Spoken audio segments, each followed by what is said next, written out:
Hello? We've been talking about Talmud. Do you know anything about the Talmud? I've never bought the Talmud or tried to read it, but I've bought many Jewish books. I've read many Jewish books, and they're all pretty smart. You know, books are smart. They got a lot because when you produce a book, the book We're on publisher Minecraft. doesn't want to waste time putting together a bad book. Well, I do actually have a We're on copy of. Minecraft. I do have a copy of that, and when I read it, I laugh because you have to realize that Hitler didn't actually write it. It's a ghost book, and the government purchased millions and millions of copies. That's actually how Hitler was able to siphon a lot of money out of the German government, was through that stupid book. And if you read the book, it's really not that good. Um, It it's, really isn't, is it? no, it's not a very good book in terms of like political theory and whatever it is. Again, it's just a hardcore propaganda book. It's basically a collectible at this point. It's Well, not. you just told me that books are. Well, you just told me that books are smart. Now you're saying that book isn't smart. That's what I'm saying. When you read Jewish books, you're like, oh, these people took a lot of time and effort to create this. But when you You're read saying Mein Kampf, Jewish you're like, books. oh, this sucks. This is like basically a gossip magazine. Gossip magazine. Yeah, that's basically what Mein Kampf is. I think the smartest Jewish book I've ever. I think the smartest Jewish book I've ever read, Alistair, is Playboy magazine issue number 35. Did you ever read Playboy magazine issue number 35, Alistair? Is it from 1982? Because I have the whole 1982 Playboy collection. You get the catalog. Yeah, I was born in '82, so I was like, you know what? I want to own Playboy and Penthouse 1982 the whole year. You wanted to know what your father was giving to when he had you.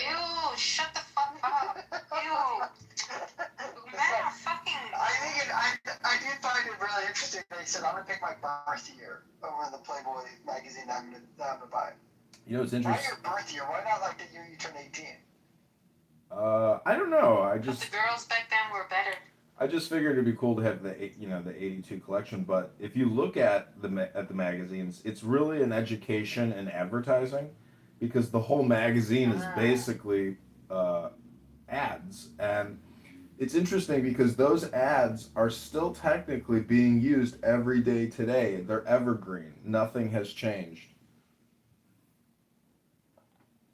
Everything that's being advertised in the '80s is still being advertised today in the same way, with slight modifications. I forget what story it was, but there's some famous like investigative journalism that happened, and it was published in a Playboy. I forget what story it was. Was it like it's a famous story. Nixon I'm or? actually looking up. I forget what it was, but it was like a story that like no other publisher wanted, and Playboy magazine was like, we'll publish it in one of our Playboys, which is very funny because like think about like you're just like sitting there, you want to look at very beautiful women, and then all of a sudden you're reading about some investigative. It's all there's a lot of alt right content and alt left content in there. They definitely Alan Watts is in there, Andy Warhol's in there. That's what's cool about Playboy is because it was almost like a trick. Like you think you're just looking at naked girls, Yeah. and then this dude's just publishing the craziest authors he can find.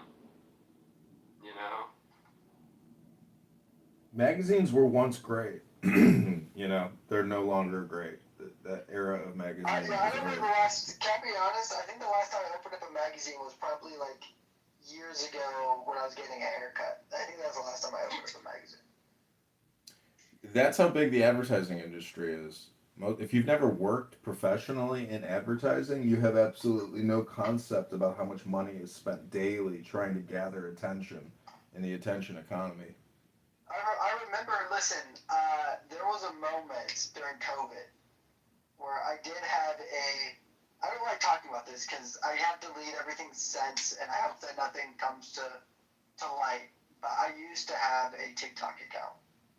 And my TikTok account did gain 30,000 followers. And I remember my first time receiving an email of someone wanting to advertise a product from me, and I said no because I thought it was gay. Well, those are usually just But they were scams. willing to, but they were willing to pay good money though. They What were was pay, your I think it was like, TikTok about? I'm not going to discuss it. It's been ended. It lasted around 8 months. It was fun. It was fun for 8 months. My wife is always mad about it because she's like, your full-time job could have been a social media influencer, but I said no because I thought it was gay. I felt like I was spending too much time trying to create content. Yeah. Well, a lot of those And then emails, a lot of those emails to advertise on your profile channel are just fraud emails, scams, waste of time. So don't flatter yourself. I don't know. It was a real company, and they said that this is the campaign. They said I would have to make 4 posts, and of course, and I know that a lot of them don't pay. At the end of it all, right? But it was a real company, and like I believe they're still in business today. Mm. But they were like, Coulda, shoulda, woulda. You got to, but I was like, I'm not gonna do that. It's kind of dumb. Maybe it was your young boy energy. Yeah, young boy.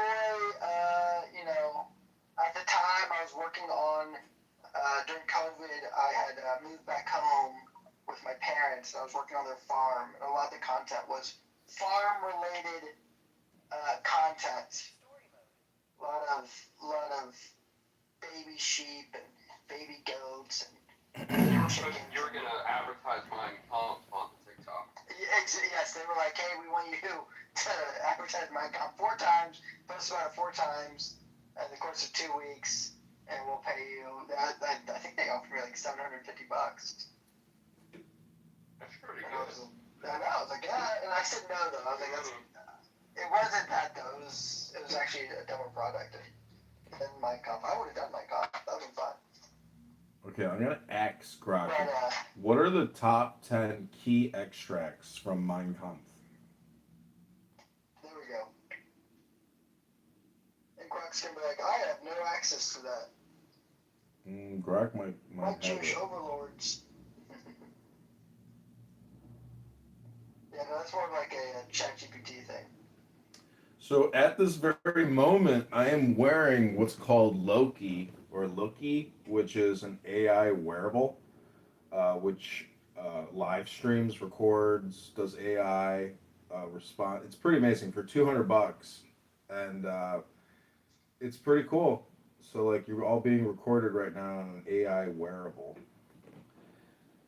Where are you wearing it? Like, is it A necklace. glasses? It's a lanyard. It's basically the same thing as the Meta glasses. There's really no difference. So this is what Grok says. Number 1, I'm fighting the J words as the work of the Lord.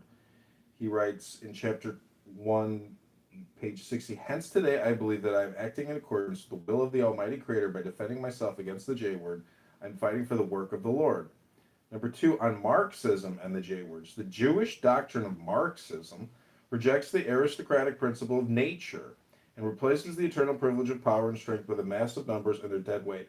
Thus, it denies the value of personality in man, contests the significance of nation, nationality, and race. If, with the help of his Marxist creed, the J word is victorious over the other peoples of the world, his crown will be the funeral wreath of humanity. Number 3, on the big lie technique. All this was inspired by the principle, which is quite true in itself, that in the big lie there is always a certain force of credibility, because the broad masses of a nation are always more easily corrupted in the deeper strata of their emotional nature than consciously or voluntarily. They more readily fall victims to the big lie than the small lie. Number 4, on the protocols of the elders of Zion. To what an extent the whole existence of this people is based on a continuous lie is shown incomparably by the protocols of the elders of Zion, so infinitely hated by the J-words. For once this book has become the common property of a people, the Jewish menace may be considered as broken. Number 5, I said something about how, like, basically, we can go into fucking war in Iran. Thank you to Bibi Netanyahu. The economy is in the shitter, and niggas is what is that? What the? Yo, I see why Tim got so fucking pissed off, yo. We have to be living in bizarro world. upside down world. We're looking in funhouse mirrors. You know the mirror, when you look at it, it distorts the vision? That's what you niggas is looking at. All of y'all, how in the world do you support the worst president that has ever lived? Has there ever been a president with as many rape allegations, fucking felonies, with as much fucking pilfering, $1 billion here, $1 billion there, with nepotism? Hey, Jared Kushner, go solve the Middle East. What the hell? Mossad agent Jared Kushner, I forgot to. Listen. We are. You know how they say a chain is as good as its link? Right now, the entire chain, or at least 50. So, for the great majority. Somebody vote Johnson!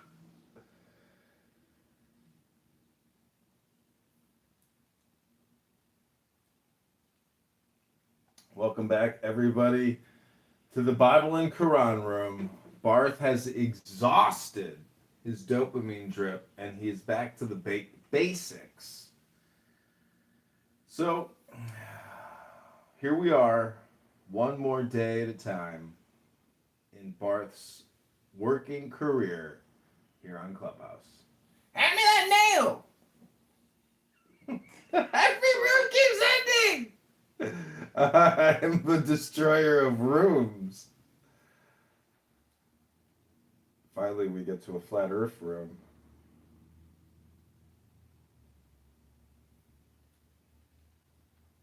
I don't know nothing. You're right. I don't know nothing. Not for you. That's it. That's it. That's the only thing Jews should be saying. They don't know shit. Hey, look. Why? Look, because this is getting weird, right? Watch this, though. Did you just kick him from the room? So I'm saying, so who next? Who next? You! We could do it like that. No words. Hello?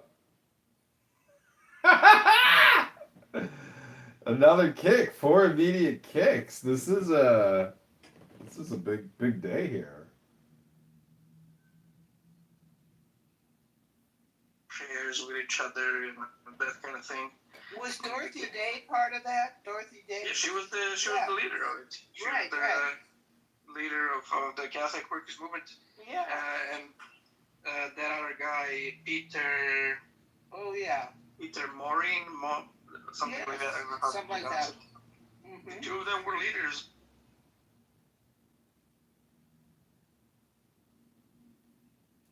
Slavery is going on right now in 2026.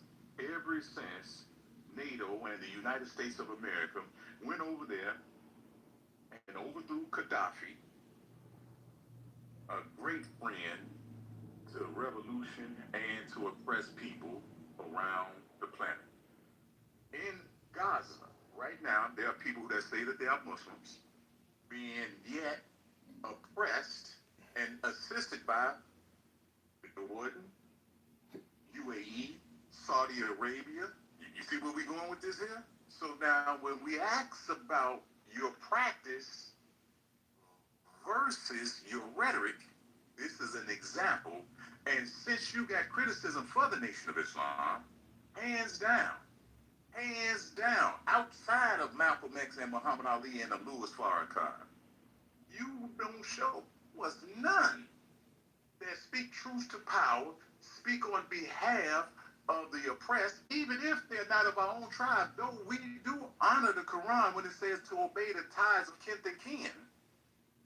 No, sir. We reject that concept that you have. It sounds like you might be one of them Black-Astanis there. I think the brother got over there. Where they at? Philadelphia? That's where you at, Brother Habib? You in Philadelphia? No, I'm in Buffalo, New York. Yeah, but that's funny. I like that. You say you might be one of them Black-Astanis. Hello, moderators. I put a link in the chat chat to Mohammedan law or is the Islamic Constitution. It's a terrible code of laws, and it's basically gangsterism, mafiaism, and Muhammad was a fraud. So that's the problem with Islam.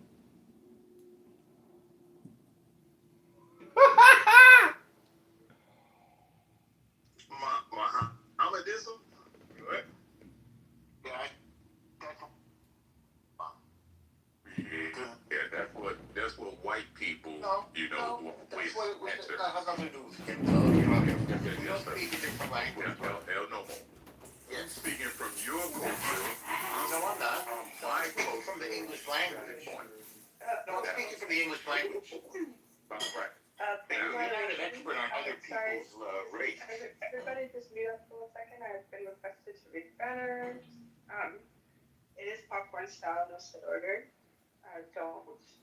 You can jump in, sorry, to speakers. Do not interrupt somebody while they're speaking. Just wait for them to, meet up, and then you can go ahead and speak. Keep it respectful, no talking over others. Keep it brief so everyone can contribute. If there is an issue, just let us know, and we'll moderate. Yes. So now, Mohammedism is a term that white people. That is incorrect. Just the term in English. Sir. Yes, Did sir. you not hear the young lady say, if you got a rebuttal? Yeah. Did you not hear me? You don't speak for white people, sir. What are you trying to do? Speak about your own thing, man. You're literally violating what she just said. Like, No, he is. He is. Nobody ever said he said, well, you gotta tell us what white people mean. You don't know what white people. let him finish what he gotta say then. Let him finish what he gotta say He then. said it. No, he said it already. He said it wrong. What else you got, Well, let Corey? him finish. Just let him Hey, finish. okay, I'm gonna let it. Corey, what else you got? Never mind that nonsense about English language. As I was saying there, right? About which you know nothing, apparently. As I was saying there, right? Yes. Mohammedism is a term that white people. No, that's incorrect. That's You have to let him land. You have to let him land. He's still land. Go ahead and land. Go ahead. No, don't interrupt him. I want Let you him to- land. And then when he's finished, you No, can I speak. understand your opinion. Go ahead, You can't Corey. control it. Listen, the sisters already gave us the Okay, go ahead, Corey. I don't need to You hear need to mute until he's finished. Go ahead, Corey. White people use Yes. the term Mohammedism. That's incorrect. That's Well, incorrect. Like, to moderate, you need permission to drop people. What's your next idea, Corey? Has nothing to do with what color your skin is. This guy is He wants to words for people. So, he needs to be muted, and he lacks discipline. Now, You need to tell the truth. You lack the truth, brother.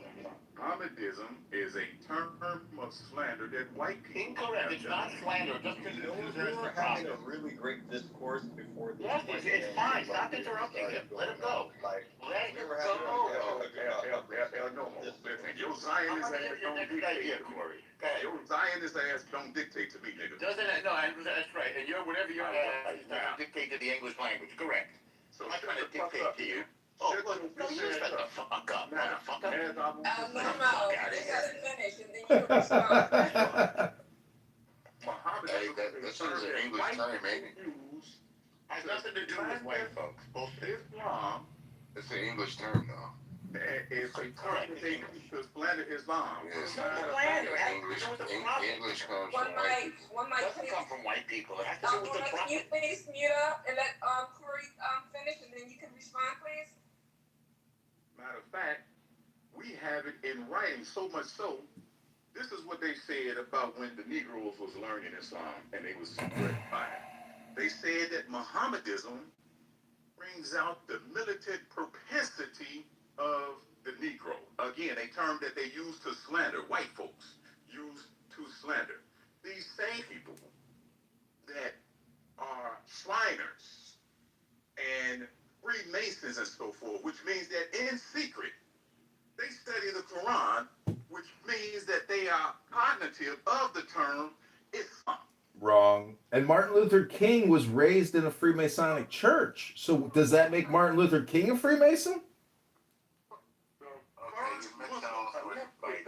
The word Mohammedanism has to do with the Prophet Muhammad, nothing more or White less. people, can you put them in the audience since they don't want to be civilized? Right, can you please let him finish? I frankly thought he had. Keith Ellison, the first Muslim elected into Congress wanted to swear in on the Quran instead of the Bible. And listen to the pushback. Hey, this is a Christian nation, thus and so forth. And when he shut them up with this. I want to swear in on Thomas Jefferson's Quran, which thus further gives evidence and proof that they know of the term Islam. Anytime when you refer to somebody other than how they refer to themselves, that is slander. And Also nonsense. Use the term Mohammedanism as slander. And swearing on the Quran, by the way. As stated in this room, right? Elijah Muhammad rejected the term black Muslims. And I said, and El Nomo is in that character, the BHI, the Hebrew Israelites do not call themselves black Hebrew Israelites. They either say Hebrew Israelites or Israelites, and you cannot, around me and those who like me, slander them kinfolks of ours by calling them something that they don't refer to themselves as. That's not a slander. Is a term of slander by How is it slander? That did not want slander is a false statement, sir. What is false about it? Islam, and they use slander, and they use invalidation and interruption, COINTELPRO, but this dude is Masada, he uses Hasbara tactics. Right. Why don't you put a link in the chat? Slander is a false statement. What is false about the term Mohammedanism, please? What is false about it? Nothing. Just means followers of Muhammad. No, it has nothing to do with your race. You're very limited in your knowledge, sir. It implies that Islam is like Christianity and it's Muhammad centric instead of worshiping God. Doesn't imply that at all. After Christ, Islam is not named after Muhammad. Nobody said that it was. I put a link in the chat for Mohammedan law, the Islamic Charter and Constitution of Medina, which is the underlying legal underpinnings of Islam. If you agree with those legal underpinnings, you would be considered a Mohammedan. And you believe that the messenger and the prophet of Allah, Muslim, Muhammad, peace be upon him, was a gangster. He was a fraud and a liar and a charlatan, and he created one of the world's biggest scam religions. And he created a set of laws known as the Constitution of Islam, written in Medina in 667. Look it up. I put the link in the chat. If you want justice, don't go to an Islamic court. You won't get it. Outlandish and fallacious claims. You need to really come with evidence. You can't just sit here and spew all of this, so-called opinions or that you have about Islam and say, oh, this is truth, and have people try to convince what Islam says. No, like you're just like with anything else, you're gonna have to present with proof and evidence. You can't just sit here making fallacious claims. I didn't make fallacious claims. And passing it off like put a link in the chat. Okay. How is it a scam? That's why they all hate Israel, because of their lies and their false claims and their victimization. This is part of it. You mean because of Islam's false claim? Doing right now, what you're doing right now is another false claim. And what's the false claim? I want to hear the false claim. Let's do everything that you just said. Everything that you just tried to say. We don't have to repeat that. We heard everything. Oh, you don't have to repeat it. Okay, so if you feel so strongly about what you said, then please provide the evidence for that. What is it that you heard me say? I'm pretty sure there are some pretty knowledgeable people here who could break it down for you and tell you exactly. Stop it when you disagree with what I Instead said. of you just going off like what you believe, as far as what no, that's not. I don't think you heard what I said. Which is false. Right. I don't think you heard what I said. You're confusing me with somebody else. I said that Muhammad. No, I'm not at all. Okay. So then what did I say is false?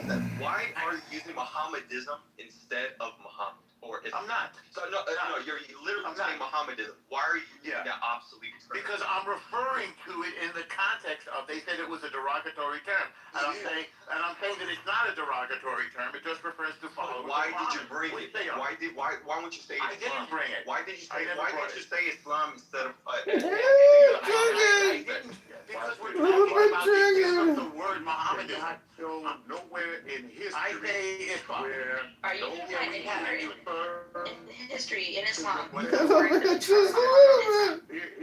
why up the origin of the word Muhammad. I did.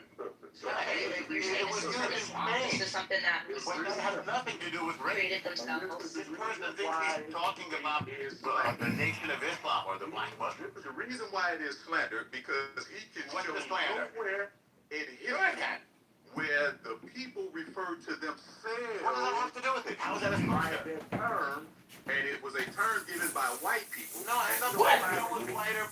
That's fallacious. What's fallacious? What's fallacious? What is fallacious about Well, for starters, what you just said, the term Mohammedanism. Can you tell me what's the origin of this term Mohammedanism? Yeah, it was used in Spain under the Andalus when Islam subjugated it for some 500 years. Yeah, it was used then. Let me ask you this.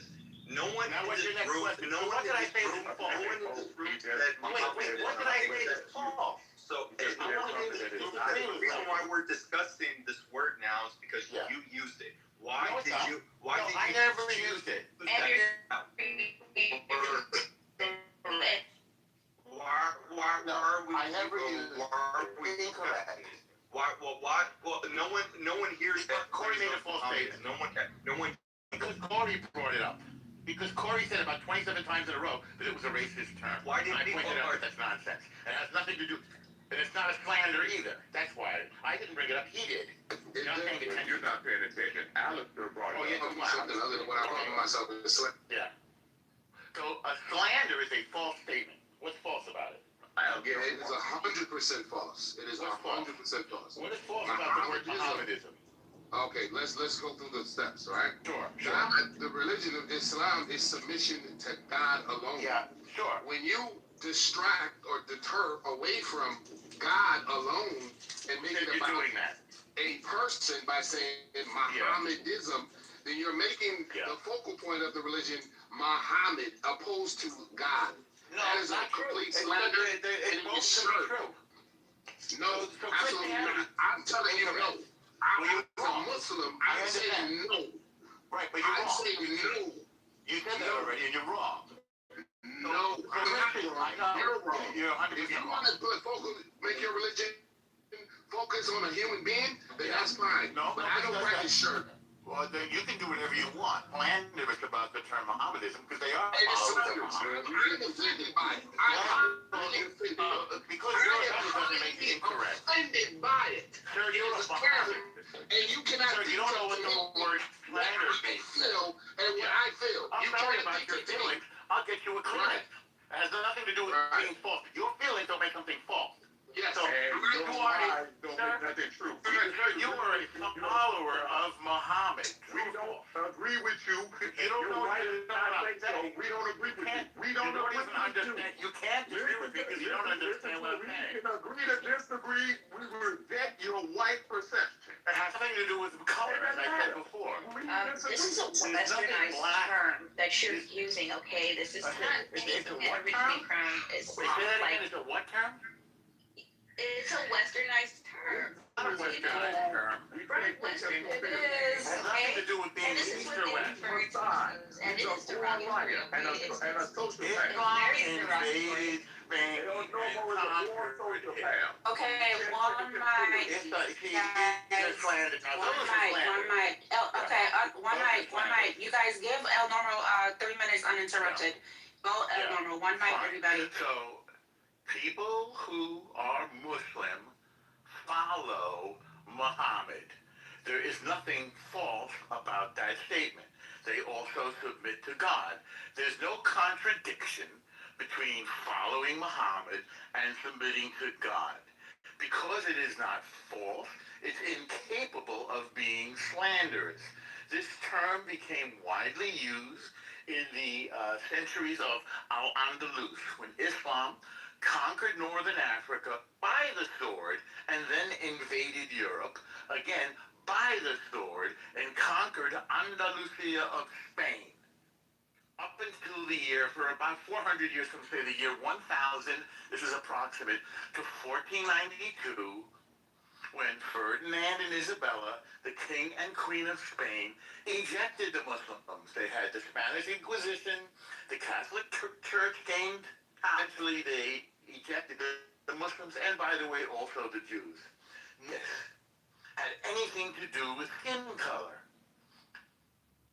The Muslims that invaded and held Andalusia, Spain, they were of various colors. They weren't black, they weren't white.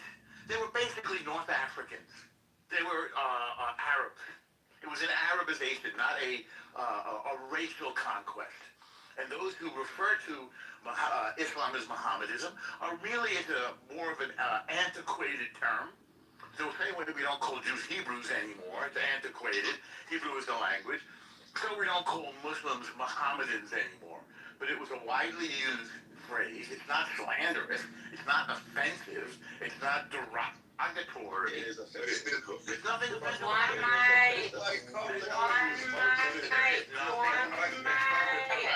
You're gonna land. You are followers of Muhammad. You are followers. One mic. Can you guys hear me? One mic. He has one cement. I'm gonna.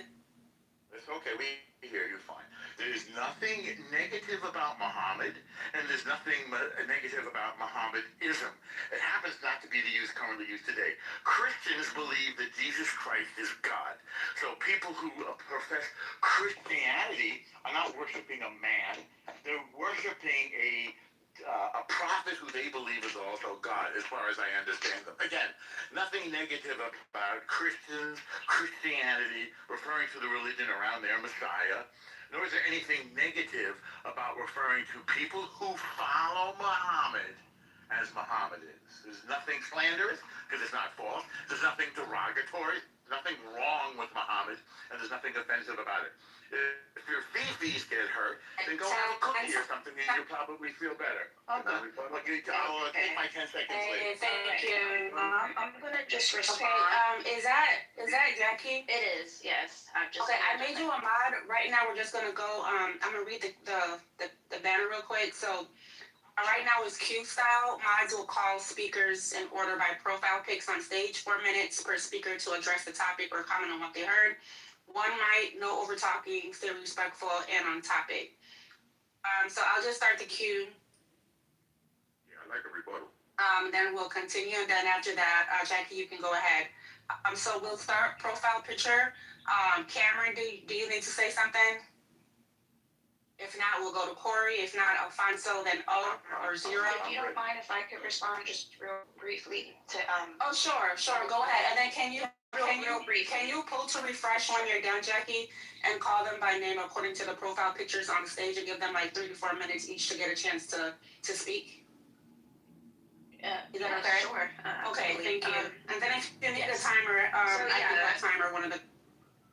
Okay, and I may have to, step back for a little bit too, because I'm handling some things in the background, but I just wanted to respond real briefly. That term, Mohammedanism that he's using, he is right. It's an antiquated term. It is outdated. So, I don't think that that's even accurate to even apply that term. That's not what Muslims refer to themselves to. So it is an outdated term historically. Yes, it was used to refer to Islam, but Muslims themselves, they don't call their religion that, because Islam it's centered on worshiping God and God alone, right? Not Muhammad. Okay, Muhammad, yes, although they follow Muhammad because he is what they deem as being the last messenger, okay, but you would never hear a Muslim ever refer to themselves as Mohammedans, right, or whatever the term they use, right? It's always Muslim, okay.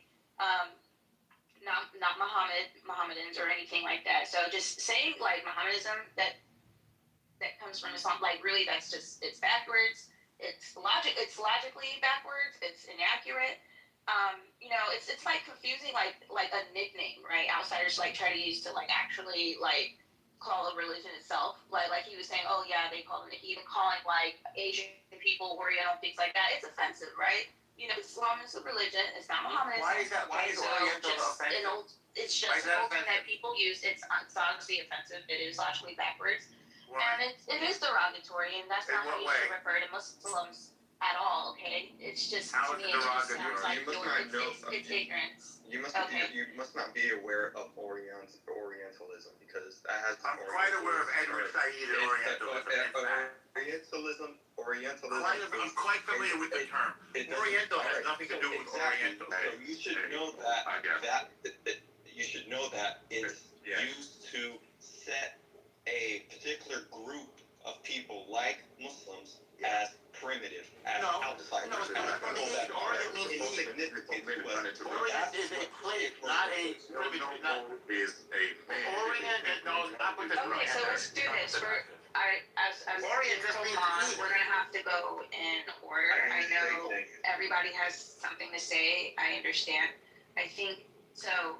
I had the thing to refresh, so it would be Corey if Corey wants to go, and then I don't know if Alfonso is present, but if not, then O could go after Corey, and then we'll just continue going in order like that. Now, I got a link. Corey, if you would like to respond. Yes, I got a link in the chat that I'm going to read from. And as stated, it is offensive because we say it's offensive. Now, that being said there, right? This link in the chat there that everybody can read along with here. The term Mohammedanism and its variant Mohammedanism emerged in Western literature around the 16th and 17th century, as I said, white people. With earlier white people. It's literature, not white people. No, we have people I want to follow. We're just gonna have to do that, and this is why, because when people are talking to each other, no one's gonna hear nobody. We're just gonna continue talking past each other, and we're never gonna get the point across. So we're just gonna have to let people continue finishing until they land, and then when they're done, we're gonna continue going in that order. And then if anyone else wants to speak, then they can speak or respond, right? So continue, Corey, with no interruption, please. Now, the link that I'm reading from, ladies and gentlemen, is in the chat there. The term Mohammedanism and its earlier variants, Mohammedanism, gained usage in Western language around the 16th, 17th century. While variations appeared earlier, Mohammedan was used by 1529, and the Oxford English Dictionary, white people, cites 1663 as the first recorded for the use of the Oxford Dictionary, not white people, Mohammedan. Key details regarding the term. 1. Origin. It is derived from medieval Latin, Mohammedanus, used to describe followers of Muhammad. Second bullet point, usage. It is commonly used in Western literature to describe Islam until the mid-1960s, after which it was largely replaced by Muslim or Islamic. Next bullet point, evolution. Earlier variations in English date back to at least 1529. Next bullet point, context. The term is generally considered archaic or offensive, as it implies Muslims worship Muhammad rather than the religion of Islam, because Muslims also follow Jesus. Moses. No, they don't follow Jesus. They consider Jesus the prophet. Damn devil. It's another thing for. What is wrong with this devil? More slander. What is wrong with this? Normally you're gonna have to put a lid on it. If you interrupt one more time, I'm gonna have to close the audience. Do we have to listen to this Don't devil interrupt talk you, his please. That's nonsense? your last warning. Okay, we have to listen to this devil talk his lies? Okay. Now, as stated there, anytime you refer to people other than how they refer to themselves. Matter of fact, the Holy Quran says a nickname after faith is evil. Is that the 47th surah there, brother Habib? That's what Islam teaches. That to give somebody a nickname is an act of evil, and Muhammad. Well, Corey, guess what? I'm the new Muhammad and the new prophet. I'm the new messenger of Allah. And if anyone here needs anything, if you have any problems, Gave that term as a form of mockery, and in Islam, praise. We make no distinctions between the prophets. Big on all of it is the truth from their Lord. And so thus, Muhammad, Moses, Jesus, or any of the other prophets are also acknowledged in the Quran, and their wisdom is considered revelation from the creator of the heavens and the earth, and thus we don't follow no man, we follow righteous conduct as given through men, call them prophets or messengers, which, different variations of that, both male and female prophets and messengers, and thus we follow a standard of righteousness. If the example comes through Muhammad, Moses, Jesus, or somebody else, so be it.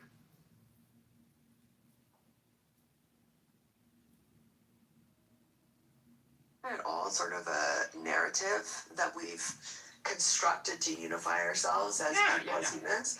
So couldn't you say that's true of every group of people, regardless of, like you're gonna see that in every group of people, so I don't know if that's like grand unifying narrative. Yeah. Well, whenever you tell a story, you focus on certain parts of the story and not the other parts of the story. And so, like, the American myth of, like, well, we fought against kings in order to get our freedom, that's, like, a really positive part because it encourages us to, like, not concentrate power and to have more freedoms. Whereas if your foundational myth is an ethnic grievance or some other ethnicity wronged you, well, you're gonna spiral into racism. Kind of like the Palestinians, right? Yeah, and this applies to the Palestinians as well, yeah. Yeah. Do you think that the education system and sort of overall society has anything to do with exasperating or harboring these feelings? Of course, but at the end of the day, it's ultimately mystical. Like it's just gonna have to be something religious. Like it's like even when they live in the most probably prosperous time with the most opportunity available, sometimes grievances are still invented. Even if sometimes they're legitimate, sometimes they're also invented. So it needs to be like something fundamental, like a genuine religious movement. So, sorry, Mark. Go ahead. Black Hebrew Israelitism.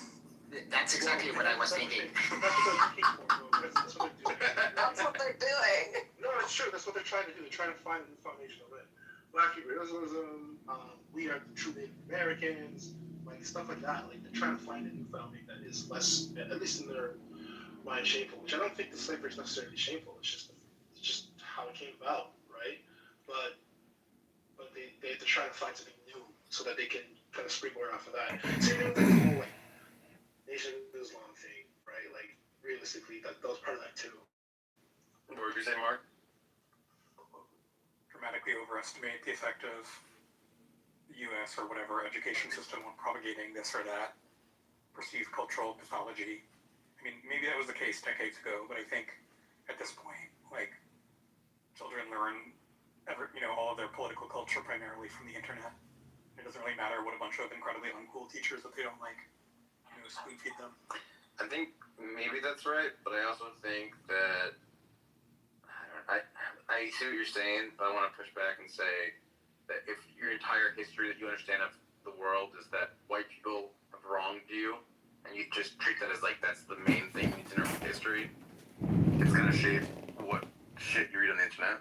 But I mean, I don't know. I mean, like, I don't think like 2 units of this or that historical grievance in school, experiencing that or not experiencing that, is going to compare, that your teacher's just sort of going through perfunctorily. I don't think that's going to compare with your favorite, people on TikTok just talking about it nonstop for not just a unit or 2, but all day, every day, for years and years.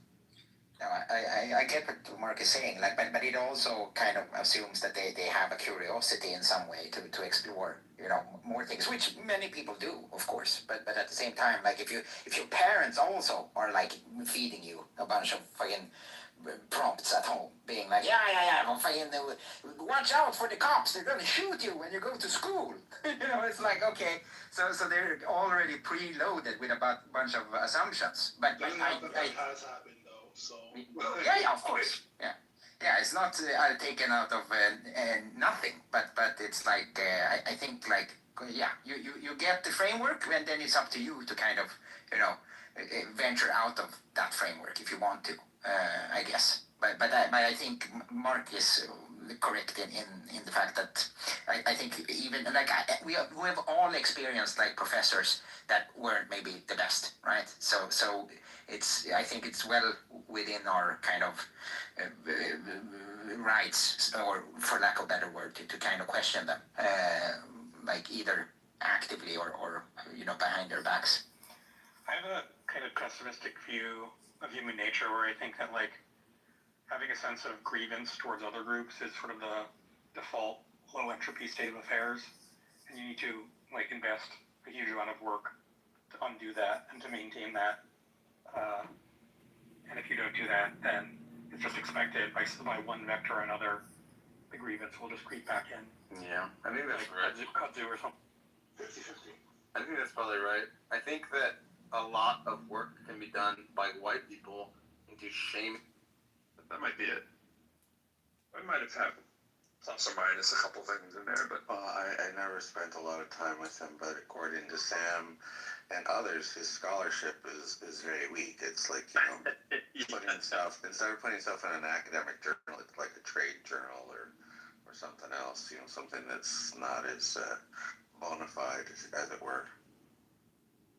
or as he would say, dignified. Yeah, I don't know. He said something the other day, I don't know about his Jewish ancestry, but he said he was also Italian. Maybe. Yeah. He's pretty vague on it. I respect the vagueness. I never have a problem with people being, not everybody wants to dox you like Sam, But a lot of people, they are reactive, right? And I used to not be a reactionary, and my indigeneity didn't mean much as long as nobody bothers me. But if you were going to be a white American and say that we're peaceful, we have justice, we have freedom, but then ignore that, the creation of this country, and then trying to get indigenous people from Central America out of here after you've ruined their economies and all that kind of stuff. And then when you keep digging and digging and digging, they're like, well, we won and you lost. We used violence to take over this country. And I'm like, well, we're using violence to take it back through gang warfare, through the cartels, through whatever. So shut the fuck up. Make up your mind. Are you peaceful and free and you're going to let us in and be part of your society? Or you're going to say, hey, we run the world by violence. And then I'm like, okay, then we run the world by violence. So shut the fuck up. Right. Oh man, I should have put John on the list. I didn't even think about it. I mean, there's only so many spots, John. No offense, but John, if I could, I think he'd receive a lot of votes. Thanks. On a recent People magazine survey on the index, I was rated in the top 1 percentile of world's most annoying people on the internet. You claim that distinction? I'm being facetious, but I do think that there's some value in playing like the court jester, the fool in the court, because it reminds people that a lot of this is just blown out of proportion and taken so seriously that there's no play or fun. And if you think that the purpose of life is to right historical social justice wrongs, but yet you're not having any fun or joy, I don't think you really understand the utility of the fool in the court. Like if you pat the butt of the king, hopefully the king will pardon you, but you can't insult the king or you will die. But the court jester can get away with it because of his position, as the fool. So I don't know if that makes the most illuminating thing I've ever heard you say, but I think that there's some truth there. Yeah, I try to be fun right now. What indigenous? How many cell phones set up right now? I'm looking at 25 cell phones right now, live streaming on YouTube. You want to see what my office setup looks like? I think I've seen it, but it's always fun, sure. Office is a strong word. What do you mean? I'm sitting in an office. Just kidding. If office is filled with cell phone streams, I'm at the forefront. I'm at the forefront of communication technology. I'm doing what really a lot of people will say what I'm doing is not work, but I would say that I'm actually being extremely productive in terms of personal development and categorizing and cataloging what I would consider low IQ hate speech. As long as you have the bandwidth to be able to do it, and as long as you I do wonder about you. I'm like, this guy who has to go out and get all of these cell phones and do all this work. Clearly, there's some cleverness there, and there's some ingenuity, and there's some roll up your sleeves and do work. But there's also some curiosity, like, what allows this man to do this as his job? Like, are you living off a trust fund? Are you living off a work kind of thing? Like, did you gamble at all and roll the dice and say this will pay off at the end? But like, it's very curious. Yeah.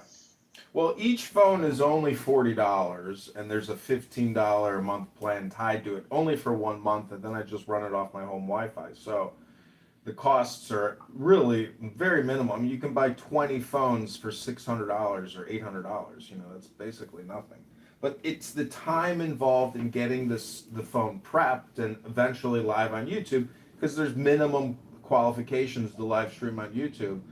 But I have, 100,000 plus videos up, 50 plus accounts. My biggest account has 2,000 subscribers. But a lot of the subscribers are just bots, and people will never watch me. So a lot of this is, if I actually get into office at some point, I will have a huge library catalog behind me. And really, I don't want to have repetitive, redundant conversations. I'm actually more interested in reading books and then reading books with people and having conversations about books. I think Clubhouse is a big waste of time.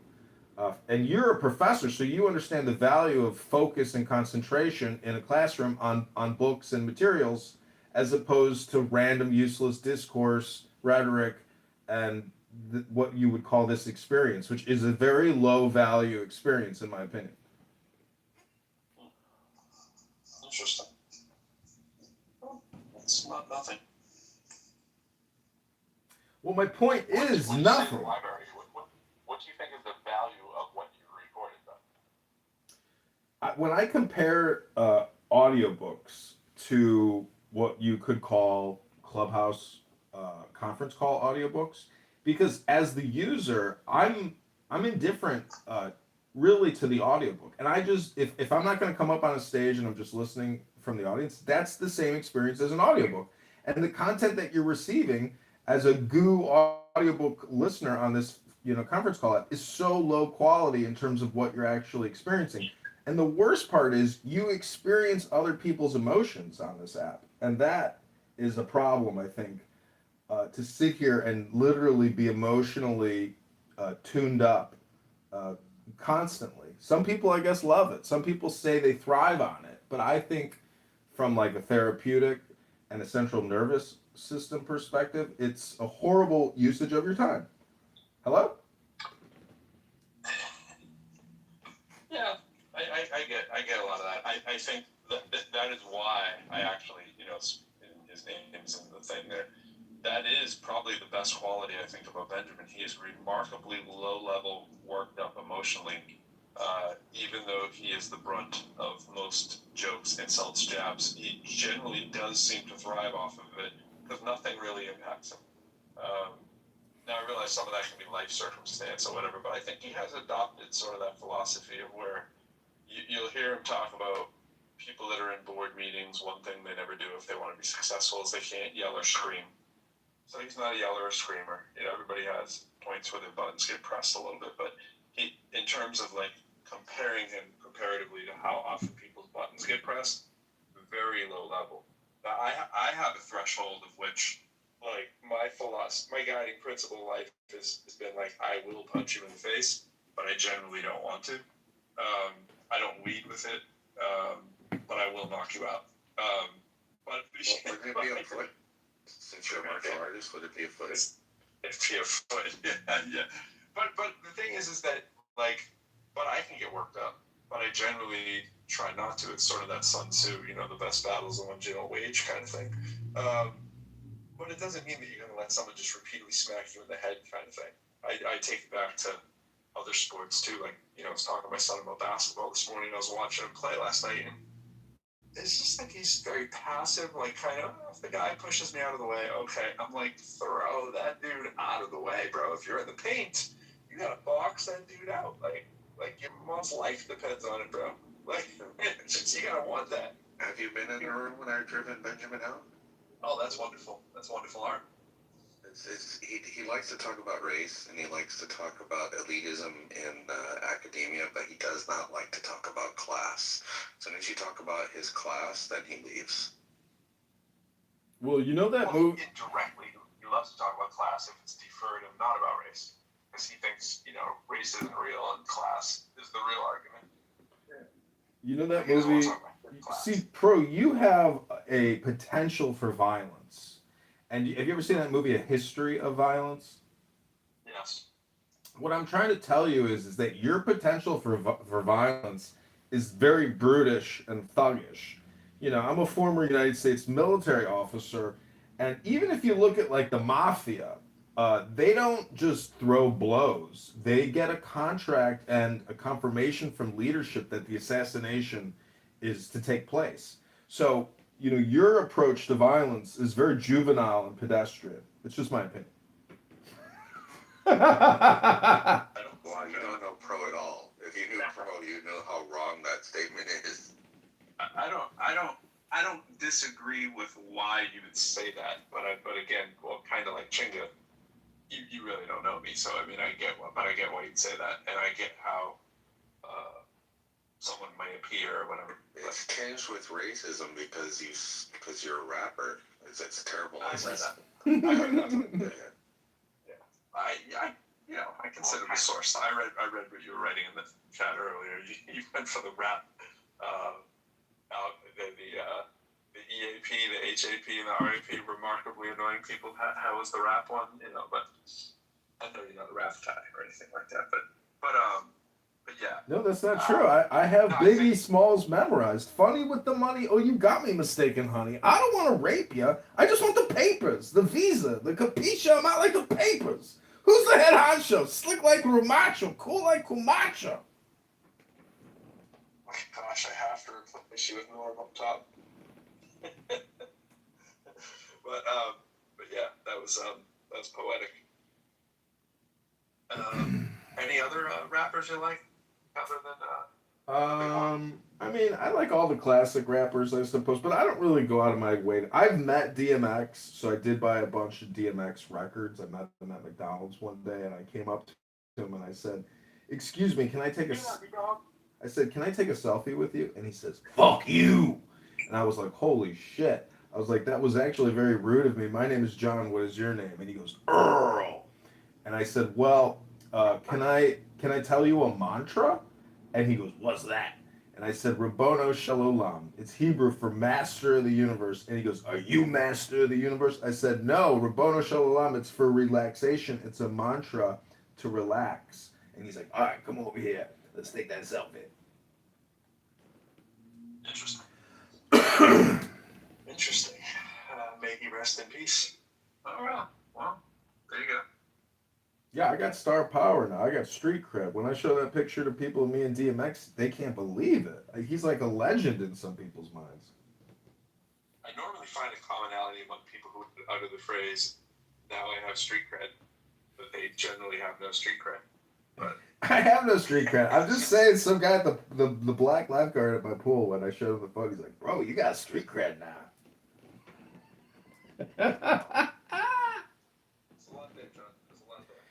This is all part of my routine known as How to Be a Highly Annoying Person. It's a comedy show I've put together where I actually, I go on stage and I actually just turn on Clubhouse and I try to be as annoying as possible. And the audience at the comedy shows love it. I would love to be in attendance for one of those. It's like Kill Tony, basically. That would be a night on the town. But watch you do stand up. I think Benjamin could do stand up very well. Pretty sure he could.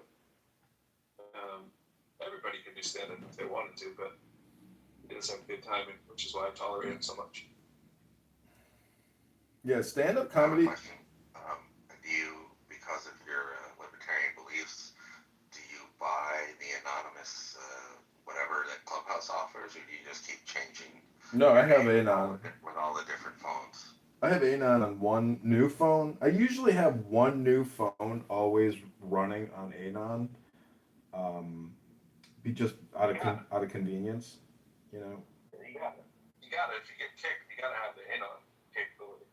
Yeah, I like. What's amazing though is like people just move on with the conversation, and it's so amazing how, like, if you think you're like so self-important, let's say you're a solipsist or something, the disappointment of a solipsist upon revelation of his, or declaration of his solipsist, it's just like the effect is just not there. It's like, imagine being Muhammad or Jesus walking around town and declaring that, you're the new greatest thing, and the response is very lukewarm.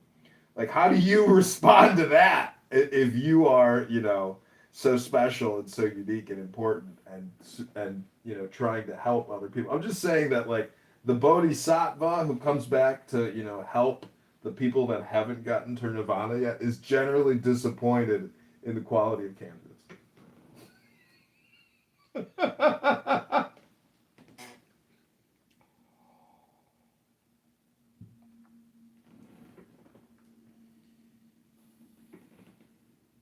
This is all, by the way, part of my.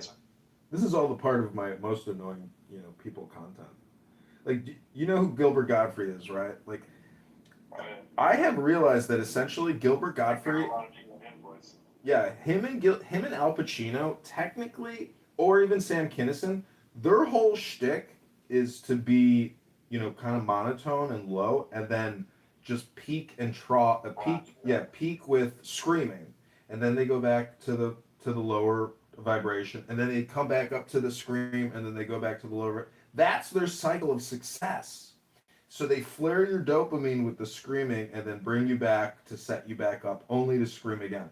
Like, that is the sound pattern of a lot of successful people. Interesting. I wonder how successful they are in certain areas of their life. Like, I think there's a pattern there to the Sam Kinnisons and some of the people who are the screamer louder people. I know Gilbert Gottfried also passed away. I can't remember what. Wasn't like some kind of cancer or something? Or cancer or something. Something like that. I don't know, but the Aristocrats is a very funny joke. See, I like the concept, as you know, that all communication is hypnosis, and if you kind of integrate that thought into, like, a lot of your experiences, you are a participant in other people's hypnosis experiments constantly. Every room on this app, every time you put on a record, like, you are essentially allowing this vibration to focus your concentration on it, if you willingly want to sit there and concentrate on it. So, let's do some.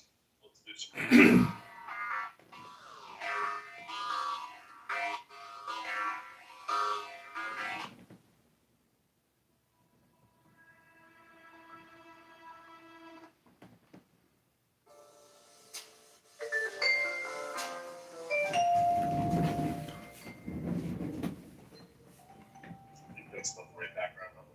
I think it would sound a little louder to you guys. To me, that's really soft. That's probably a little irritating.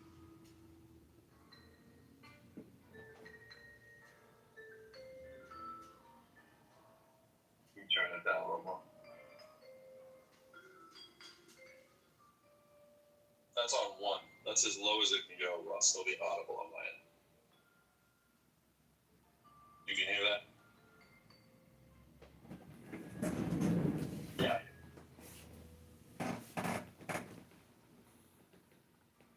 So now, I'm okay with being part of other people's hypnosis. yeah, I mean, if you create hypnosis, you should be, willingly be able to participate in other people's communication. But it's really just like a way of talking about programming and content. Television, the vision of the telephone is now traveling through the air. We just live in an age of lazy communicators. No one is willing to read a book, and even if they did, their comprehension and integration of that knowledge is lacking. But the truth is, nobody here on this app reads anything. They're just like pre-programmed, and people really just come here for the instantaneous dopamine. That's really what's happening. There's no book reading. There's no progression of intelligence. In 5 to 6 years from now, no one will have learned anything, because the same people are saying the same things right now that they were saying 5 to 6 years ago. we're just chatterboxes repeating over and over and over again, unless you put in new content. You can only express new content if you put in new content.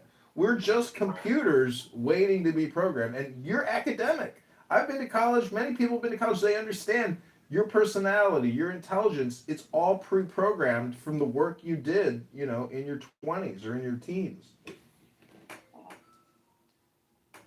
I think, I don't know, since COVID, around that time when everybody got online and got on these places, I definitely was reading way more books. I would say now I'm reading way more articles. And I was already reading a lot of articles and a lot of books. I don't read for joy as much. My hours that I use for like what I'm going to do largely have turned into app-based, audio-based, digital-based kind of stuff. And then I find when I'm reading, it's because I have to read a little bit more, as opposed to like, oh, gee, I can't wait to go finish this book. Now, I still have scores of unfinished books all around my house. They're almost in every room. And I certainly know I've probably read more than the average, person in my life, so to speak. But I don't know if people aren't reading. Maybe to your point, the books. But I think most people are probably reading more articles because they're spending more time online. And they might have a net gain in terms of what they've actually read if they weren't heavy readers before. You know what I mean? Not really sure about that. Yeah, I mean, my concept of intelligence maybe is like everybody's intelligence or everybody's concept of intelligence is biased based on their pre-programmed, content. I'm just saying. What do you mean by pre-programmed? What do you mean by that? Like the now is a compression of the past and the future, so everything you consumed in the past is an amalgamation of who you are right now. But I'm just saying that, like, I like Alan Watts, I like Zen, I like Buddhism, I like Hinduism, I like Taoism, I like Christianity. But when I look at the legal code of Muhammad, that's when I start criticizing their religion. The laws of Islam, the Constitution of Medina in 660, it's so ridiculous. It's like a gangster, gangster disciple charter for starting a gang. Join us and pay for our organization, or we'll kill you. There's no courts of law. There's no juries. There's no witnesses. Muhammad is the final arbitrator. So I don't know. To me, Islam is basically, it's either the forceful aspect of religion, or it's the mystical. There's no way that you could go kill so many people with a sword unless you're basically really far out there. It's a horrible thing to do, as I'm sure you would agree. My friend! Yeah, not a good way to go and not a good way to make people go, that's true. They just suspended my YouTube account for racism or hate speech. I don't know what was said, Yeah, but I hear you a lot of times. Is that Max? Chime in on, I'm talking to Pro whatever. Lyrical. I always think, oh, this is the guy who reads some Bertrand Russell and some Sam Harris. All that kind of stuff. The Young and all that. Yeah, there's this. You're interested in that area. I've read a lot of Jung. I do have a book called Psychological Reflections by Jung. It's like, I think it's an extract of his best quotes. And so anyways, yeah, I mean, basically, if you don't understand that you have the potential for violence, as you do, you have to know that by essentially like pseudo experiencing it, in the mind's eye, you can pass through evil intention and become good again. And you can do it all through your imagination. And that's what education does, is you can use your mind. See, this is what's wrong with Benjamin, is that he doesn't understand that we're not doing child sacrifice per se. I mean, I think we are in terms of abortions, but using the mind as a computer system or a 3D simulator to model, past horrific events to get through it now. So we don't have to do it now. We can create a movie about it. We can create poetry about it. But we don't actually do these horrible things anymore. It's all just hypothetical. Like, you know, if somebody accuses you of being a Satanist and a child sacrificer, well, the response would be, we don't actually do that. That's just part of the liturgy or the books to run the simulation through your mind, so we don't have to do that because that's ridiculous. We use the books to just basically LARP and role play in a non-violent, peaceful way. You know, that's my opinion. Yeah, definitely. I'm not a blood and gore person. I'm not a. I mean, I love John Wick movies and stuff like that, but I'm not a. I don't usually choose to go see blood, guts, horror. I don't select that for stuff that I read. I have really no interest in that. And I have no desire to go commit violence or anything like that. Like, kind of the opposite. I'm not afraid of it, I guess is what I'm saying. I'm not like, oh my gosh, this might be a violent situation today, let me not cross the street. That's definitely not my mentality. But I have no desire to go watch blood, guts, gore. Yeah, neither do I. But I guess what I'm trying to say is through education, we can become rational and peaceful. It's really the uneducated that resort to violence and that type of behavior. Are you sure about that? I would assume. Do you think that with enough education, everybody can become rational and peaceful? Or do you think that there are some people who, despite the amount of education that they receive, they can never become rational and peaceful? I think if there's enough time in the right setting, you can condition. USA resorts to violence. What are you talking about? With enough education, you can heal them? Enough education and The time. whole USA's been kicking everybody's ass for 534 years. It's violent. Well, you know what? I just had an interaction with an immigrant driver on the road, and I've got to say, the immigrant drivers are not amenable to corrections. You know, most Americans, if you pull up next to them, and roll down your window, it's like a universal sign, like, hey, roll down your window, I've got something to say. But the immigrants, they don't want to fucking talk to you. Like, this guy just did legal thing. I rolled down my window to try to tell him, hey, N-word, I almost killed you. I almost could have killed you today. But he didn't want to hear it. He just glared at me, and then he made a motion like he was going to hit my car with his car. Those men, 4-year-old men who moved to America from Syria, if those people can be taught to be peaceful with enough education, or they might be a lost cause. Now here we go. There's a lot there, bro. This is great. There's a lot.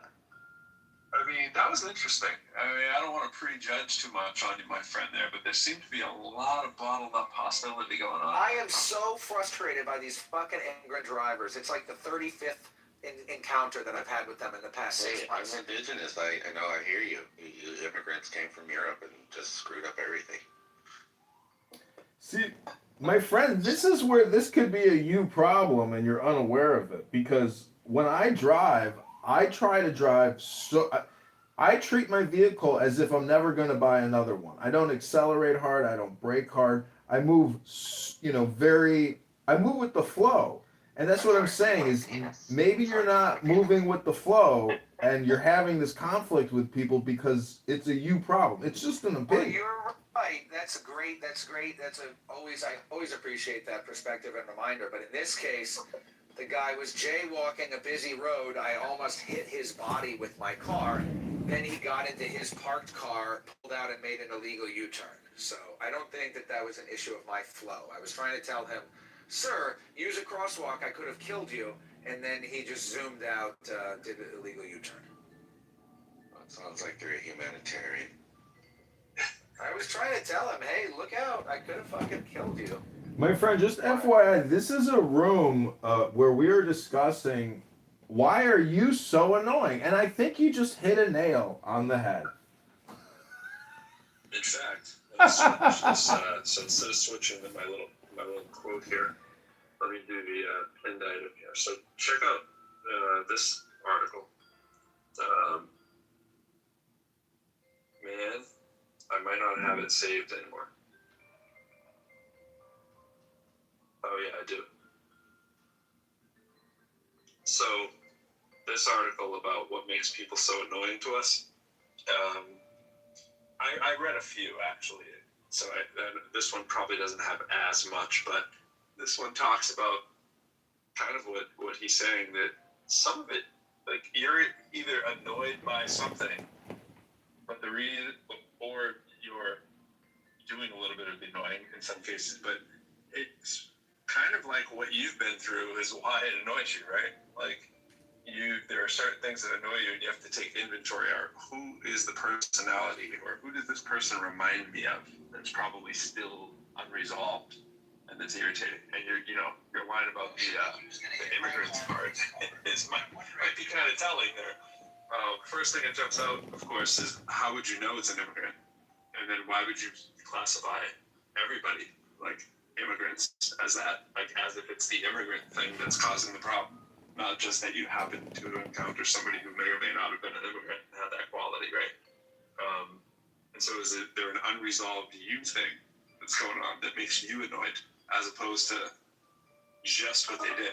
Like, you might have seen a non-immigrant do it, maybe you wouldn't be as annoyed, right? Because it doesn't seem to be a function of immigrantness unless you believe that all immigrants are bad drivers or something. Now, there might be something to the fact that certain countries have different, levels of driving comfortability. Roads aren't as crazy or more crazy than us and don't need to drive as much, but clearly different country to country, right? I mean, if you just look at it from a metaphysic lens, you two are just two energies sitting in an energy roaming around town, and your energy and that person's energy is coming into a conflict. And that's why I say it's got to be a you problem, because your energy is essentially causing the conflict. I know that they're out there and they're trying to essentially hit you in a way, but that's what I'm saying. Like, they're not going to intentionally hit you. I saw a video that was actually recorded in Portland, Maine, of an immigrant woman throwing up her hands and walking. She raised the cross of Jesus, crossed herself, and then she stepped in front of a bus, hoping that the bus would hit her. Do you think that's never happened to a non-immigrant person? No. That's not. Sounds like someone suicide, right? No, I think she wanted to pay out. The bus wasn't going fast enough to. Well, let me tell you, I live in a city where catching a case is just sort of like a weekly thing. That's what we call it. Nothing's ever a big deal, and anything that we're ever concerned about, nothing ever really happens. Well, it certainly matters if you will walk out in front of a bus, but people who are trying to catch cases that are that desperate that are looking for the big payout, almost all of those have been Americans in the city that I'm from. But I'm sure my city does have a lot of immigrants to it, so I'm sure there's a lot of immigrants who do that too, but that's a very understanding the system. A little bit of privilege baked into understanding the American law system well enough to know what you can do. Kind of behooves you to either be very familiar with it or just be American in the first place. But, that's my experience in Massachusetts. Pro, you consider yourself progressive, right? Yeah. So in the progressive movement, the reference to immigrant communities, I believe that these are law-breaking communities, not immigrant communities, and they should be rapidly deported. But what I'm trying to get at is that when did we start considering law-breaking in the immigrant community? Because I mean, this sounds ridiculous, but really it's the terminology that we're using in the progressive movement that I hear over and over again, which is really just code word for, hey, they're breaking the law and we're not going to enforce it, and that's okay because of social justice equity, because of a history of white racism. Do you and Benjamin meet for breakfast every morning and discuss these topics? Can we deport the Italians, the Jewish, the Irish, the Germans that started their mafias way back in the early 1900s? Because those are the people I want to get rid of. Well, what I believe is in philosophy, the now is all important, and so but they're still doing it. Like the Italians and the Jewish mafia just became corporate. Well, that could be your opinion. I mean, are you 100% sure that's a fact? I'm from Chicago. It's true. Don't pretend like it's not true.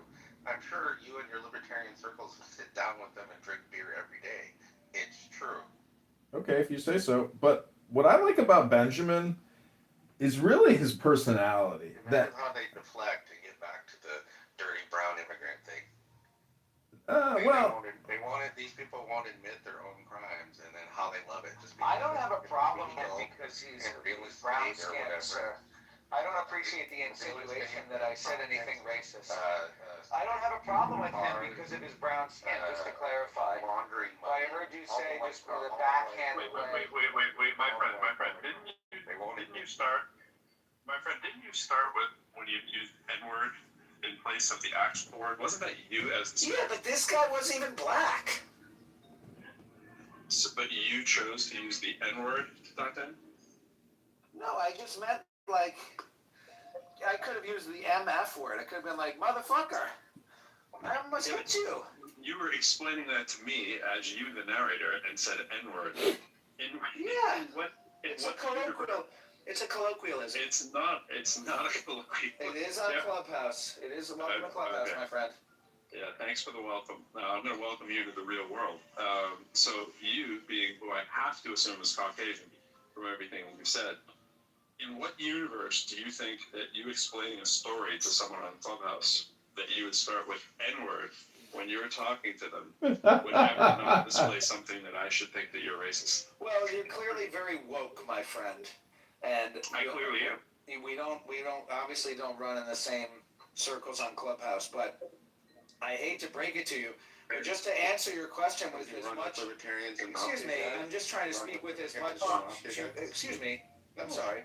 Yeah, thank you for. Oh, shut up? Okay, I'll just shut up then. Thank you. Sorry, pro-lyrical. I'm gonna shut up. Yeah, I don't care for your politeness. It's not going to help. Okay, I'll just shut up. Dragging you. You see, this is where I think that people don't really understand what annoying is. I think everybody is annoying individually. Like, Pro is annoying, Indigena is annoying, I'm annoying, my friend is annoying.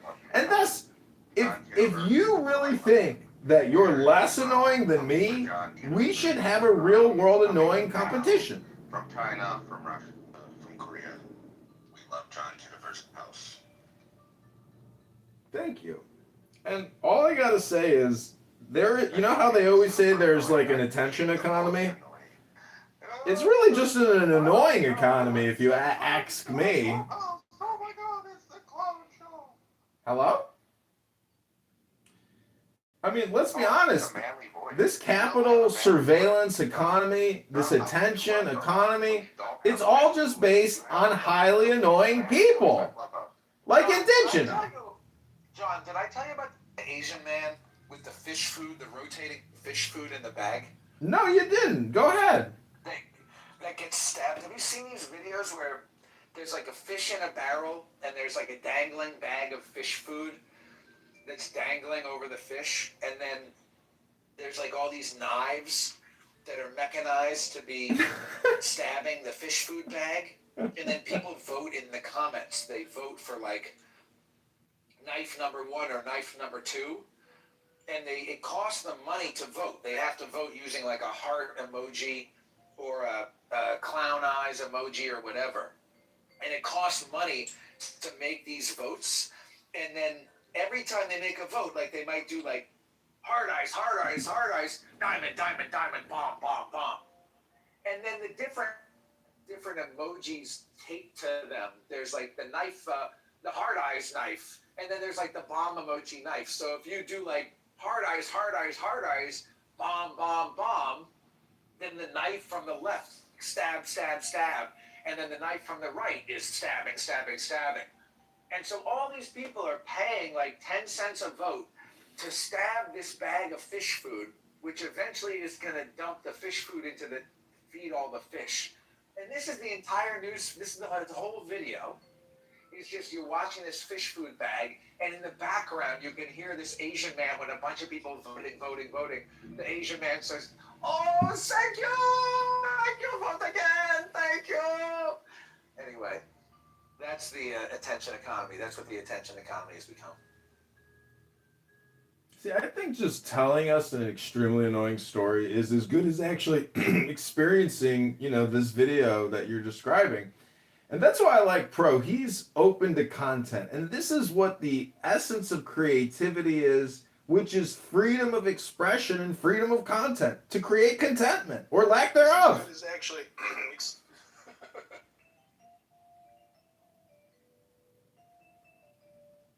was thinking of the quality content it would be like for you both into the stage as you say that, and off the stage, and to the audience, I was like, oh, that would be priceless comedy. That would be great content. I would love the comedic timing of it. Why would you want to get rid of half your room? Oh, I don't care about numbers, but I do.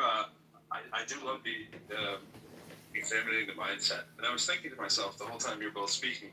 I was reading the comment down below about two of the most annoying people on stage, and I was saying, you know what? I'm not sure who those two are, but let's just imagine it's John and my friend.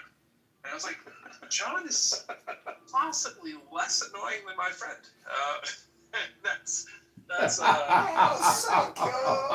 Thank you. Yeah.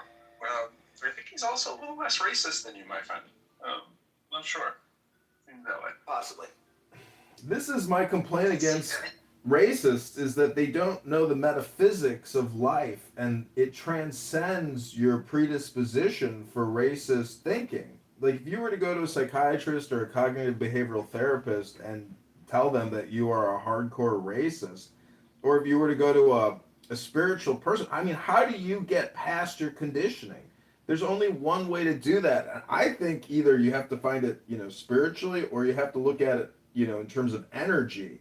Like, energy is essentially not racist, right? Like, our energy, meaning that, like, our atoms are indestructible, are they not? Like, our atoms will never disappear, so therefore you are a composition of pre-existing atoms, or no? Hello?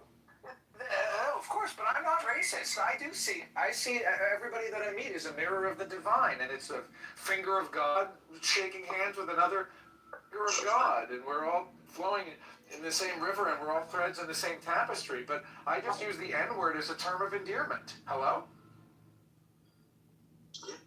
That's endearing. But it's just. Well, it's to you. It may be to you based on where you grew up in where you're from. Where I'm from, and the way that I grew up, it is used by many people as a term of affection and endearment. Do you find they all look like you, or do they look differently? I'm from DC, nigga. Yeah, I know where you're from. Just not feeling that you were probably anything close to African American. I'm feeling you're very Caucasian. Would be my guess. I'm not very Caucasian, but I'm more Caucasian than I am African. Mm-hmm. And how much more would you say so?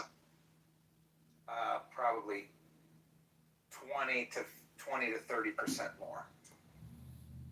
Wait, how do you know you're not African? What do you think, John? How much more Caucasian am I than African? At least probably double or triple. But you have some African in you. It may not be the black African that most people are accustomed to, because I have dated Moroccan Jewish women who are technically Africans. Hello? Hello? I'm loving this music, by the way. Are you playing that music per Lyrical?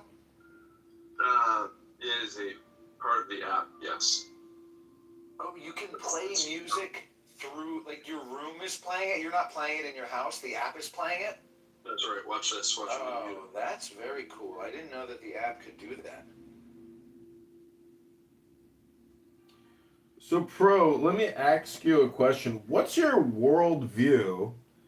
And, if you were the ruler of the planet and everyone had to do exactly as they were told, what would your, 3 primary instructions be? And what would your punishment be for use of the internet? I think my 3 rules are that first one, I would take a lot of time to determine that. So whatever I say now probably would be a good answer. That would be pretty heavy stuff. So I'd probably ask, can I have a week to get back to you? But my inclination now would be we will try to assess optimum outcomes that we'd like to reach and try to come up with a way and a pathway to get there. And while figuring out what those optimal outcomes are, we would survey people. And once we figure out what those optimum outcomes are, and we've surveyed the people and we've heard the why and the what and all that kind of stuff, we try to develop a kind of system that allows for those to be reached. I don't know what that would look like. Don't know how it would happen. but that would be the goal. So, but if you gave me a week, I could probably come up with 3 things that lead towards that. If that makes sense. So, I mean, to me, the most I've been asked, basically, what is the golden rule? And it's obviously treat your neighbors the way you want to be treated, which is with kindness and respect. And so I'm just amazed that your first rule wouldn't be the most basic. Yeah, exactly. Everything else is just commentary. We've all read that in numerous articles and books, and the rest is commentary, and everybody shares the same golden rule, blah, blah, blah. But don't you think treat others how they want to be treated is a little bit more important than how you want to be treated? I strongly, and I've been saying that for years. That's the platinum rule. Are you familiar with that? Well, it's one above gold, right? No, that's the platinum rule. 2 above gold? Oh, my bad. I thought you said that's the one about gold, but you said one above gold. One above gold. I thought you said that's the one about gold, and I was like, no, dumbass, it's the platinum. But see, I didn't hear you correctly. But fucking, right.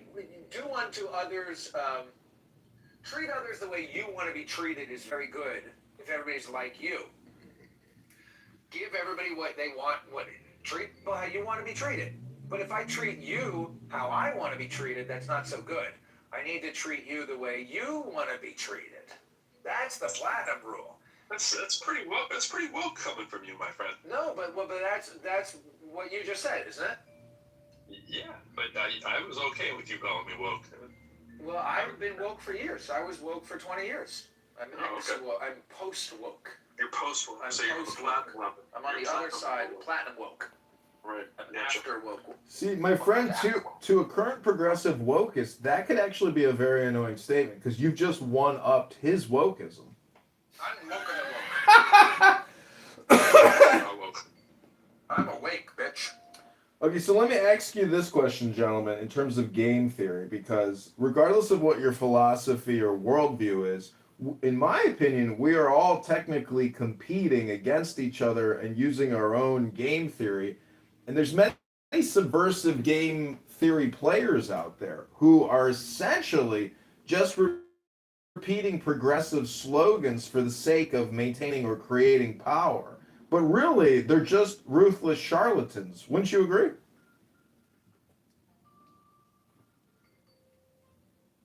I was assuming this is for my friend. Is this for me?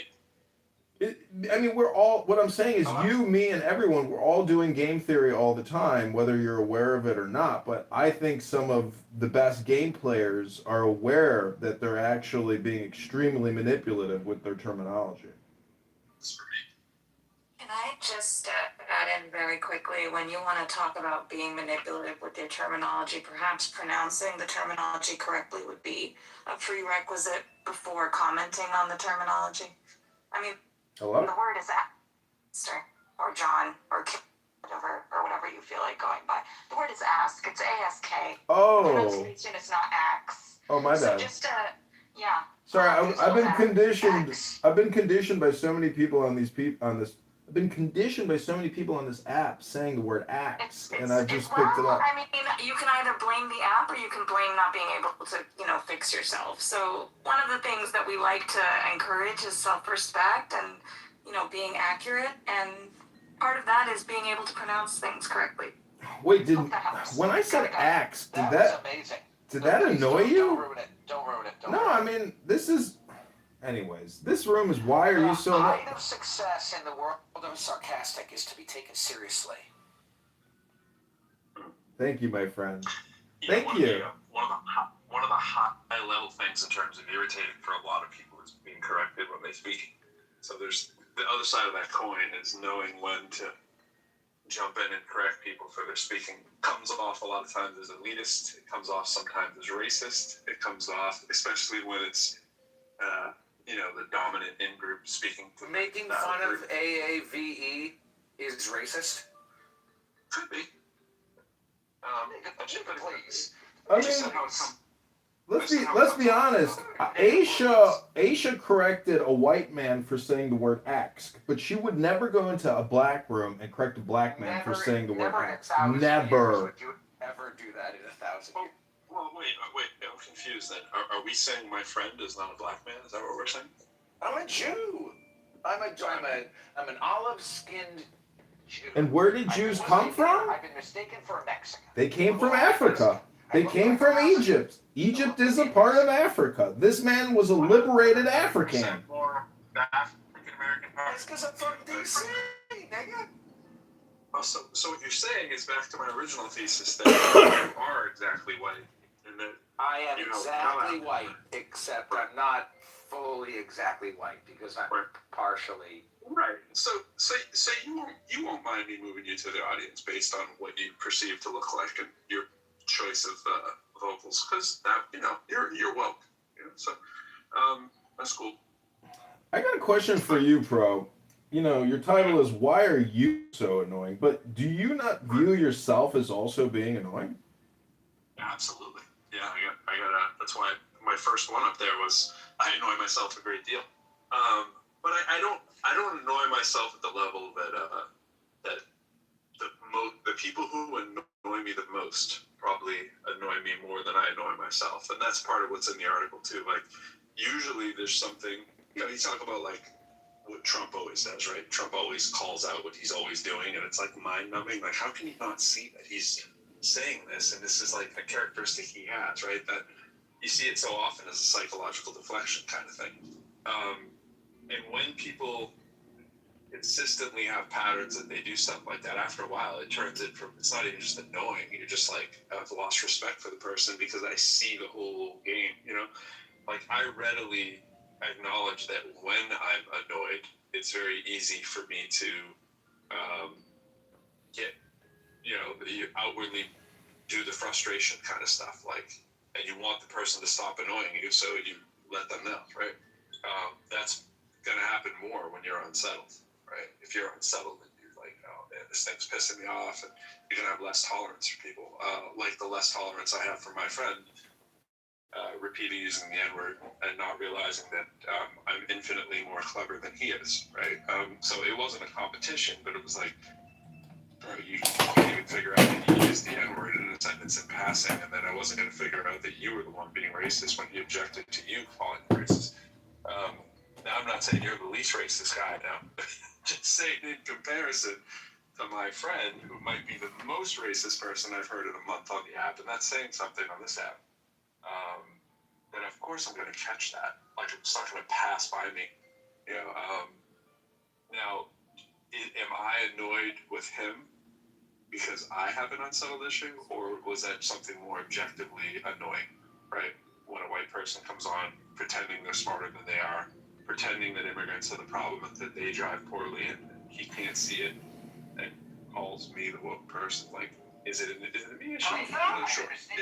Do a split. I'd say, it's probably 80-20 him, Well, earlier I was talking about the fool and essentially that game theory, or that simulation of the fool in the court, the jester. And I gotta say, the thing which sucks about being a fool is the fool's errand, meaning that try, you're not gonna change nothing. You ain't gonna change anybody's worldview and their personality or their persona. The only way to change your character or your persona is individually within, and it has to be that person's perspective driving the change. The environment isn't necessarily going to change their internal workings, even if you are that environment trying to recondition somebody to be less racist or less annoying. So it's a fool's errand. There's a lot. I mean, that's, first of all, it's not like a law like it is in physics. It just tends to be true that it's a hard force to move, right? Like, it's very hard to change yourself. So of course it's going to be hard to change others. So, and that's kind of where you come up with it, that error. It's that we have to remember that when you're thinking, like, man, how hard is it for me to change if I'm being a slob, how hard is it for me to become a neat person? For a lot of people, anything on the executive functioning skills is very, very hard to change, like, overnight or quickly or any of that stuff. And then you try to get someone to do it. They have to see it. They have to see the value in it. They have to talk to people at where their values are, so that they can understand that there's something maybe off in your valuation system. I mean, I get pretty into the nuts and bolts and mathy with a lot of stuff and ratings and quantitative and, as my good friend Aisha would say, reductionist. But at the end of the day, you have to have some level of value for things that are out there in the world. There's reward and punishment for things. And there has to be a reward system for you in place to want to change something normally, or a massive penalty that's going to make you rethink it. I don't know what else there is that makes people change their behavior other than reward and punishment. Thinking about what is that valuation system is the most likely thing that's going to get you to do it, not just necessarily teasing somebody because they're stupid. Well, look at my profile with all the phones. Each one of those phones is on a platform, and I speculate that the platforms will eventually change human behavior, meaning that speech is totally policed on these platforms, and if you want to participate on the platform, you can't. You have to essentially modify your behavior and your speech. So I do think that it's not just coming, it's already here. But there are some annoying aspects. There are annoying aspects to the censor, meaning that you can't actually go up on stage and do a performance which is intentionally provoking, which is really at the heart of what comedy and entertainment is. People actually come to this app to be gaslit and trolled in order to generate the dopamine that they're unable to generate themselves through natural processes. I don't always think the dopamine has to be from gaslighting and trolling. And I also think that everybody has the ability to create their own room. So the free speech thing is way bigger than the policing aspect of this app. I had Joe in the room the other day, and Joe's one of the creative guys on the app, right? He's that's his job. He's the community police person or whatever. Well, I call him the police person, and I said that to him. I said, Joe, I hope you're not gonna get mad at me. I'm criticizing Benjamin. He's like, nah, do whatever you want. Internally, there's not a whole lot of policing other than if something's just ridiculously important, like a life threat or something like that. They don't play around with that, as they should. It's all that, you can't scream fire in the theater stuff. There's no automated the policing aspect here. of this app is pretty light.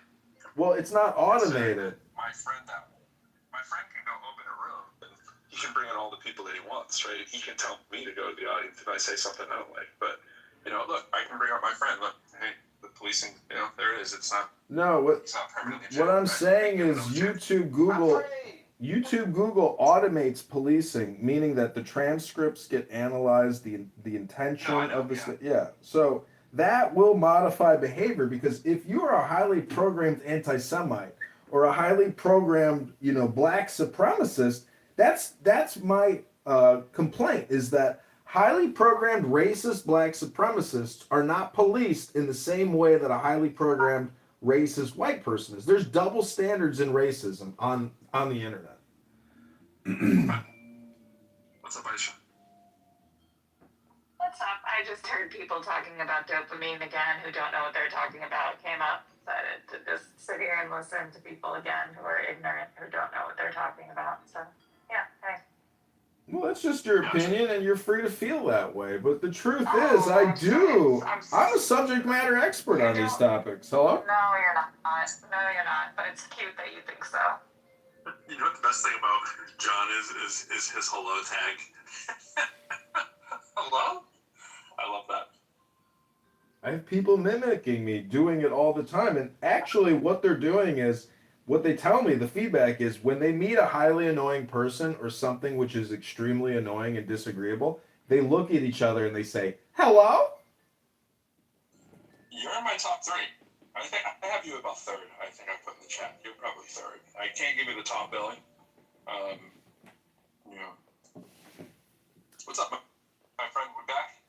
I'm back. Should I say trash bag? Yes, trash bag. Your friend trash bag is returned from the gulag. Yeah. Fresh from the goo. Look at the success of Andy Kaufman. For example, very funny, impersonator. He does, his Eastern European bongo thing. But then he gets into wrestling, and he fights Jerry Lawler in the most annoying way possible. He becomes the annoying villain. So being annoying is actually just like being a villain. Hello?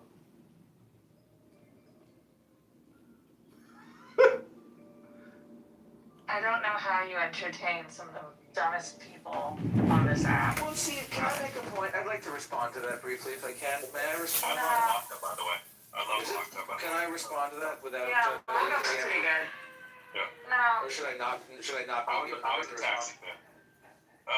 Go for it. I mean, we did bring you back up here, trash bag. So let's see what you got. Well, she just said that she casually referred to myself and John Kitover as among the dumbest people on the app.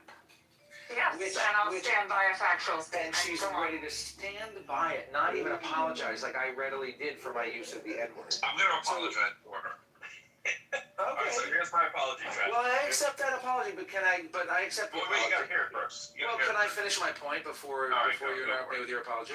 My point is simply this, that there is language that all of us find to be offensive. For many people, the N-word ranks high on that list. But I am somebody who is personally offended by all forms of violent and antagonistic communication. In my opinion, I think which is why you use the N-word. Yes, go on. Right, that's all. Thank you. I'm complete. Hello? Hello. That was good. That was good that you did a hello there. That is some situational awareness right there that you displayed. I wasn't sure that you had. No, I would say, so here's my unsolicited quasi-Aisha mocking apology to you. I would say, and John, I would say that this app has some unbelievably stupid people on it. I mean, like platinum level stupid. your level. Neither of you are at that level. But when you mix thank you. We are slightly above that level, my friend. Pro is at the highest level of intelligence as a mathematics professor at a community college. The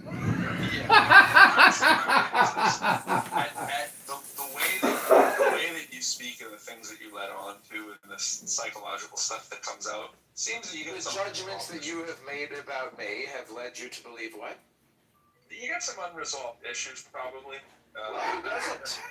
Yeah, I wouldn't qualify you as necessarily stupid. What Aisha's referring to is when you throw around medical terms that you don't understand and stuff like that. And she's a medical professional person, so she's gonna. What medical term did I throw around?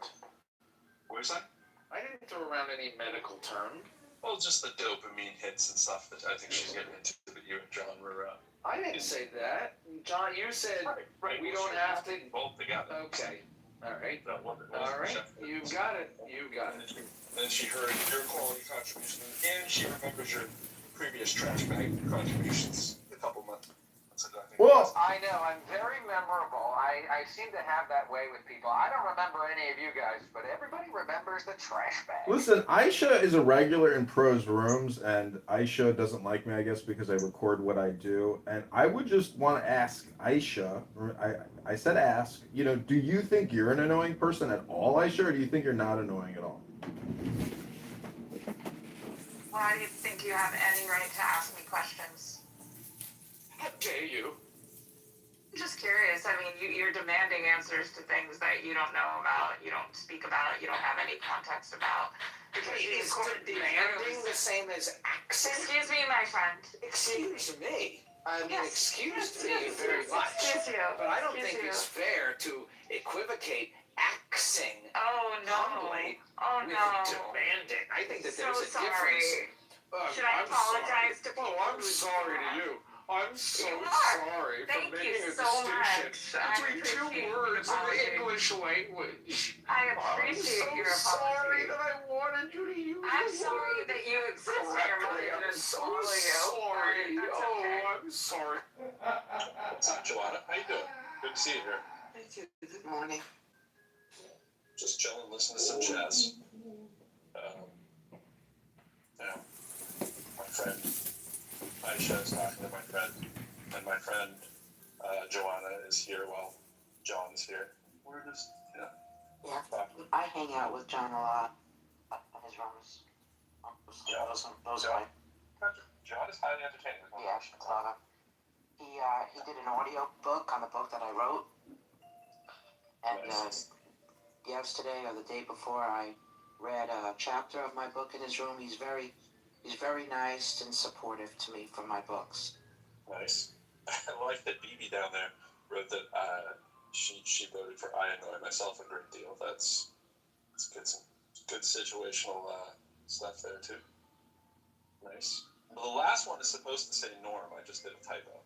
It came out as normal, and my phone fixed it. Norm. So it's like, oh, you must mean normal. So if anyone would like to change their vote, knowing that norm is an option, feel free. See, I think we are all annoying in our own special ways. But in terms of like the debate, I would prefer that this app had like a timer function that rotated throughout all the panels and there was no super mod, so you could actually get an unbiased feedback without moderator bias. I don't understand why they don't have a timer rotation. I just think what they're doing is they're defaulting to the person who decided to take the initiative to run the room and slanted towards just the little modicum of power that is needed to run a room, right? I mean, if you were to make a perfect scenario, I like the equity of, doing that, but there might need to be some, a little bit more authority in one person's hands to either end or stop the room or to be the arbiter of, what's over the line. I don't think that's crazy, but I get your point that it can cause a little bit of bias, but you're going to get that. Well, this is fascism. I want actual, distributed power. But yet you're a Trump fan. Well, see, I see in Trump what I think a lot of the haters don't see, which is self-deprecation. But maybe not. Self-deprecation in Trump? He is self-deprecating quite regularly in a mild way, not in a great way. Yeah, he's had his head almost blown off, and he knows he's on the way out. Anyways, what I'm saying is high-level intelligence. High-level intelligence is self-deprecating. So Aisha left. Maybe she was irritated. She probably had to make a bowel movement after all this irritation. I think she's actually very annoying. There's a lot of women on this app that are highly annoying people, and they think that they know things in a better way, in a more official way, and they're more learned and more educated. It's very annoying.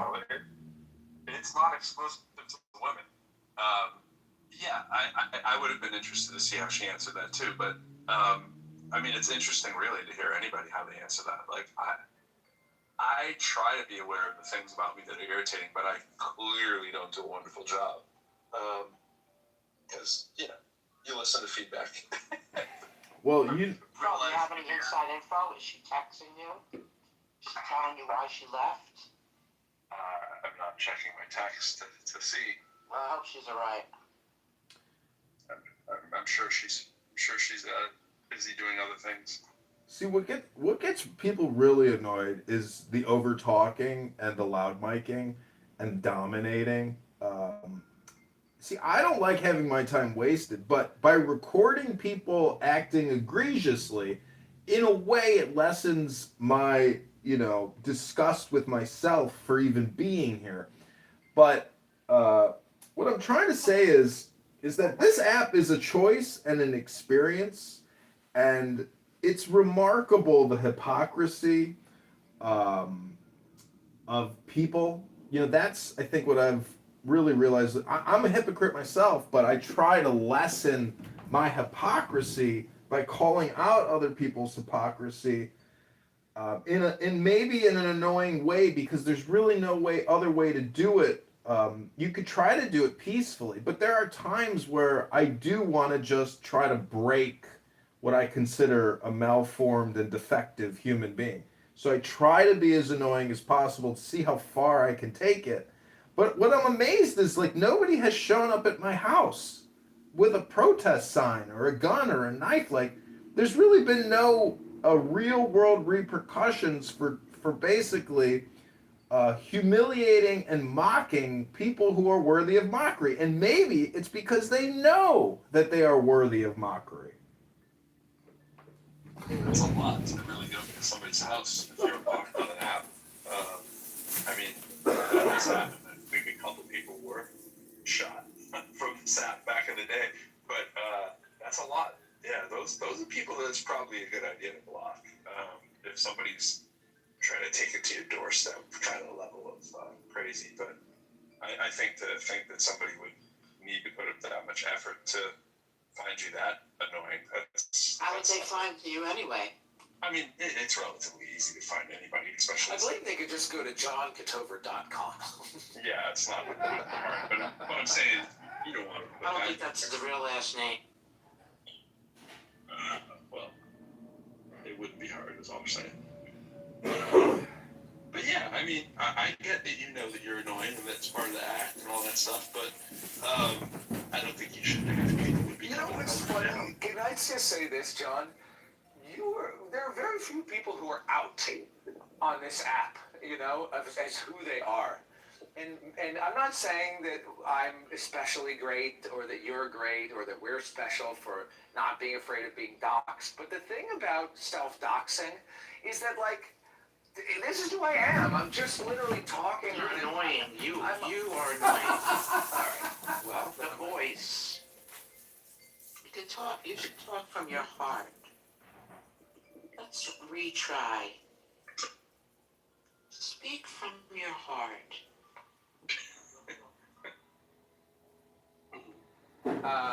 No, I was just trying to elaborate about how it's fun not being afraid of being doxxed. And a lot of other people are, you know, using these anonymous names, such as Joanna M. But you do go by my friend Trash Bag. I mean, I'm not. Yeah, but that's a joke. But a lot of people know who I am. Gotcha. I mean, I'm who I am too, but I don't think that people need to. I respect that people don't want to be who they are on an app, but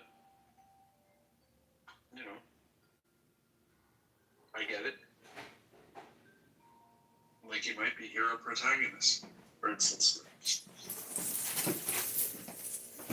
Hey, what's up, hero protagonist?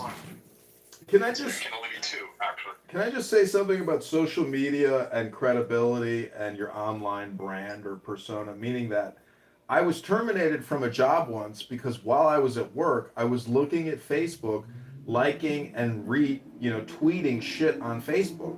A coworker notified management, say, "Hey, John is on Facebook reposting stuff," and I got terminated because of that. Because I became friends with this dumb bitch at work on Facebook.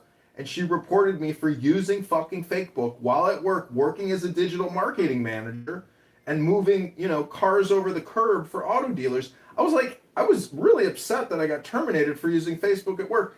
And all I'm trying to say is, what's so crazy is you can't be yourself on social media, but politicians seem to have this unique superpower to post all the egregious, ridiculous propaganda. And so what I'm trying to say is, I'm very open and totally public because I don't think there's any other choice now in terms of society other than to be totally transparent.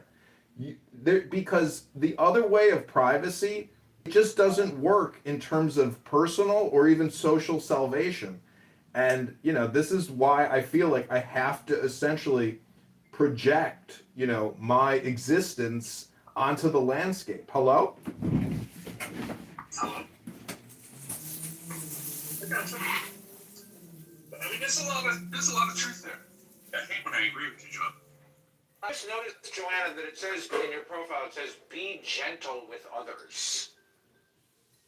And I've got to tell you, it did not feel very gentle when you said to me, "You are annoying."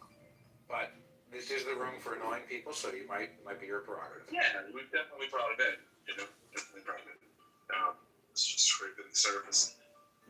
No, but to John's thing, I mean, there's a lot there. I do think it is smart to think about that your actions in real life and online are kind of act like you're being watched all the time. It's a good way to raise your kids, let them know that that's going to even more be the reality. You probably are, risking more than you did in the past, and if you're not willing to share it, you might not want to share it at all. Kind of thing. It's not the worst philosophy to have. I don't know if I agree that the full point you're making on politicians thing, because my thought is that is a recent change where politicians politicians. Well, this isn't totally the point you're making, but the idea that politicians can either get away with saying anything or doing whatever they want, that certainly was not always the case. That's more of the case now. I think we know how some of that got ushered in. Well, look at it this way. I was a former IRS employee, and there's guidelines. You can't even basically have a public. You can't have a profile on social media as an IRS employee according to the guidelines. But how the fuck can a congressman, have unlimited, unrestricted propaganda distribution for their position, but yet other federal employees can't go online and say what they're thinking or feeling? There's a total double standard in the surveillance economy. Sorry. Well, I feel like as a politician, it's their job to spread their, what they're about. So it's kind of the easiest, most efficient way via social media. It's what's used the most to be able to share what they're for, what they're against, if that makes sense. Yeah, and I was also thinking the same thing. I was also thinking of the part about, I should say, and also, as the great improv people tell you to do, and also, Christina, now that money is in politics and we've voted that to be a thing,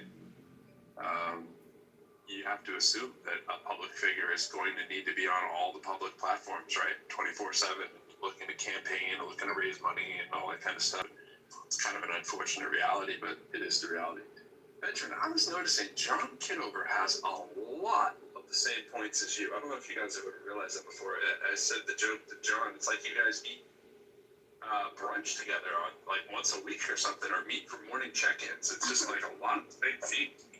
See, the philosopher in Rome, ancient Rome, was banned and actually thrown out of the country. See, a philosopher is just a contrarian constantly pointing out contrarian positions to hypocritical people to try to enlighten them to their bias. And basically, even if they're accurate or they're justified or right, the philosopher contrarian is always going to be censored because of their opposing view, even if they're just trying to propose the contrarian position to just try to get to a silver lining. And so I put in the chat, why do liberal senators and Congress people get to propagandize nonstop, but a U.S. Army general who might be conservative can't also put out his thoughts? So we have siloed and we have essentially censored and policed speech based on your position in society, which is totally fucked up and contrary to our Constitution. We need to unrestrict federal employees. And the craziest thing is the most liberal, the most woke, they are given the platform on LinkedIn. If you're in the Air Force, I see people in the military posting all kinds of anti-American propaganda all the time. And I'm like, how the fuck does the military allow these people to say all this shit? I know it's in violation of the guidelines they put out. Now, you're saying two things that seem to be in contrast with each other. And I do want to say what's up to Benjamin. He's probably coming and speaking in campaigns. He's probably looking at saying he's got 0% of the vote there. He's probably trying to fix that. Understandably so. By the way, anybody voting, that's supposed to say Norm. I just made a typo. That says Norm clearly. So maybe a few people figured out. I wish one changed code. But it seemed like a couple things were in contrast there when you were talking about the military. At first, you were saying, I thought you were saying that when the people want to put their views out there and they can't, and then you said, and then they are doing it on LinkedIn. And I'm saying there's a double standard. Being allowed to do it. What's the double standard part? I'm missing. Like, for example, Jasmine Crockett can come on social media and say that all white men are racist. We live in a structurally racist society. Yeah, this is Benjamin's point. Again, you were meeting at brunch time, planning this out. It feels like, okay, yeah. Well, gotcha. Don't you see how essentially the left mob dominates all the platforms, but highly conservative, patriotic Americans are censored and libeled and slandered, and in fact, they can't actually even say what they're thinking. I just want to say that if you're both in the military, right, and one is liberal and one is conservative, there's no power source that's not letting them both post. You were like, how does this person get to express their liberal viewpoint? But if they wanted to post a conservative viewpoint, they would have been able to do the same thing. They could have posted anything they wanted that was conservative on LinkedIn as well, as long as it wasn't. I guess what I'm saying is the person who could post conservative, controversial content does it out of fear of retaliation and termination. Meanwhile, the woke liberal gangster gets away with it, and there's no repercussions. So I'm just saying that the same law applies to everyone, but unfortunately, self-censorship is really what's happening all the time. I guess to keep it apples and apples, what would be the liberal point that someone in the military could post and quote unquote get away with? Was it that when you said, America anti-American, is that what people are saying in the military? That would be weird, right? They do. I'm asking for what's the military comment that somebody in the Air Force might say? They would probably get Chapter 15 and written up. I don't know if they'd be terminated. No. What is it they would say is that you're pointing to? Like, what is it that they say that they get away with saying? Oh, I could tell. Do you want me to just Google you the top 10 progressive talking points? Well, sure, but you haven't given me one as quickly as you gave me the one with Jasmine Crockett. I'm just like, I thought you were... Oh, that we live in a structurally racist white society, and that would be a big complaint. That would be a top 10. But a lot of this deals with men dressing up as women in the military, LGBTQ trans rights. I went out on a date with a hot Marine, and she said, what do you think about Trump reversing transgender pensions and abilities and access to all these privileges and rights? And I said, well, I don't think men should dress up as women in the military. And she said, well, what about all the hard work they put in and it just gets deleted? I was like, well, I can see your complaint where they may be entitled to compensation, but unfortunately, this is just my opinion. We'll have to agree to disagree. So anyways, I'm just saying that social media is dominated by the left woke mob, and they get away with it in terms of employment. Have you seen Truth Social? Have you seen everything? Have you seen Blue Sky? Have you seen Blue Sky, sir? Where they call for Trump's assassination all day long, violating the law? Who's violating the law? Example. Anytime you call out for the assassination of our president, the law. Example. He's answering the question. Give me a concrete example. He's trying to give you an example. He just said anytime he began a sentence. Right. Anytime someone does something, but he keeps doing it. This is his game. So can you give me a link? Hello? Let me put the link in the chat. Listen, everybody, welcome back to Why Are You So Annoying? Where I believe that everyone is annoying to a certain extent and degree. It's an index. I think I'm very high on the index, yet I still maintain intelligence. Now, the most annoying people are actually the dumb people who are highly annoying. That's super annoying. John, do you find me annoying? No, I don't find you annoying. I love you. But I tell you, there are people on this app that I find annoying, but guess what? By having conversations with highly annoying people, it actually allows me to move through the real world at a higher rate of fluidity, meaning I don't get bogged down by highly annoying people in the real world. I just move the fuck on. Smart people never say how smart they are. BTW. That's not true. Some people are smart and they know it in the same way that if you're happy, clap your hands. When you clap your hands like that, it shuts my audio off on the high piercing noise. It went, oh man. Well, the low end high piercing noise. If that makes sense. Like I've never heard Neil deGrasse Tyson be like, "I'm so smart. Did you guys know that I'm smart?" It's because he's not smart. Well, it's just when it's your default. It's kind of like, Isn't it amazing that people go to Neil deGrasse Tyson as like the default intelligent person when he's actually just like a content creator? He's definitely a content creator, but it's not like he's not an astrophysicist too, which usually has a little bit of intellectual rigor. You know what an astrophysicist is? That's actually just somebody who reads books and writes papers. They don't actually do anything. Well, he's also the director of the Hidden Planetarium, which is not something you just stumble into. You know, he's not a dumb man. He does say a lot of things I disagree with, but as do all smart people, right? But you just like to think the ratio would be lower than say like how my friend said something that I disagree. Do you really want me to get a quote book from the 10 dumbest things Neil deGrasse Tyson has ever said? Because he says a lot of stupid stuff. I've heard plenty, but he also, his volume of what he says is on, it's like more content than you have in your PTR right there.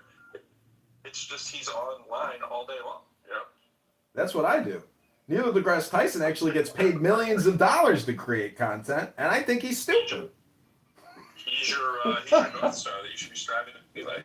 He's filling stadiums, bro. He's on tours. But this again goes back to the... Stephen Hawking never said, I'm smart, right? That's because he couldn't speak. Alistair over here always has to remind people how smart I'm smart. But he did say, I like them bitches. No. He did too. Beep, beep, beep, beep. I like them bitches. Would you say that Jeffrey Epstein was a highly annoying person? Almost certainly, but they seem to be charming enough that a lot of people fell victim to the Venus flytrap that was him, right? Well, did you watch the interview with him and Bannon, the full 1 hour and a half interview? Bannon, I find incredibly annoying. Like a smug, irritating dickwad. But that's just my prediction, maybe. I would agree with you on the Bannon one, but the interesting thing at the end of the interview is Bannon says to Epstein, "Are you the devil?" And Jeffrey's like, "Why would you say that to me? Why would you say that to me?" And if you know what projection is, Bannon is definitely the malevolent, manipulator and scam artist. He knows when he pays one. No, I don't think that's what he was saying. Is that what you were saying? I was saying that Bannon is the evil one, and probably even more evil than Jeffrey Epstein in that encounter. That's a high bar right there. It's very high bar. Yeah. You're talking about a person who had an international ring of pedophilia versus a guy who's a manipulator in politics. Well, you don't know all of the things that Bannon has done in his life. I'm just saying, I do not want to be on record as being a fan of but I'm just saying, compared to Epstein, I mean, it's not whether you find him annoying. I'm sure Epstein has all kinds of little charming qualities that made him get to where he is. Some people just use power and influence, and other people use charm, power, and influence. And I think Trump is in that book too, where he's used the charm thing for certain people that find it charming and not annoying. There's a thin line sometimes. Look, we got Sam here. Sam is down in the audience, and Sam, I would rate you as one of the most annoying people on this app. I know that may come as a shock to you because it would take amazing pride coming from you on that. Sam claims that he is a chemist and that he is an attorney. And he claims that there are no negative side effects other than bruising and inflammation from taking the COVID-19 Zav. And Sam, I just got to tell you, I know you got buyer's regrets and you've suffered medical trauma and you have health problems. But Sam, you are one of the most annoying people I've ever heard on this app. You are an elitist, homosexual psychopath, and I hope you know you're very annoying now. I would say this. I'm saying that is high praise. Yeah, I'm gonna say Sam is gonna take this as amazing praise coming from you. Obviously, those of us who live in the real sanity, the world of sanity, would think that your comments about COVID-19 are ridiculous. But aside from that, I think Sam would say, "Oh, I'm very irritated." I think he'd say, "I'm way more informed than you on this issue because it is something to do with his domain." And I think that he would hold it as a badge of honor. And the homosexual thing is a weird comment, but... well, I don't really think it is, because... See, this is my opinion, is that we are so conditioned to be submissive to homosexual activity and homosexual rights as a privilege and a freedom, that I find it very annoying that we have to essentially never discuss LGBTQ. When in fact, I think homosexual men who have positions of great power and authority, and they are homosexual predators out there, who are essentially orgasm freaks, and they want everybody to know it. Hello? What's a homosexual predator exactly? What do you mean by a homosexual? Oh, you don't know what an alpha predator is? It's a bisexual. Just for the record.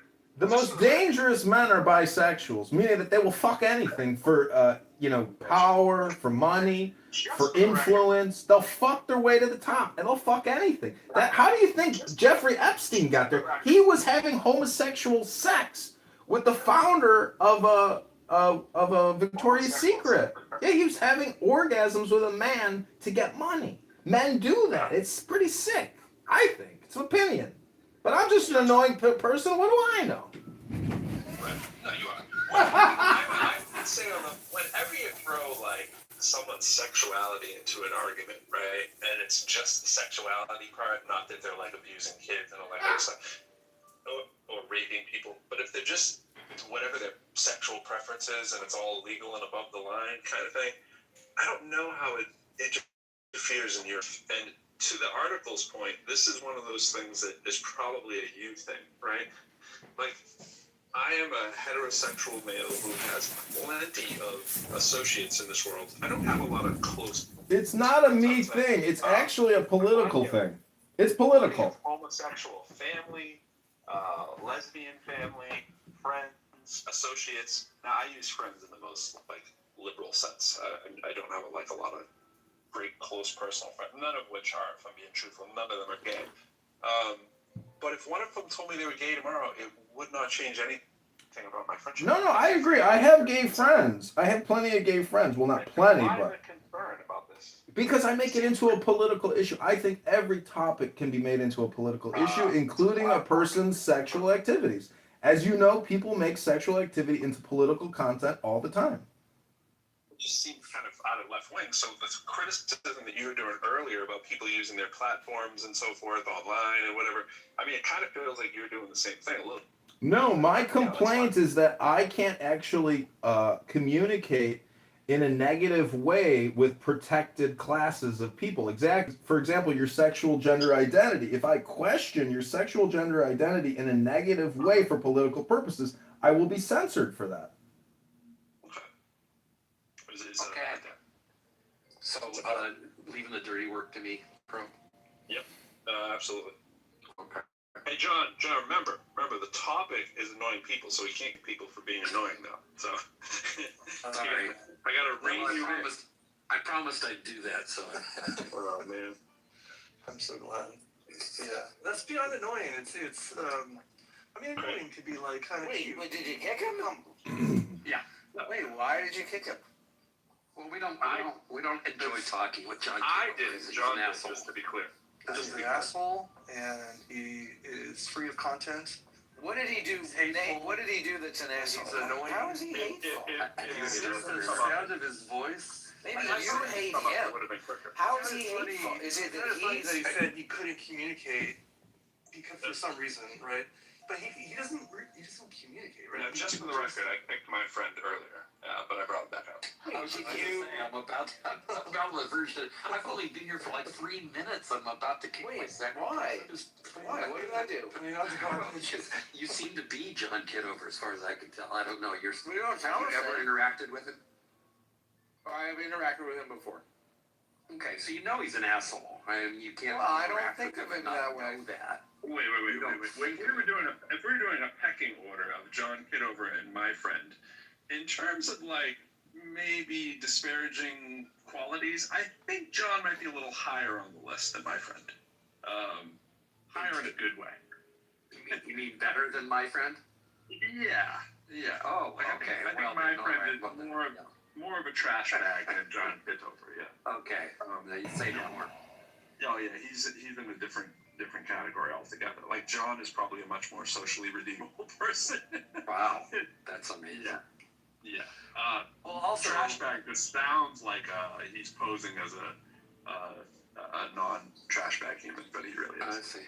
Well, and for better or for worse, John Kitover's name has become known. He has established himself as a brand, as an asshole. But still, I have no idea who my friend is, and I don't care to know. Right. Hey, I wanted to talk with, I don't know, Andy, have you talked at all about this video? No. I just woke up and that was one of the first things I saw, and so I sent it to you. I'm like, hey, have you seen this?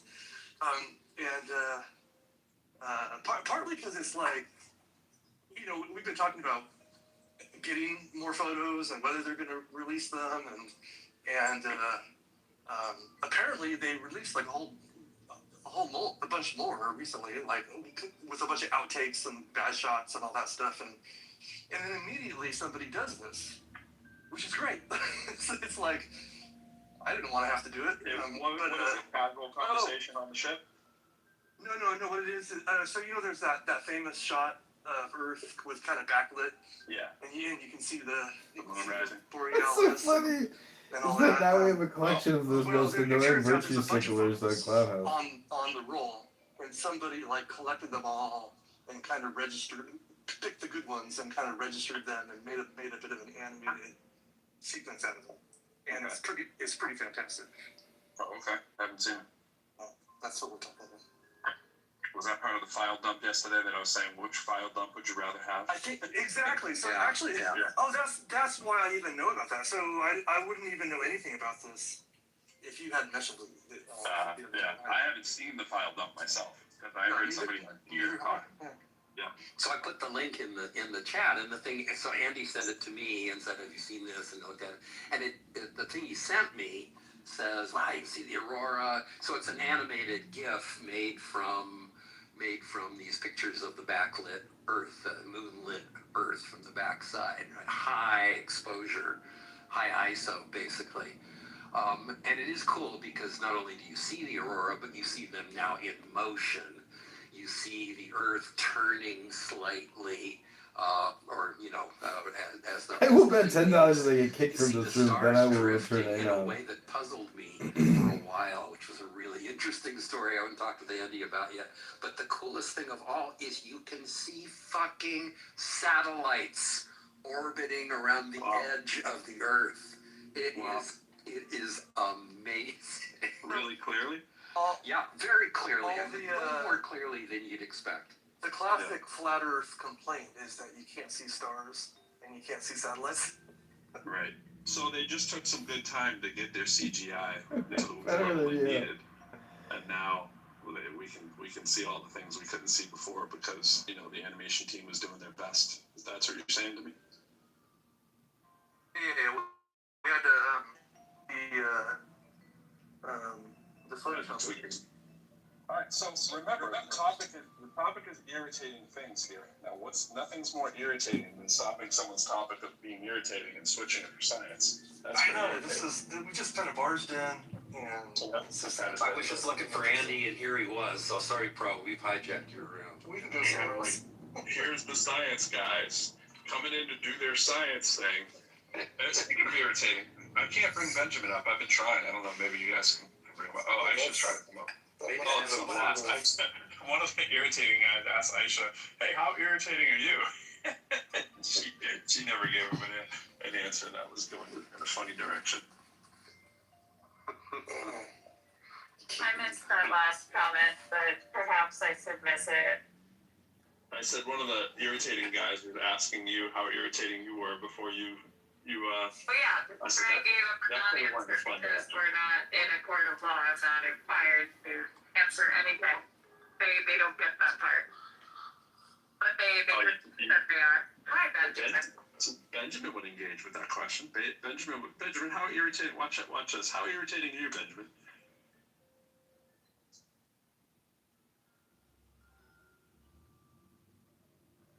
Not irritating. I won't offer a calibrated answer to this. I think that calibrated. I heard calibrated. That's all I heard. I didn't hear your intro. I was going to offer a calibrated answer. I think that my goal, and I think that I achieved this really quite remarkably, is to be just irritating enough to create a pearl. To create a what? A burrow? Like a bunny? Just sufficiently irritating to create a pearl. A pearl? Oh, okay. Gotcha. Yeah, gotcha. That's some high praise for yourself. That was a good one, but then I have to That's some high praise for yourself. Like the irritation causes the pearl, and you have the pearl of wisdom, and that's well played. Too many levels. So, would you post yourself higher or lower as than a John? surfer. Sorry, what did you say? He said as a surfer. Well, I was just gonna say, as a surfer, pearling means something that I think is more like what Benjamin does. Is that making the curl come up from the back or something? No, pearling is basically like nosing in, like you're catching a wave and the nose just goes down and you go flying forward. Al's looking to come up. Al, that's an interesting picture. We're gonna have to bring my friend up later, but we gotta take you in small dosage, my friend. My friend Trash Bag. It's pretty good con making this call, my friend. To call him Trash Bag, but You're definitely a little on the crunchy, muffled side on that mic. Didn't really hear what you said, Aisha. sorry. I said it's more appropriate to call him Trash Bag. I'm in the car. Apologies. Yeah. When you're in the car, it's as if your mouth is right in the mic. That's what it always sounds like. It's not that the mic doesn't sound good. It sounds like you're just like eating the microphone a little bit. Eating the mic and turning the gain way down. Wow. Yeah, very low volume. Flash. I have an update for Aisha. The rest of you can just listen for a minute. What happened? Aisha, we are buried under 4 inches of snow in Boulder today. Can you be buried under 4 inches of anything? I don't think you can. This is once again to Andy's point, right? They're always these Coloradans are always talking about all the snow they get. 4 fucking inches. And I used to go to Mammoth driving through 30-foot on roadways that had 30-foot banks of snow. Imagine that sentence replaced with dirt. Buried under 4 inches of dirt. Let me just Like, wait, make you a weren't comment about. pinned down by a paperclip. Right. Well, we have rain. I don't know, Pro. Do you have rain where you are? Yeah, it's like misty, rainy. Yeah, I had wipers on this morning, but it's kind of stopped. It's kind of stopped, so maybe it'll stop around where I am. Maybe. In like 8 hours. Yeah. Oh. I did invite Al up. I don't know Al. I don't know if he'll last long. So but he Aisha, come up anyway. I know these snowflakes cannot handle any talk about snow, but that's why you gotta close your ears, guys. We're buried under 4 inches of snow this morning, and as I was leaving the house, I saw the baby bunny rabbit scampering lightly in the flower garden over the snow. So there's been a new sighting. All this to get an awe from Aisha. And that's the daily report. I'll keep you updated. Let's hear the awe, Aisha. I love the bunny. Oh, thank you. I love the bunny. I've decided maybe I should get a bunny. Maybe I should get a little bunny. The only problem with bunnies is that they grow up. That's okay. What if he grows up to be a fat little bunny? I'll be okay with that. Ducklings are With worse. their cute little scampering paws that have tiny little colorful ends on them become like rather This one is strong, now sharp annoying and a waste of time. I don't notice a difference in fish other than just big, small, but every other animal, they seem to go through it. Well, maybe like lobsters and stuff. They still look like lobsters, Animals are prescient. They really are. Bunnies have a really high fur to body weight ratio. Rabbits a little bit less so. Well, so do bears, but when you look at a bear, you go, oh, look how cute the little bear is. And then when they're an adult, you're like, holy shit, I'm scared, right? Well, the fur of a bunny is basically as long as the fur of a fully grown rabbit.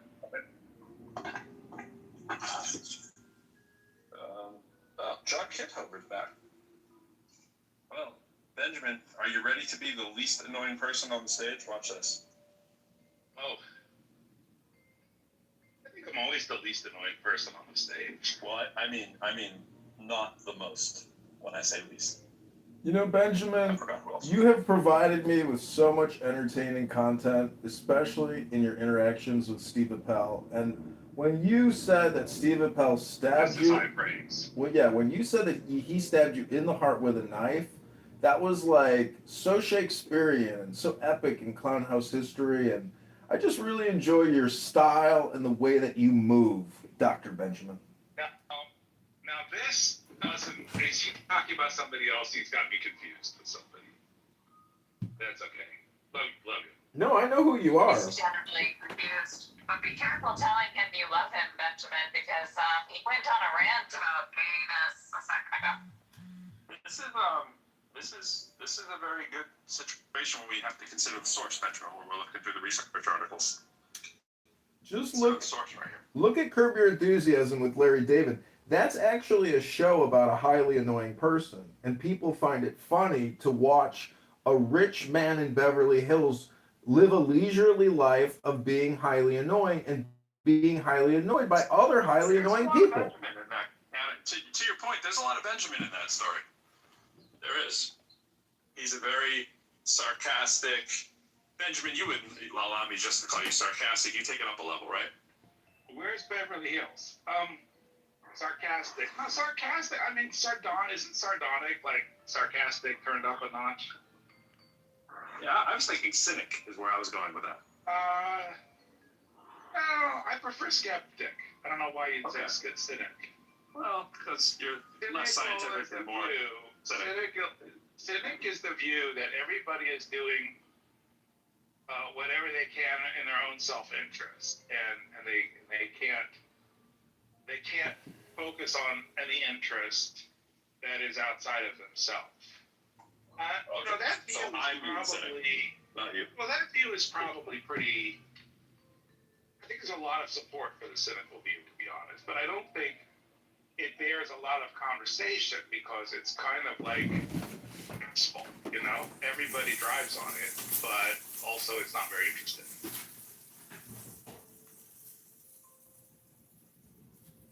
But if you don't understand nature as a bunch of agents doing what's in their own best interest, I think it's really hard to comprehend nature. That is my support too. I don't see how anyone can deny that. Everybody's doing what's in their best interest. So why would you call me what would be the point of calling me a cynic? What work is being? No, I thought you would call you a cynic, and then I thought you would call you a cynic. Then I realized I do. What's the point of labeling somebody a thing that pretty much everybody is? I think You think everybody is a cynic? Come on, now what would that mean, Aksha? So, do you think there are people in the world? Now, remember, selfish is a different thing, right? A cynic is somebody who thinks everybody is selfish. So, if somebody were not a cynic, it would mean there's somebody who thinks that people are sometimes not selfish. I said, you think people are sometimes not selfish? This is the question about altruism, right? Do people actually engage in altruism? And what would be an example of an altruistic act that you think is reasonably common? Like, not some kind of fictitious storybook altruism. But before she answers that, you've bastardized the definition, though. I mean, what we normally mean when we say that to somebody. When we normally say that to somebody, we mean like you think someone's corrupt or they're just trying to do a thing. They don't necessarily have to be corrupt. Yeah, they have their own self-interest, but it doesn't have to be a horrible, vile interest. That's the point. No, this is where John kind of rots himself intellectually. Is that he always takes my view and creates an entanglement where I am saying people are corrupt. And that is, I think, you're trying to do some work there. I don't know what you're trying to do. Well, look at it this way. When you say corrupt is a tricky word. When you say altruism, I sweep off my neighbor's cars in the winter with a broom. And I do it just to help people. I don't ask for any type of praise or confirmation that I did it. I just do it because I'm there and I want to do something for a neighbor. And you're here telling us about how good you are, which is It's exactly. No, I have a. But whether you did it or I have a not, contrarian it's not to statement. confirm, but Hold on, I have a you're contrarian. bragging I'm not about telling. I'm not obviously it's bragging. established. I'm trying to essentially define altruism, but then I want to give the contrarian position about what I would view as corruption in society. The biggest scam is obviously inflationary deficit spending. Every year you're being borrowed $15,000 on your back without any type of intervention or vote. That to me is, from a cynical perspective, what's upsetting to me about society is that we don't have representation in terms of taxation and inflation. This system. You just can't. It's that annoying. It's just grading with no content. I want to talk about my things. What about me?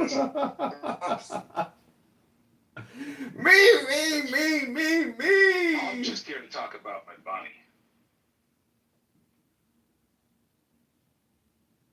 Did you use bunnies and rabbits? Like, as That different was things? actually Is a what bunny I just wanted like to a talk about. rabbit puppy? Yes. Not bunny. I thought you could call any rabbit a bunny.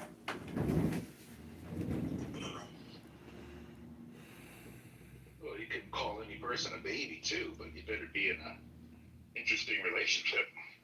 If they're older than 5. John Kitover's baby. Biggest baby in the world. Do you know that song?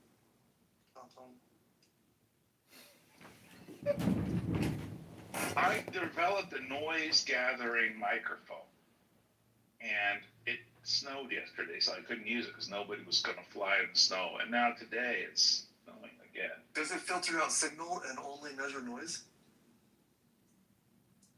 I would say not really.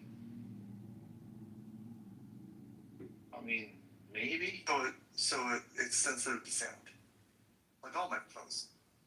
Yeah, but it is a microphone, right? The one I'm going to develop next will be a pressure sensor, so we can get better. We can get fidelity all the way down Mind to DC. control.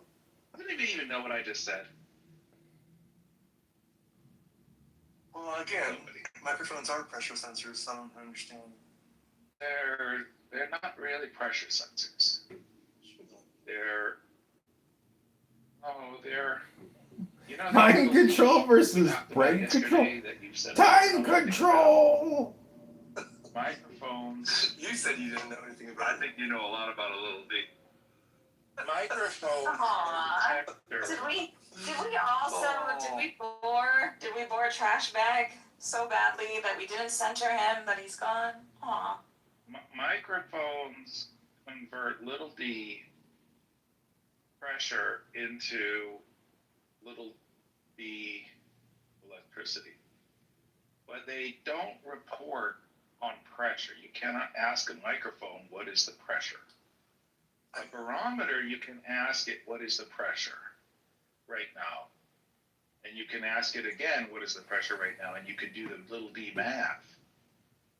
And that means that it has sensitivity all the way down to pressure that is not changing. It can report the absolute pressure. And a microphone cannot report the absolute pressure. Consequently, a microphone is not a pressure sensor. Measuring change machine. Sorry. I think that was good. Am I being pen? Set the higher on. Sorry, yeah. You are saying a little D too much. You should say delta whenever you can. Bro, your background noise is awful. You know, it's remarkable as yesterday. Well, there were marimbas in the background earlier, and I like that. Yesterday I read that equation as delta My friend. over delta t. And My friend! Let me get into the little d. Okay, what we're gonna do is, before I leave the room, I'm gonna go in with an anon, and then we're gonna see what the feedback said is. Delta Pro said, oh, that's good. Well, we'll take First, that. I'll try to come up on the stage one more time. I said it first.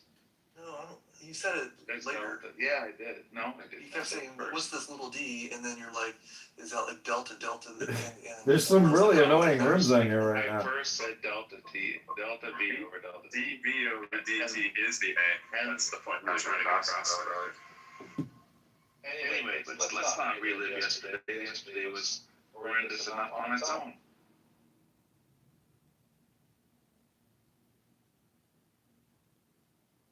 Hey, Bro, I want to get back to this notion that a good educator is going to be irritating enough to create a pearl. I think that's I think that's something to hold in the hand. Are you sufficiently irritating? Sufficiently irritating that I believe so, yeah. What's an example of your irritation approach? I don't accept people believing or using the excuse or using the crutch that they're just not this kind of person, they're not a math person, they're not a blah, blah, blah person, or that they just don't understand it. Okay, that's it. Let's see if there's any feedback. Here we go. A coach would be irritating that makes you do a lot of push-ups and a lot of suicides until you see it for yourself. I don't do the work for them, make them do the work and run hard, and then another level of irritation sets in. I would be very annoyed if he was my math teacher in undergrad. That's just me. Welcome, my friend, to Bible and Quran. Allahu Akbar. We just left the most annoying room on Clown House, and we are recreating it. We're going to retitle this room, How to Be the Most Annoying Person Who's Ever Lived. We have some formulas on how to achieve this. One of the ways to do it is through the Quran. And Muhammad, his messenger, the prophet.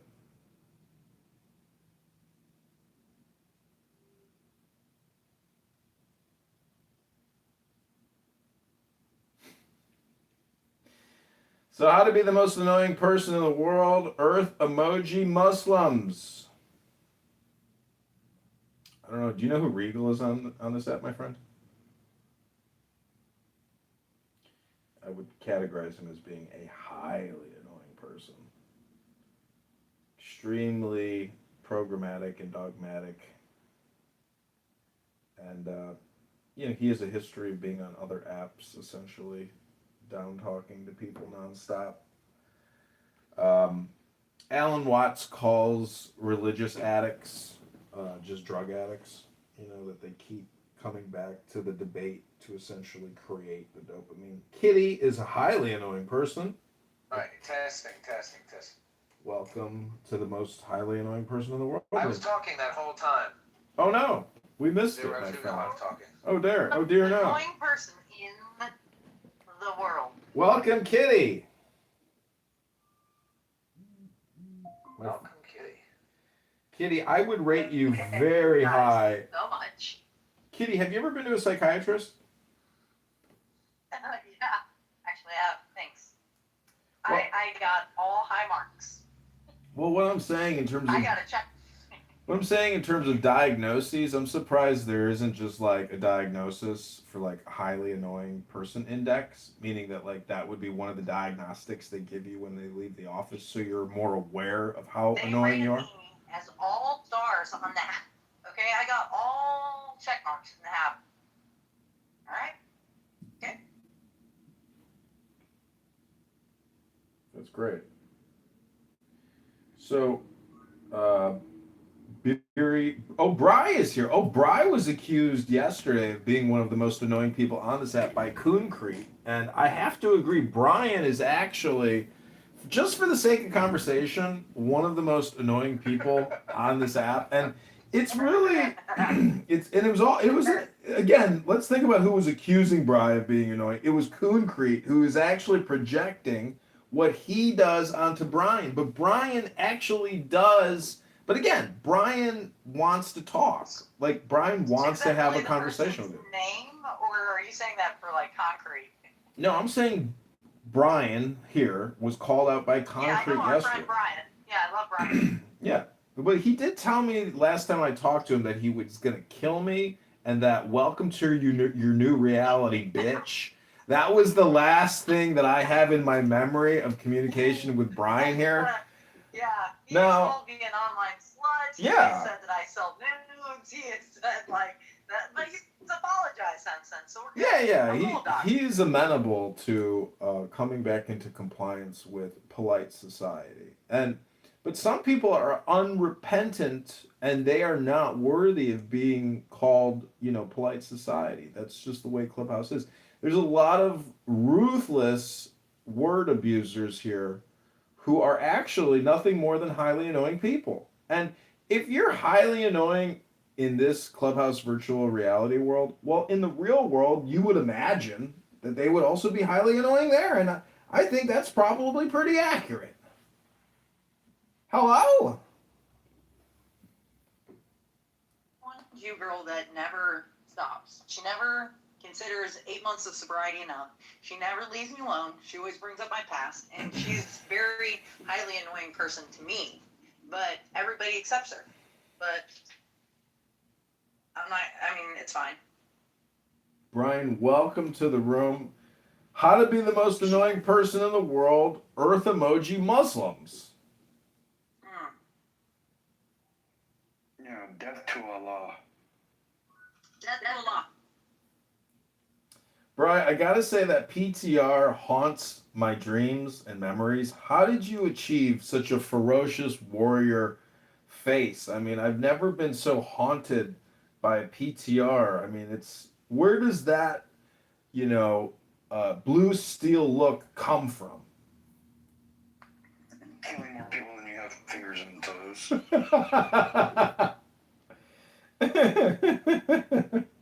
Yeah. Fuck yeah. America. So we were listening.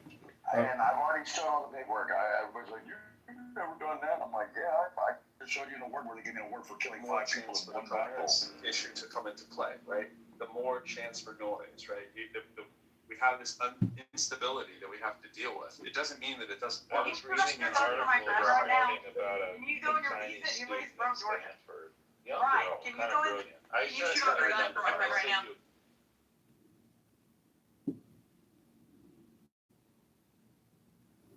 Kitty, what if he's in the middle of having lunch? I don't know. You sure you want to disturb his lunch so you can get him to discharge a firearm? You think that Brian gives a shit? I mean, I'll come up here, Dad. You're my favorite person ever. You're gonna cause unnecessary damage to the flooring in his house. Come on. No, I'm standing on my back porch. I had to open up the back door. Now I'm here, but if you want to be like, hi, have you ever heard a gun go off before? Hi, kids, do you want to see you shove like 9-inch millimeters through your eyelids? Nice. I heard a couple planks. Got a couple plankers there. Got some My fucking friend here plankers over realized there. he's losing his shit. Thank you so much. Wait, Brian, what are you? Was that a target or was it a rifle or no? No, it's just a 9mm Beretta in my gun range in my backyard. Nice. Welcome to Georgia. I know, that's fucking nice. I'm not even a dogs fan, but go dogs. Go Rebels. No, roll tide. Well, that's my daddy's alma mater. He graduated when Bear Bryant was still coaching. Georgia now. Okay, wait, this is replays. I can't say that. I know. No, that's where he went to anesthesia school at the University of Alabama. Other day, they went to school in Tuscaloosa at Alabama for like 2 years. I went. Well, okay, turn the replays on, man. It doesn't matter who's doing it. No, leave the replays on. I prefer accountability. He's fucking his gun again. I can love. Well, I had to reload. I was just shooting, so I have to top it back off. He's here right now, like, no, man. I'm like, yeah, no, that's Brian. What? Y'all don't have guns where you're at? Shit. We do. I mean, like, one of these days, I'm gonna just, set it up and start my own room. Okay, we're just gonna let that one cook over there.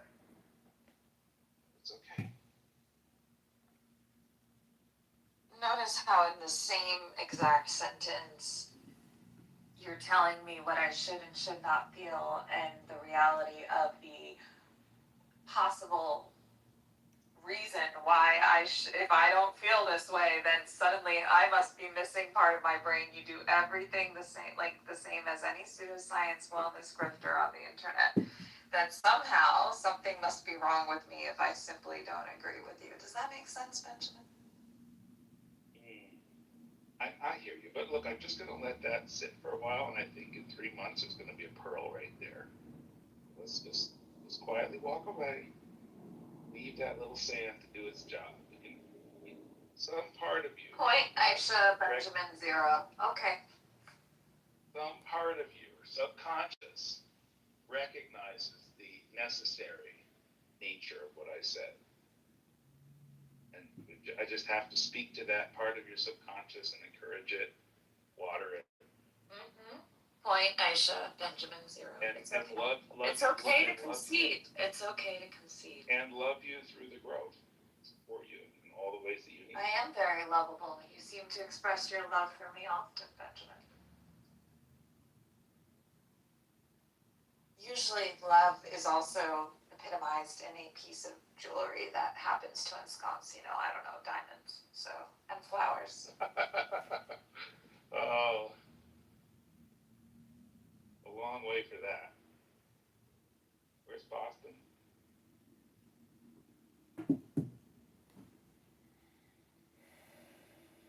Now, if you want that kind of affection, you need. No. Thank you.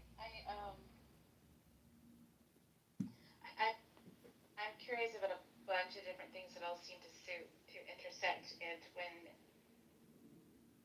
I think we're products of our environment, and when we're talking about the influences on the foundations of what is science, or when we're talking about philosophy or concepts of consciousness, or what is reality, right? When the environments were shaped by certain systems of power, then I think that inherently it has limited our perspectives on what is, because of how we're told to categorize, for example, even the idea of family.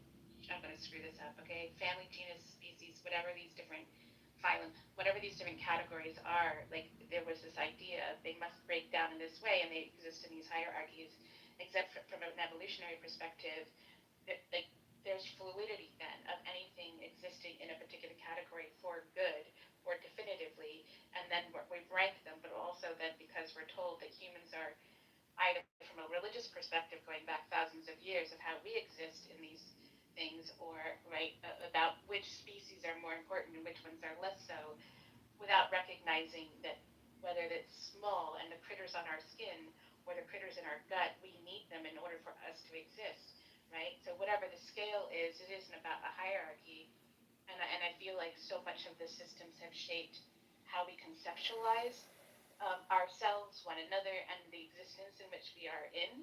And I'm wanting to explore de-power structurifying. I don't even know, because there's so many different forms of power that have influenced these things that, and I find a lot of help in meaning in systems, feedback looping, and relationships between things that seems to eliminate more than nounness, if any of that made sense. A lot of it made sense. Actually, there's an old guy named Robert Wiener. He came out with something called cybernetics. And when I'm listening to you, I think that you might be very interested in that area of research, that field of research, especially when, like how you say, we're products of the environment, just how the environment does impact us. So with AI, cybernetics is being talked about a little bit more than before, but you might be interested. So, do you get offended if they call you a jarhead? I mean, I think that it's Yeah, like. jarhead. I'm not a Marine. Oh, okay. What branch were you in? My dad was in the Navy. I was a U.S. Army combat medic. Colloquial feedback loop now. Yeah, okay. And then what I would usually refer to as feedback looping, but that's not conceptually, colloquially talked about in Of that way. them. Okay, I wear them once a year. Oh, but definitely I was looking at rubbing alcohol or something. processes. I do clean them. Hey, Carmen. They look good though. You look good in pearls.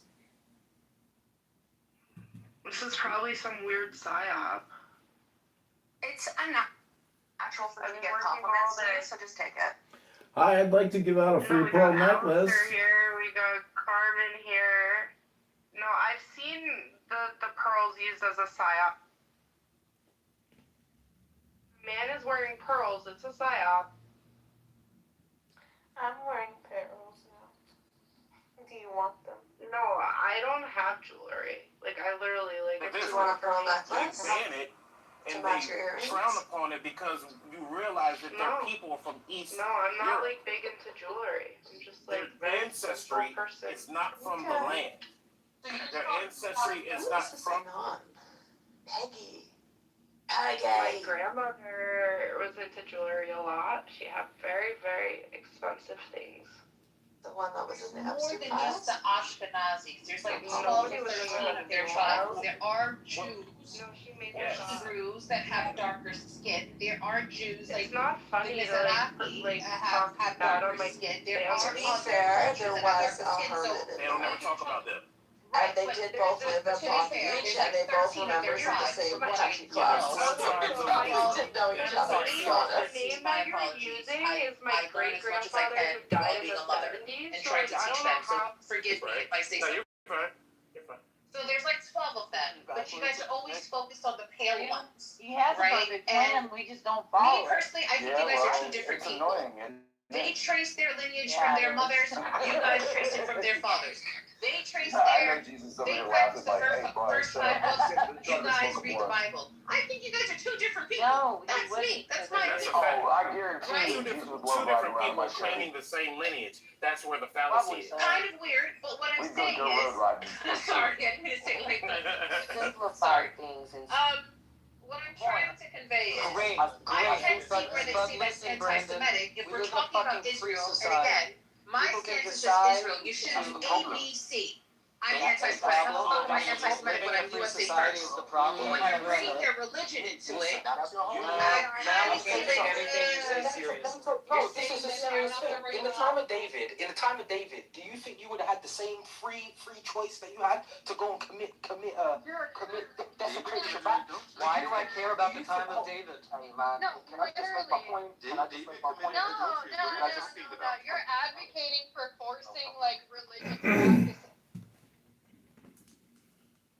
Determined by the house of their father. It's not that even when you read the beginning of the Bible, Matthew, the beginning of Matthew, it traces the lineage of Jesus by all the men. That's how the Bible. That's how you find. That's how you get your lineage. That's not our book, though. Yes, it is our book. That's not our book. No, it's your book. And see, here's the thing. Yeah. They don't believe in the Bible, and they don't believe in Jesus. No, we don't believe in your book. Yeah. We have They don't believe in Jesus. Yeah, they don't believe in. You don't believe in the Torah either. Yeah, because a lot of the things that you guys do go against the Torah. 1,000%. Correct. Name one. Oh my God. Have you so Let's talk about lineage through the mother. So your book. You want to talk about lineage through the mother?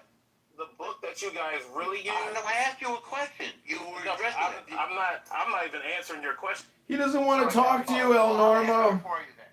Listen, I have set up a nonprofit called the Jewish Complaint Department. It sounds to me like OG Saint wants to submit a complaint, so go ahead and please make your submission. Truth is out there. So who Can I ask you about something, guys? See how normal just takes over? I'm not taking over. That wasn't me. That is you taking over right now. Who was being the back and forth? I was out If people allow it, which is wild. There's another whole study. Calm down. You Can I ask you about something, guys? We want your content. Just take over the conversation. I didn't take it over. Yes, we you want did. your Man didn't content. get the chance to finish. Okay, enough. There you go.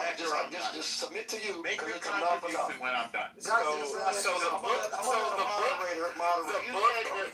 that they come in and disrupt. Let's go back to so we can talk over him. That's I'm fine. following through the.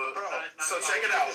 So let me say this: the book that they go by is the Talmud. They go by the Bible. Yes, you go by the Talmud. No, we go by the Torah. You're wrong about it. Because the things that you guys do come from the Babylonian Talmud. Incorrect, sir. It comes from the Torah. No, it does not, because I've read the Torah. I've read the Torah, and the things you guys do are not in there. You can't read the Torah because you don't read Hebrew. He was talking to some Christian book. and it's false. Let's go back to Many Jewish people condemn the word anti-Semitism because they know it's a play, it's a plot, it's a ploy. I know, I'm talking to you. I'm talking to you because OG was trying to make a point that you interrupted, that you didn't even let him finish his point. Wait, and that's the problem. No, I'm talking. No. He was talking to Sonora about the whole idea of antism, and you didn't even let him finish, and you just jumped in. He went on to say that we didn't follow he didn't the go Torah. on to say that. You jumped in and All interrupted him. right, hi, I'm sorry, I'm back. I was just talking to my father, who's sick. He has the flu. And as I'm talking to my daddy, you know, the love of my life. Oh no, I hope it's not COVID-19. Did he take the vaccine? It's not. No, it's not. I thought it was him, her too, but it's not. It's not cappuccino? No, it's not cappuccino. No, this is cappuccino. This is Point. I was just wondering, I'm a supermodel, and you're all big stupid dummies. And did your dad take the vaccine? Yeah. Real quick, Yes, Alistair is somebody that records rooms and says like the N-word like a billion times a day. Oh, wonderful. Remove him. Don't you record rooms, Lonzo? I thought you did that. I listened to your recording. We know Clubhouse records rooms, so what are you saying? Don't you record? Nobody can record. Yeah, sorry with that. He was Sonora to know about Point. I'm so sorry. See, me and you had a very rocky morning. Do not piss me off. I am letting you guys know how my day is, okay? I have sick children. I have a sick father, okay? Everyone has the flu. We are going to help me out, and we're going to help me get through my day with this conversation, okay? I was just trying to help you out, though. That's all. Thank you so much. You saw how we got off on a rocky start this morning, right? We're good now. We're good. Right. We're good. I said, yes, ma'am. I respect you. Absolutely. I'm just trying to help the rest of the room. Respect. So not only do I have to make sure that this house is sanitized before my husband comes home, I have food to cook and I have sick children to take care of. I need you guys to help me out by being adults. Me as the woman here, I thought you guys were more logical than us. I thought I'm supposed to be the emotional one. How am I the logical one? You guys are being so emotional. I don't understand. Because normal comes in and disrupts everything. We try to You're a child. You have to be restrained. But Normal can't invoke my emotions. This would have to be done at the state Right? level. Another person can't make me come out. To get enough support from this is to right? But even then, there's logic in it. eliminate the winner takes all I don't want to be in the electoral Can I ask, so that I'm just saying the normal comes in. How do you say your name, Mr. Squiggly Line? Mikael, Let's go with Said. Said? I want to ask about Wait, I thought Sonora was. I believe on it. Were you done, Sonora? Okay, Saeed, you can go after I Thank finish you. my reset, okay? Okay. So, because I'm dealing with an entire household, I need you guys to regulate yourselves because yes, I'm listening on my AirPod, but I know this beautiful technology. You can leave your phone somewhere and listen to the conversation in the AirPods. So I can't run to my phone and be like, one mic, right? I can't do that. Okay? So, men, I can't believe I'm saying this to men. Regulate your emotions. Let's ping up. Let's try to have a conversation of the both sides here, okay? One night. Let's calm down and stop being so emotional for men. What's going on here? Hello? That being said, Saeed, I think you you want to say something? Yeah, thank you. I'm just thinking, like Israel, it's what we think, most of the people, that's one of USA states. To speak when other people were speaking. Is that true? Say something. People misunderstand it that way. It's not, but people think of it that way. They haven't been.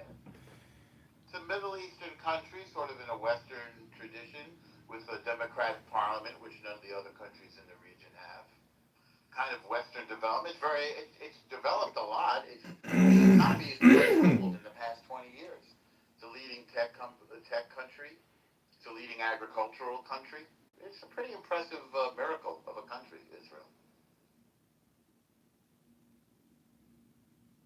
Then if they're doing so well, then they should be afforded to, not have our aid. They can afford that. The aid is given for transactional reasons. Hold on. They can afford it. You landed. Yeah, I haven't landed. I'll let you know when I landed. Alright. What are you threatening me now, Lonzo? Yes. What's the threat? Be in a group. Don't you think as I'm U.S. first, Melting my brain. my island first. You know what I mean by okay? It's United States, Haiti, and Santo Domingo all day for me, right? Santo Domingo. But like when we talk about the money that we send over there, we do purchase things from them as well, like tech and Ooh, stuff. I can't Like, upload to we my do YouTube. need Too many allies, strikes. So our relationship with them needs to be strong over there. Don't you agree, or? Hello? Yeah, I mean, we could work with Iran. We could work with Saudi Arabia. You think it's We can work with anybody who want to work with us. Absolutely, yeah, for sure. Well, we're allies with the Saudis and we're enemies with Iran, so you were half right. Hello?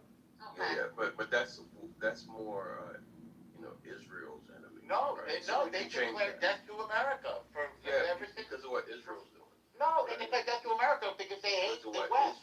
Because they hate non-Muslims. Well, hold on, Normal. So what I'm trying to say is, like, I hear what you're saying, but to not have Israel as an ally, I think that would be more. And again, this is just my opinion. I'm always open to. Damn, appeal rejected. Based on new information, so I'm not stuck on this. But from everything that I That's an know old that video. I've read, I think it would be smart for us to have.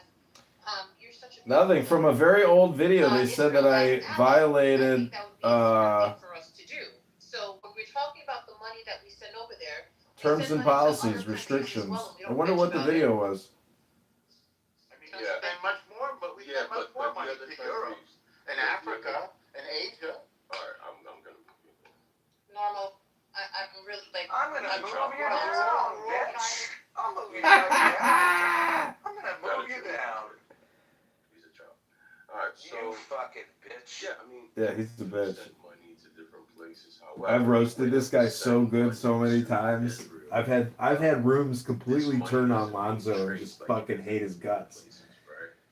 When you send money to other places, Haitians just destroy. Like everybody hates this guy. When I just I've roasted this guy so good. We just send it over there and hope that they do the right things with it, right? Some of the money that they use kind of gets skimmed to them having free healthcare, them having a lot of free shit. They even use some of our money to kind of further. If you can find this room, it's called "Can You Criticize Israel Without Being Called Anti-Semitic?" The house is called "In Real Life." In fact, the money that we send to Africa, right? If you take like a PEPFAR, right? This is like something that's supposed to help Africans. Anything that has to do with HIV/AIDS, we're using that as a bargain tool, right? If Africa doesn't do this, and this, these African nations, we're gonna limit it, right? That's not right. So this is kind of sort of like what's been happening to these other countries, and that's not happening to Israel. So maybe we could start doing the same thing to Israel, right? Alonso. If you don't, Yeah. Complete, sorry. if Israel, like we can kind A South Carolina judge right? Hey, if you is preventing a man's execution due to his mental illness because he claims he's immortal. Settlers that you have, these little baby terrorists that you have. 25 years ago, a psychiatrist with the prosecution, as well as the psychiatrist and psychologist with John Richard Wood's legal team, agreed that he failed his two-pronged legal standard for competence to be executed. This place. He's too stupid to be executed. This amount of money. That's all I'm asking. We're starting to ask them. You know, as these videos come out, we're starting to see that these people, these Israelis, are taking advantage of these other neighboring countries. It's just not right. Other people are complicit, right? Because, you know, them or their people have done this in other places like America and other European countries, so they just shut the fuck up.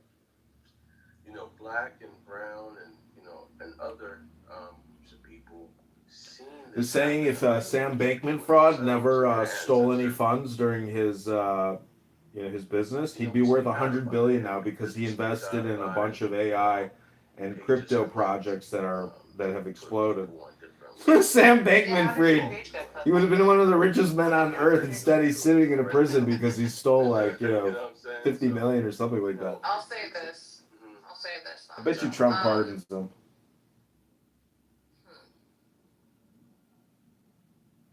If I'm talking about global influence, I think the United States needs to have their hands in everything. Now, when we're talking about black and brown people specifically, you guys are going to hate me for saying this. I don't think either side ever liked us. Jewish people or Arabs, like, are we okay? Yes, ma'am. Like, neither side liked us. So I'm going to stick on the side of being American, nationality. And, like, guys, what's the best thing for America? Now, morality, I think what Israel's doing is kind of fucked up to the Palestinians in Torah. I don't like it. But that doesn't make me anti-Semitic. Doesn't mean I hate Jewish people. Does that make sense? No? Yes? So go ahead, OG. Yeah, and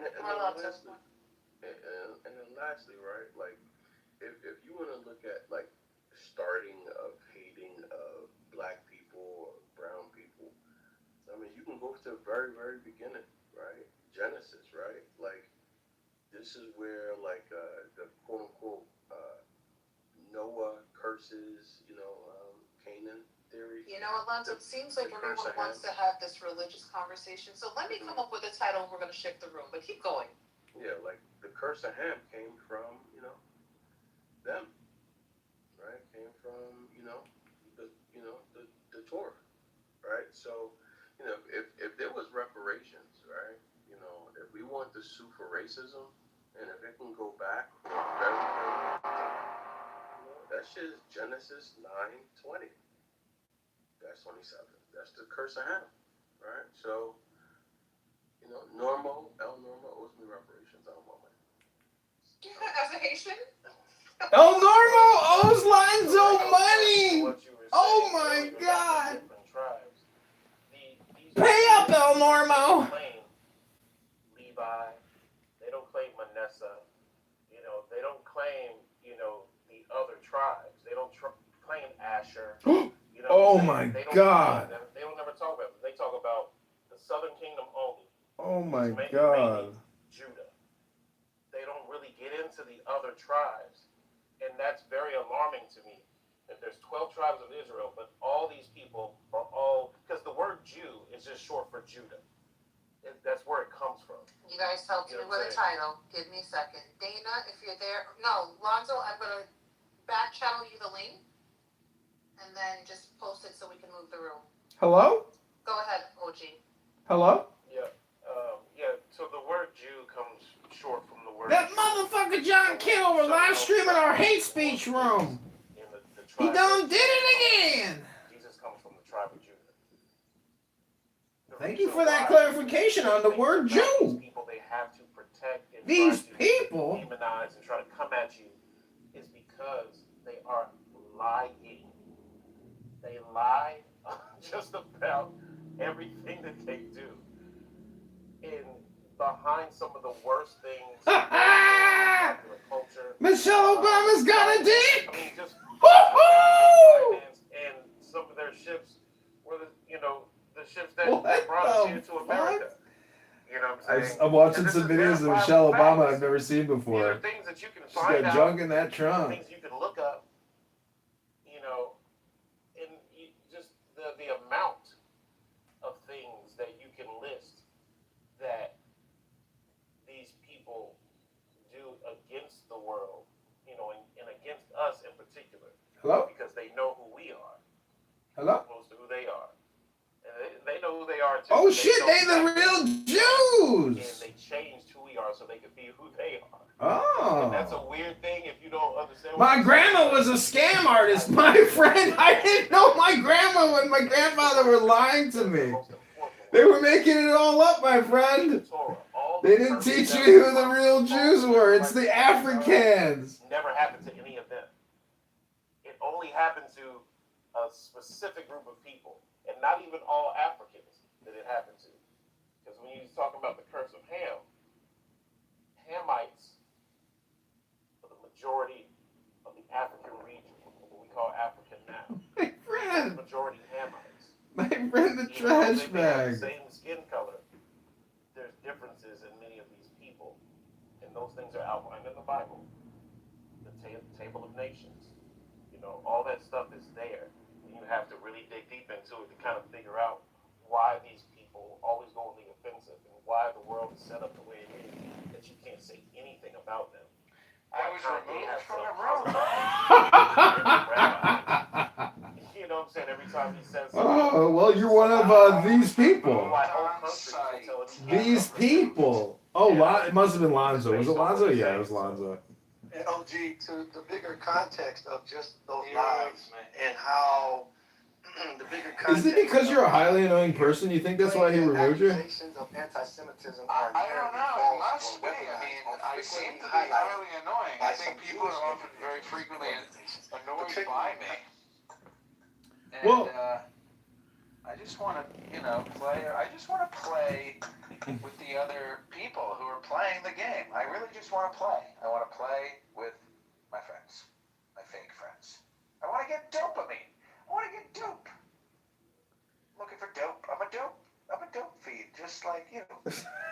I'm gonna change the title of this room. It's not called "Can We Convince Zach to Read a Book?" Can we convince you to do that?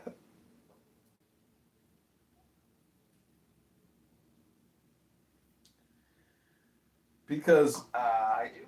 Yeah. the first step in removing someone's power as a highly annoying person is to get them to read a book.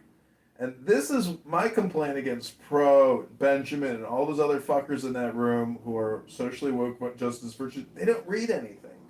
So they're just, what we're doing is repeating our personalities to each other and our personas to each other, and just always trying to define our personality and persona by a virtue signal. And so this is why the book club is so important. And I told my psychiatrist, they said, well, you're so depressed, what are you doing to try to do something positive or productive? I said, well, I started a book club for veterans who have PTSD. But it's so hard to get a veteran to read a book who's got the PTSD. And I'm like, maybe they got... Anyways, you see what I'm saying? Hello? I'm trying to get back on Airbnb, but it's never going to happen for me. It's so fucking upsetting. Why don't you just run it through my account? You can't ever win. I mean, you just had your appeal from YouTube denied. You can't ever win with these things. You could appeal, but has anybody ever won their appeal? I mean, who's reviewing those appeals? Somebody in the Philippines. Oh, dude, they're ending the room. They're running away out of the room. They've all fled the room, and they've recreated a new room. It must be because they were watching my YouTube channel, and they said Kitover is recording us. To your live stream, I can't even tell you what I really think. I couldn't tell you what I really think. Can I tell you what I think, or do you want me to? No, don't say. I've tried. I've told you never say the N-word. It's okay if African Americans say the N-word on YouTube, but you can never say it. And the algorithm is so smart; it can detect when a white person uses the N-word inappropriately or in any way, shape, or form. It's not even the appropriateness. You are. Oh, dude, I had to tell you, I heard the funniest room ever about the N-room. It was a room by a bunch of N-words who were talking about the value of the N-word economy. And they were literally saying, do not abuse the N-word. We have to make it precious and only use it when the time is right. I was dying laughing. They went on and on and on. They said? Yes, it's a magic word. It is a magic word because it's one of the top 3 words you can't use. Actually, it's the number 1 magic word because you can't use it. So it basically, you know how the real magic word is the name of God? Well, to an N word, the N word is the name of God. And so you can't use it unless. So they're like, Don't use the. Exactly. It was the funniest. Never use the N word in vain. Only use it when it's profitable, my friend. Right. Only when you really gotta hit him with the M word, that's when you hit him with it. I couldn't believe what I was listening to. I was like, dude, I was happy that I was recording it, and I was like, oh, I can't wait to tell Zach about this N-word conversation. And modern. yeah, my sister one time, she watched a video or something or a room. It was called like, the N-word or something like that, and my sister was like bringing it up. Like, anyways, it was just very funny. It's because that's the thing. It's all about comedy. Well, that's what I was going to say. I don't want to say it out of respect to your live stream, but I was going to say, them N-words is G-word, the G-word. Them N-words, the G-word. What's the G word? Gay. Oh. Well, I actually heard a rumor that Donald Trump is bisexual. I just read an article that said that Donald Trump was wearing a diaper and had poop in his pants. Well, I just read that Donald Trump suffers from narcissistic personality and borderline. Oh, did it? So wait, you were diagnosed with borderline personality disorder, right? That's what they told me. That's what one lady told me. It's crazy because my psychiatrist, Dr. Vinny Boombas, the other day at the VA hospital, he said, have you been diagnosed yet with borderline personality disorder? I said, no. And he read me a list of 9 things, and I said yes to every one of them. He says, you said yes to every one of them. You've got borderline personality disorder. I was like, oh my God, I never knew. Your problem. I didn't know. That's your problem. I just didn't know. Well, wait, what about self-harm? Do you harm yourself? I'm trying not to, but I have thoughts. Well, suicidal ideation is not the same as self-harming behavior. But what my therapist told me is that women are more likely to cut their wrist, which is not a very manly thing to do, but a man might do something like punch a wall out of anger and break his hand. Yeah. Because that's a very self-destructive thing where if I hit this wall, I'm so angry and childish right now, I'm going to hit this wall, I'm going to break my hand. That's definitely something that I have done. And I haven't done it in a while. Probably several years ago was the last time I hit or smashed anything out of anger. But that's a very self-harming behavior. Possibly the smoking cigarettes could be considered a self-harm behavior. Wait, I mean, cigarettes are harmful? Cigarettes are self-harm. Well, what about spending, 80 hours a week on a conference call with a bunch of R words? Yeah, is that about wasting your life away? Is that a form of self-harming? I don't know, wasting your God-given life. That's like saying just existence itself. Sorry for merely existing. That's what people really want in these rooms is they want a Jew to come up and say, I apologize for merely existing. Right, I'm sorry for existing. This is why I love Larry David so much, because Larry is the king of, pointing out bullshit. And I don't know. I just love Curb Your Enthusiasm. It makes me happy. Like, for many years, it brought me so much happiness to know that there was somebody out there that felt the same way that I felt about Clown World.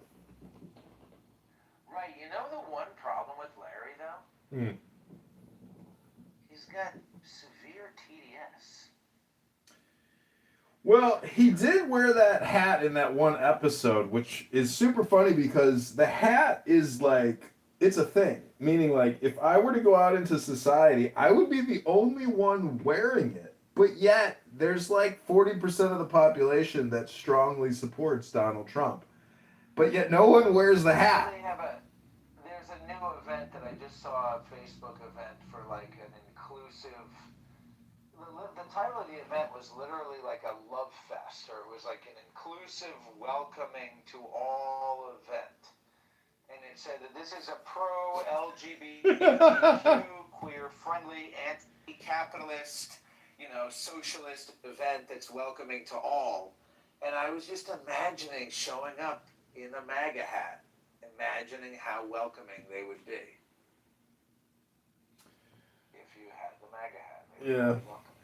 I don't know. It's one of those things where it's like I don't want to go out and do things like that because like that would be too much work. I'd rather sit in an office and like do that kind of work in an office and then quickly go out and enjoy life. I did go to like this extreme hippie like Earth Fest one time with my mom and my sister, and this was what I thought was so funny is that there was a charlatan there giving a speech about genetic therapies. And it's just a scam. Like the guy is literally trying to get people to scam them. And I was like looking around, I'm like, wow. I'm like, well, this would be a good place to find victims for his scam because like everybody here is super woke and susceptible to like this type of scam. I was like, hasn't this guy heard of the internet yet? Why doesn't he take his fraud to the internet? Why is he at an Earth Festival trying to ruin these good people's financial well-being with his bullshit therapy? But anyways, yeah. Yesterday, the Inspector General of HHS arrested two men. One of their names was Muhammad, and he was running a $500 million Medicare billing scam for genetic testing. He literally generated $500 million in revenue from the government through Medicare. And thank God we have Trump in office to try to stop this shit because I think I'm at the point. I mean, it's not even at the point, but in my opinion, we have to shut down Medicare, Medicaid, and like restart it on a new platform because the fraud and the billing, and it's the biggest industry in the world. I did a query yesterday. What are the top 10 industries on the planet? Medicare, Medicaid is responsible for the biggest industry on the planet, which is health insurance and life insurance. So the whole thing is, being ripped off by hundreds of billions a year. And this is why doctors make so much money. I mean, and why they don't see patients for 2 to 3 months because they just let nurses do all the work. And they're basically just billing agents. They don't actually do anything for anyone's health. It's just the consumer packaged goods distribution business. It's so stupid. This is why people compete. They take the MCATs and all this shit. They get to med school. They come out and they're making all this money. It turns out it's just like a billing business. A physical therapist and a yoga teacher does more for people's health than any of these doctors ever do. It's unbelievable. It's a business. Hello? I hear you. But that's why I say, reading a book is very important. And we're trying to convince you to come on this app to actually read a book, to change your experience, my friend. And until you actually change your experience, you'll never change yourself in a more powerful way because you're getting so close. It's like, have you ever played like racquetball or handball? No. Well, I showed up. My bad. I'm with you. I showed a friend how to play racquetball, and I used to kick his ass. And then after like 3 days of playing racquetball against my friend, he started beating me. I was like, how are you getting this good at the game so quickly? So Right. it's the same game, with Clubhouse. Right. And you haven't sent me any videos. You haven't done any real work. But here you are wasting all your time not being productive. Well, I know, but I'm always doing. Yeah. I mean, I hear you. I do a lot of bullshit around my fucking house. I do a lot of like dishes. I feel it's kind of fucked up. I feel like I'm kind of like. Anyway, don't get me started. But that's a major problem. That is a major problem. Well, my psychiatrist said, John, how do you stay busy? I said, I got a house. I'm constantly doing home maintenance. It never fucking ends. She put down home maintenance. Well, remember the thing about the 60 pairs of underwear? Yeah. Today I actually got to start doing laundry. Getting close. It's the beginning of laundry week?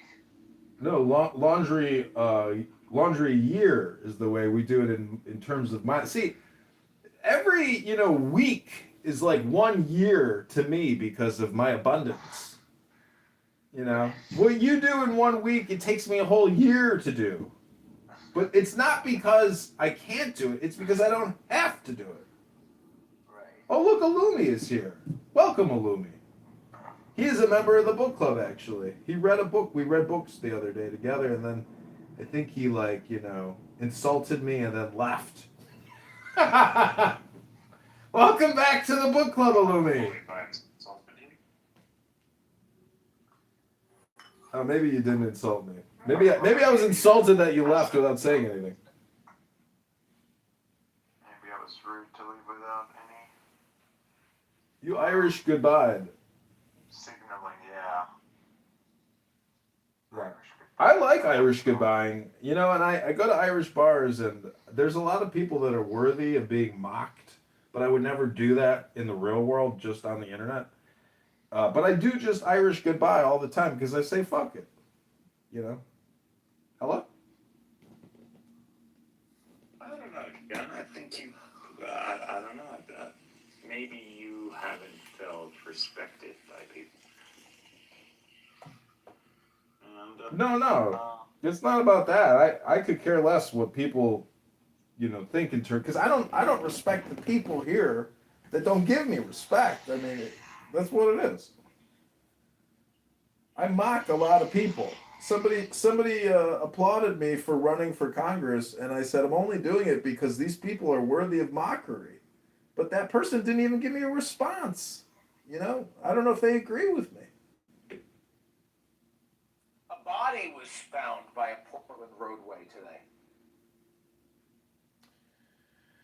So, Lumi, are you gonna read a book?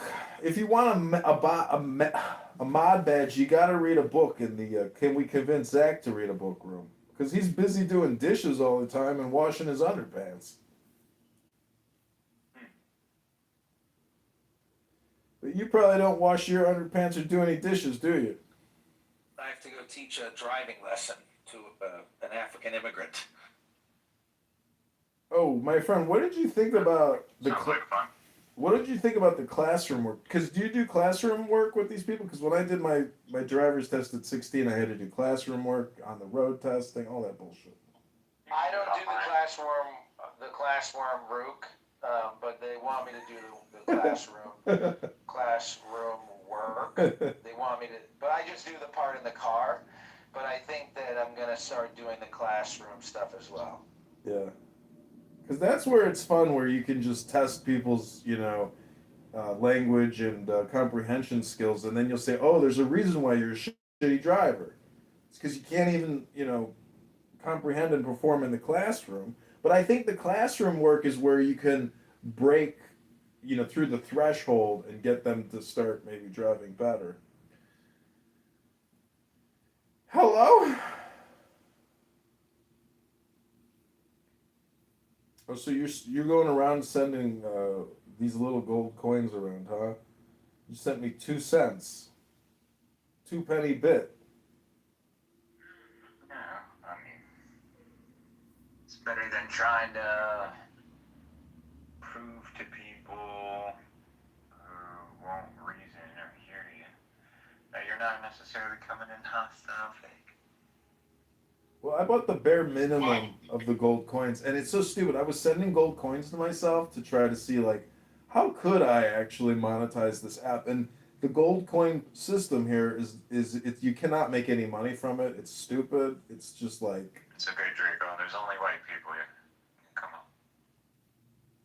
Draco doesn't read books. I think this app would be a lot better place without a lot of these minorities. Well, the way I look at diversity and discrimination is that if you let go of your opinions, there is like a fully automated response effect that is created by no longer having opinions. And what happens is you can actually become successful through the diversity and discrimination. And a lot of the complainers on this app don't understand the upper lip and the lower lip, or the upper eyelid and the lower eyelid, meaning they don't know the secret to creativity, which is essentially just jumping in the river of diversity and going with the flow. It's the discrimination that prevents you from actually, in a way, achieving a higher state of happiness, which is nothing more than consciousness.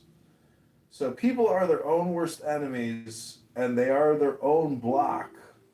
And to get around that, you basically just have to let it go. Meaning all your assumptions, opinions, and pre-programmed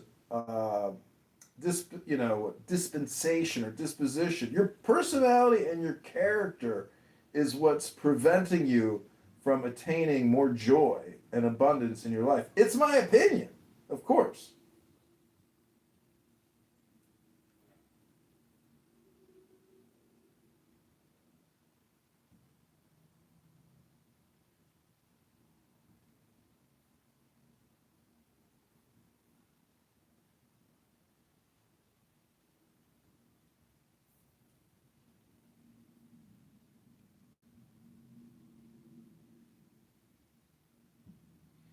The thing that I forget is that everybody is a magician, whether you like it or not.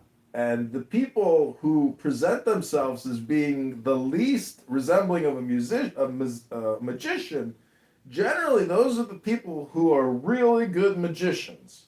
Because the best magic trick that a magician can create is that they are not a magician. It's the same principle of like the devil.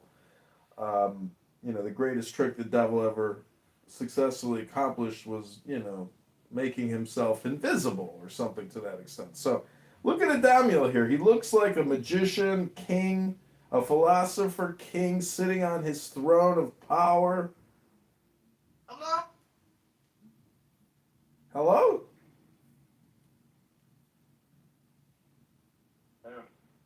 Oh, it's a meme. The news. All right. I don't know, man. You have yesterday I didn't came, but better late than never. Didn't come, came. I was not present. Yeah. Better late than never. It's all good, man. I doubt you would have impacted much. Oh, come on. Have you seen my input with the opening of All People of the Book? Why do you hate? Anyway, I'm not on the phone anymore, but it's got the phone emoji. Oh, what's up, my friend? He sent. Okay. Oh, Draco, what's up, man? What's up, buddy? How are you? Long time no see. Doing great. What about you, man? Chilling. So, Draco, do you think that everyone has a soul? Yeah, sure. Do you think there's one soul or an infinite number of souls? That's a good question. I'm not sure the ins and outs are. The soul is, in a sense, theoretical, but I guess something to the effect. Do you think God is within you or God is outside of you? It depends on what sense you mean. I can say yes and no, depending on the sense. Do you think you're in God or outside of God? Well, I think there's something to the whole image bearer concept. But can I go into detail on that? I don't know if I could exhaustively go into detail on that. There's so many different writings about the whole image bearer concept. But in that sense, if you were to say God is within you, I would probably agree with the whole image bearer type of idea. Do you think the subconscious is a concept or do you think it's literal?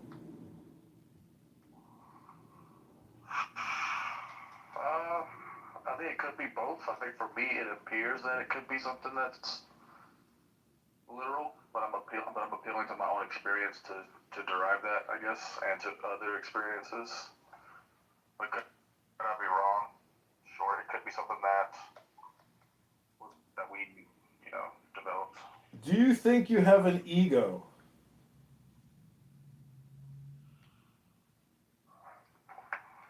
What'd you say? I couldn't hear you. Do you think you have an ego? EGO. Yeah. You do? Like in classical sociology, yeah. Okay, well, the biggest ego trip going is thinking you got this thing called an ego, because that's a concept, my friend. No one has ever touched, tasted, felt, eaten, or seen an ego. It's just a concept. And so, in the same sense that God and soul are just concepts, no one has ever seen, touched, tasted, felt. But if you believe that everything is God, well, then actually you have seen God. You're actually talking to God right now. And you are God, and the cell phone is God, and the wireless, internet transmitting our concepts is supposedly God technology or something. But we're just trying to convince Zach to read a book about spells and magic words. Hello?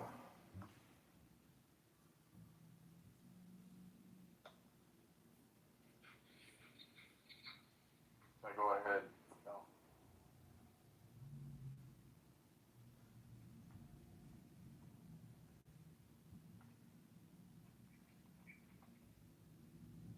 So, how would you define the word synthesis? I don't know if I can do like a relating subjects in a cohesive framework. Do you think A plus B equals C would be a good formula for synthesis? Depends. I don't know what you mean, but is there a zero concept? Like, could B be equal to zero? Well, could 1 equal 0? Or could 1 equal 10? Hello? No, I thought you said A plus B equals C. That's not what you said? Meaning you have two variables, and when you add them together, you get a catalyst known as C. Or you can multiply them or divide them, or put them to a power. So I'm just saying that for many Christian literalists like Regal or Megatron, they fail to see their own mystic path. And essentially they, in a way, they devalue their self by putting such a strong emphasis on this tertiary God, which is supposedly like a literal all or nothing point of supreme power and intelligence. But the concept that you are part of a one God or a one universal God, it's just, I think it's just energy metaphysic, meaning that it's just, we're just eternal energy in a different amalgamation of what we call God, and it's not that we are God, but that we are essentially God observing the God effect to a certain extent, but not like we have real powers. Our greatest power is our imagination. So whatever you can pretty much visualize in your mind's eye, you can, in a way, hopefully create in the real world. Um, but with AI and all this other stuff, it's. I think we're living in the best of times and the worst of times, and you can go around this app and confirm it's the worst of times for people. But there are just rare people who are actually super optimistic and positive because they're happy and they know it. So part of therapy and psychology and philosophy and religion is to try to make your experience less friction. Grease the skids, grease the wheels, put some oil in the engine. So in order for this, I think there's a need for increase in honesty and truth. I think truth has less friction than like lying to yourself, or because that's the thing, right? Sometimes we do try to hide something because we're scared of it or whatever, but no, like when you address it directly, it's better. That's my little personal experience. But yeah, I get what you're saying. But I just want to say a comment. So I do agree that the human spirit is much more powerful than what some people may portray it. But let me ask you a question. Do you think when you say like that everything is God or you're God, do you think this is like an ontological identity, or it's used in a different way? Well, ontologically speaking, I'm not sure what you mean by ontological. I'm merely just trying to say that everything is God, as opposed to nothing is God. But again, this whole thing is just personal development. Don't take it too literally, and don't waste your time, with it in a way. Like there's just too much personality involved in it. Like everybody's personality is wrapped up in their religion, your persona, your non-playable character is what I'm trying to break. Hey, did you see that movie with that guy? He's a non-playable character, but then he sees a hot chick, and then all of a sudden he like starts killing the actual humans playing the game, and they're like, "Oh, there's a glitch in the game. This non-playable character is now fighting us when he should have just done his pre-programmed." No, what movie is that? It's with that guy from. Reminds me of one of my dreams. But anyways, I don't know the movie, but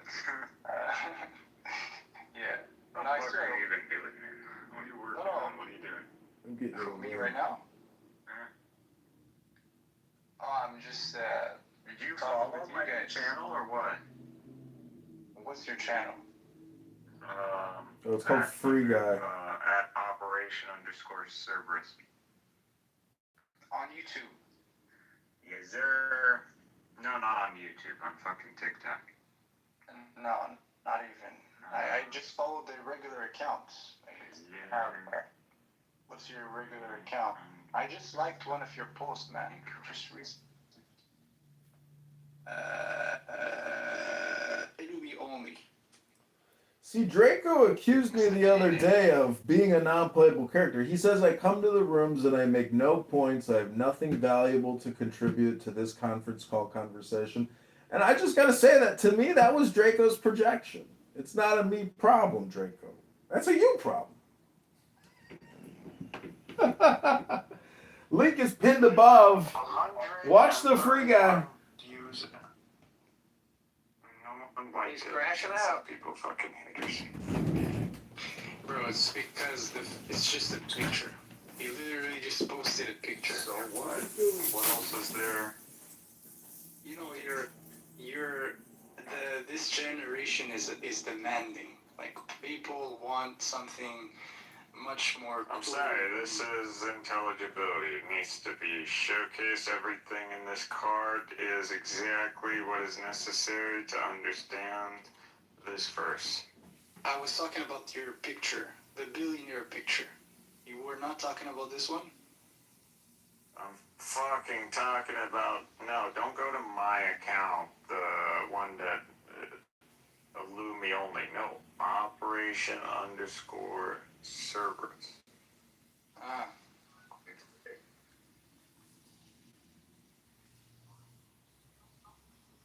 Cerberus.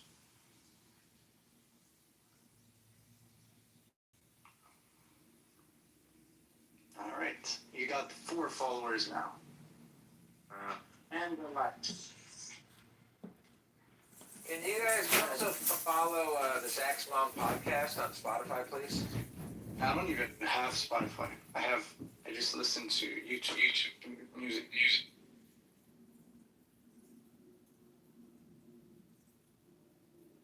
So my question is, do you think Muhammad was a mystic?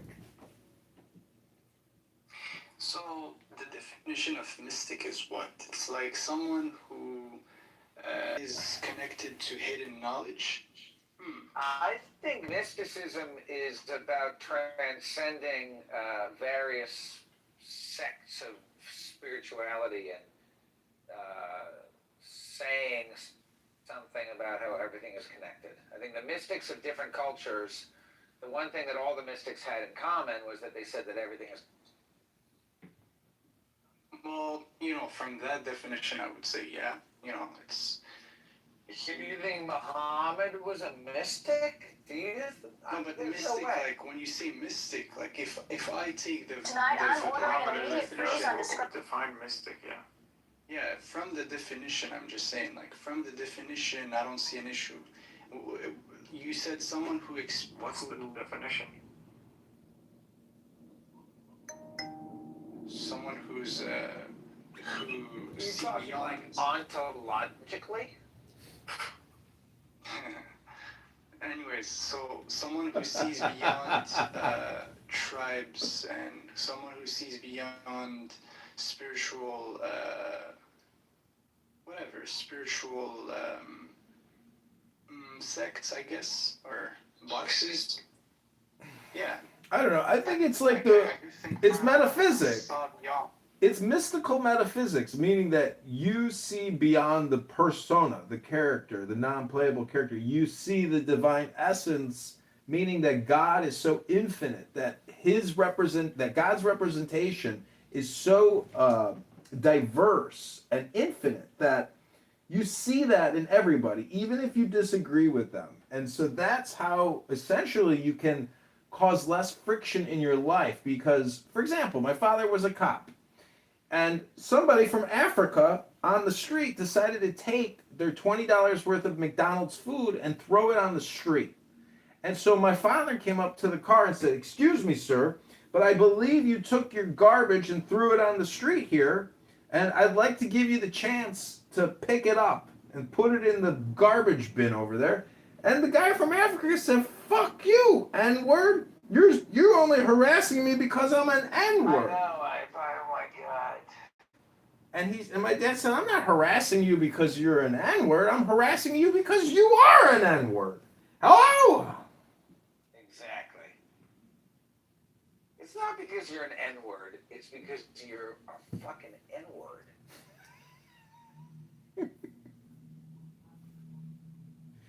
Anyways. I have a problem with people who are the N-word, by the way. See, the thing, So here, I just want to see something here. It says the definition of a mystic, according to the Cambridge dictionary, it says someone who attempts to be united with God through prayer. Okay, that's one.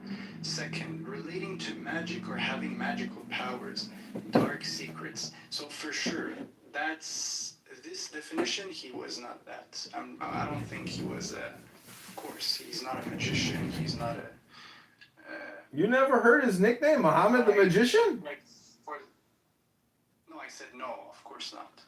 Oh, well, he is a magician, and he is a mystic. It's just your opinion that he's not a mystic. No, it's directly God in the Quran that says this.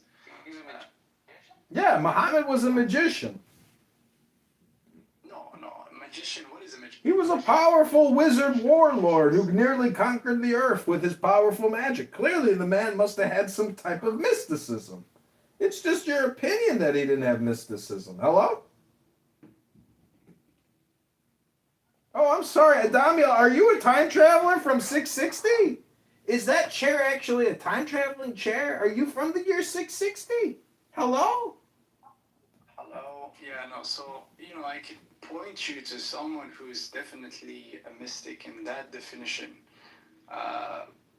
based on clear historical evidence. But if we take the definition of if we try to understand the Prophet through his disciples, through the people who preached his message, through the Quran itself, there is a clear verse that says he's not a magician. So, do you want me to oppose that? Of course not. Yeah. Well, it's just your opinion that. See, the thing about the Quran is because of taqiyya is that when it says Muhammad is not a magician, that's actually saying Muhammad is a magician. It's just like your opinion, though. No, now you are doing No, I'm not. I'm stating my position, aka otherwise. Adamio, let me ask you this. What is the difference between an opinion and a fact? An opinion could be wrong. A fact is a fact. So a fact is never wrong, right? Yeah. Just opinions are wrong? Well, yeah, opinions could be wrong. Could be wrong. Okay, so tell me a fact. About what? About anything. I want to hear one fact. You obviously everybody has facts. What tell me one of your facts. Yeah. There must be a necessary existence. There must be a necessary existence. Well, that doesn't really sound like a fact to me. There must be a necessary existence. There is a necessary There is a necessary existence. That's a fact if I've ever heard one. You know what's so amazing about facts, my friend, is that when you ask somebody to tell you a fact. Wait, but this isn't Hello? ESL language. This isn't the... Oh, I forgot, Adamio. English is not your first language. We have to give you some grace. But you understand what I'm saying, right? So not at all. Yeah, sorry, Adamio. You're gonna have to go with a more basic fact, like outside the road is pretty much flat. That would be like a fact. You could say that when a red light turns red, factually speaking, most people stop.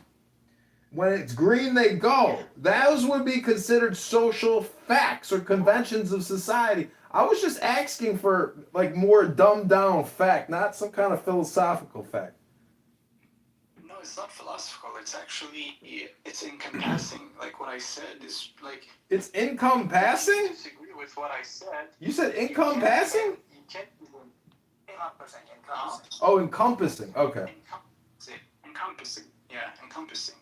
So if you disagree with what I said, you can't even point to anything else, basically.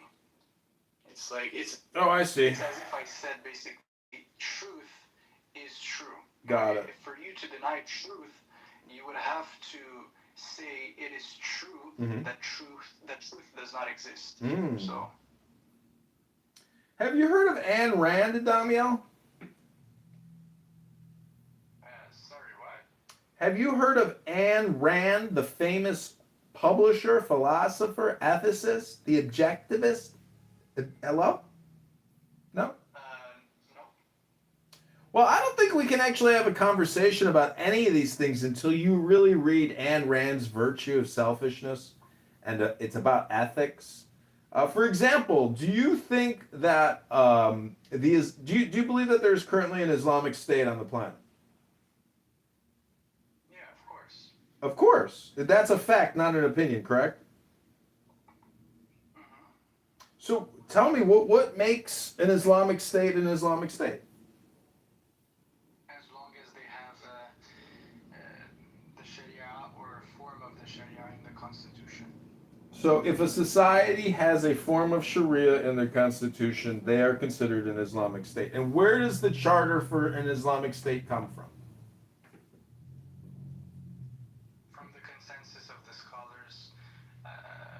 Incorrect. It comes from the Charter of Medina. Are you not aware of the Charter of Medina, the Constitution of Muhammad and Islam? Well, that's not a consensus of scholars. That's Muhammad's proclamation. So the Covenant of Medina is one of.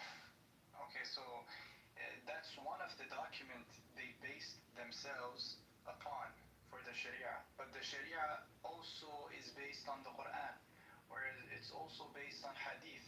So it's much more than just that. So that's why, in my opinion, the best answer is just the Jama'ah, the consensus of the scholars, which makes up the Sunnah, basically. Or you could say also the Shia cleric consensus, right, based on their definition of what an Islamic state is. But I think they don't think, I think that the Shias, they don't think there is an Islamic state, if I'm not mistaken. Because for them to have a valid Islamic state, based on the real definition, there must be an imam that is alive. One of the 12ers, right? 12 imam. So you could say Iran from a Shiite perspective is simply like a wish version. It's not even complete. Is that a fact or is that an opinion? No, that's I think. I'm not sure. It's not a fact. Well, it might be a fact. That's the thing. But it's just like I'm relaying an information that I'm not sure. So, yeah. So and it says that an imam is a Muslim religious leader derived from Arabic for leader or guide, delivers sermons or khutbah, provides religious guidance and serves as community role model. So it's really just like a leadership position within the Islamic State. But, in terms of how many Islamic states are there around the world? Is it just one Islamic state or is it multiple Islamic states? Maybe 20 more, multiple. Right. So the many faces of political Islam. Anyways, Rabbano Shalom, we tried to convince Zach to read a book here today on Clown House. We couldn't get Zach to open a book. Are you willing to read in a book, Adamiel? Let me update the title to Can We Convince Adamiel to Read a Book? Of course. I read a book, but you asked me the question the other day concerning if I wanted to read a book of magic or whatever. I said no. That's just not it's not my vibe, Well, the Quran is actually a magic book. Oh, come on. Really? You don't. It's from the medieval times. It's from medieval times, and actually Islam is all based around paganism. So you mean to tell me that the Quran has no magic in the Quran at all? Of course, there's no magic in the Quran. It's all from the divine. It's a magicless book? It's got no magic?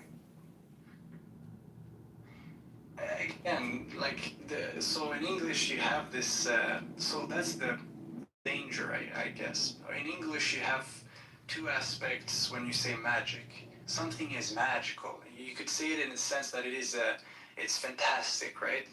But in Arabic there is just one word, and you cannot mess up with this word. It just means deception. It's that. So yeah, you cannot say the Quran is magical from an Arabic perspective in any way, shape, or form. Yeah, you would have to use other words.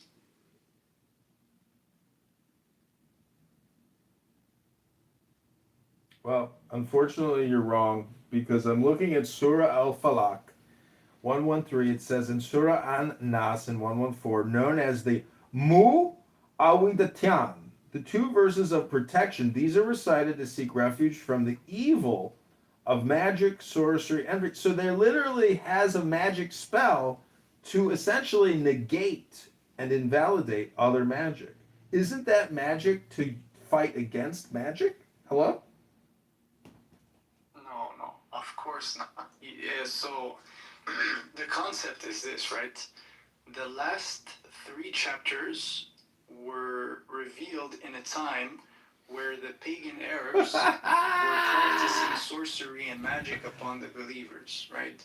And God basically sent those verses as a mean of protection. But this is not a magic against. We're not in Harry. It's not Harry Potter here. No, it's literally just. It's the spark of light. It's a spark of the divine. It is true, and it is not. It is not deceiving, right? So that's the difference. Well, it says here they instead followed the magic promoted by the devils during the reign of Solomon. Never did Solomon disbelieve, rather, the devils were disbelievers. They taught magic to the people along with what had been revealed to the two angels, Harut and Marut, in Babylon.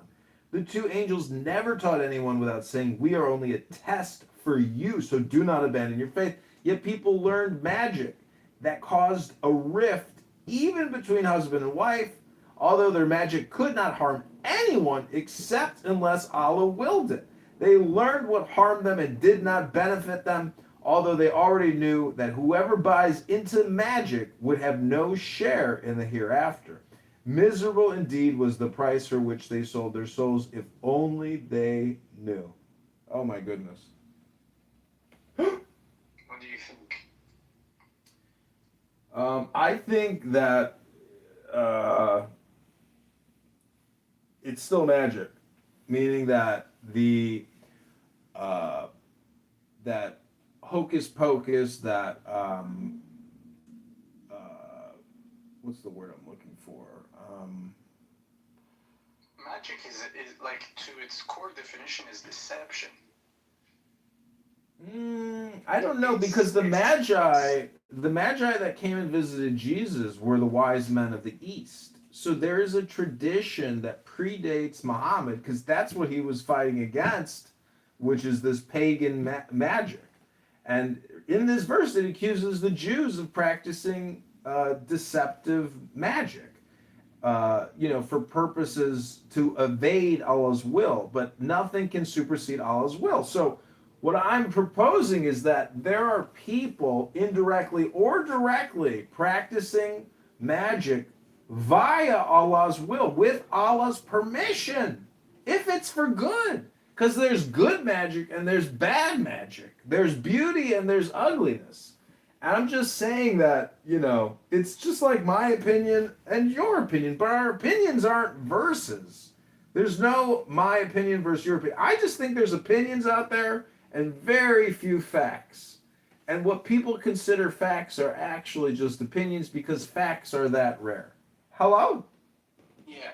So let me just, I see what you mean, and, I'm open-minded. I love to have these discussions. So, the example we have also is the example of Pharaoh. So Pharaoh, he thought that he himself was God to go on earth, to and that people these needed to worship. universities. Economically speaking, this increases demand, drives up prices, and also reduces incentive to reduce costs, because the university says, well, what we can do is, instead of reducing costs, we can add a bunch of amenities that are going to attract students to take out large loans. I think my ideal situation would be one in which the government invests very heavily in making sure that people can get an extremely high quality education from a community college or public college, and that it's a very respected thing of, like, it's not considered some third-rate thing. It's, you went to one of the public colleges. That's where most people go. That's where you get a good education there.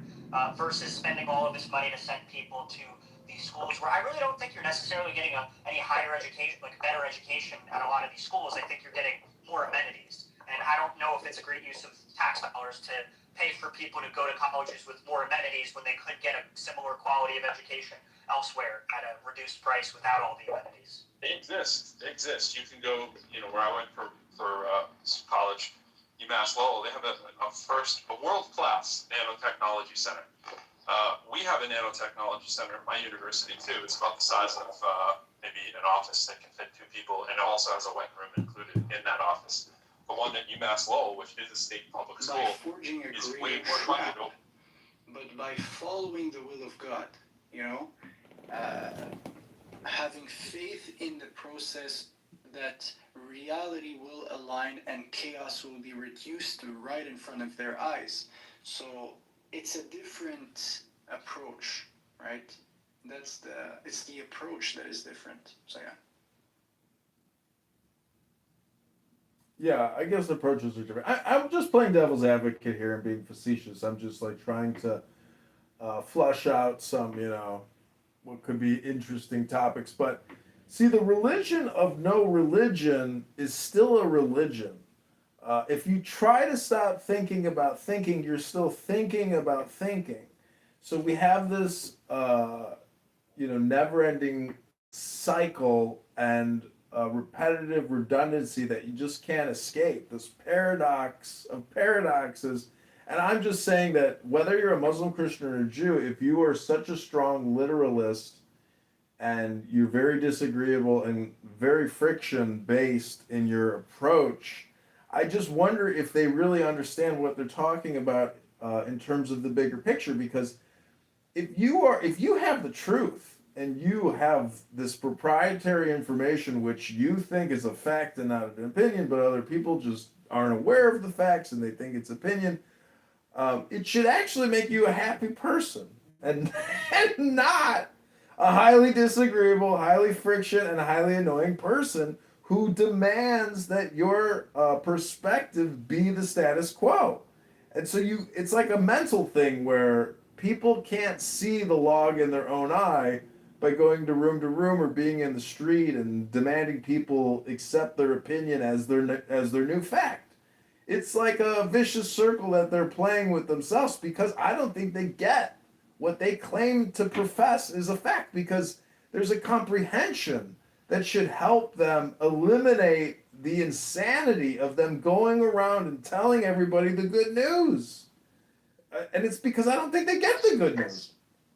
Yeah, I see what you mean. It's like you don't see the authenticity in the way people proclaim their faith. Because if someone proclaims his faith and he's authentic in the comprehension and the understanding, people will simply just like find it like kind of like common sense. It's okay, it makes sense.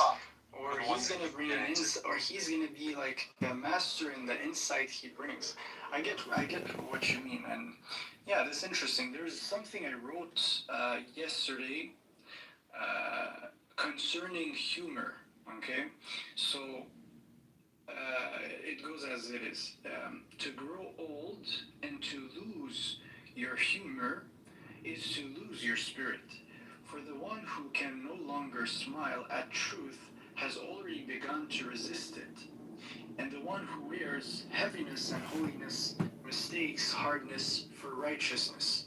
Truly, when joy departs, discernment soon follows. For a spirit that cannot rejoice cannot recognize what is a life.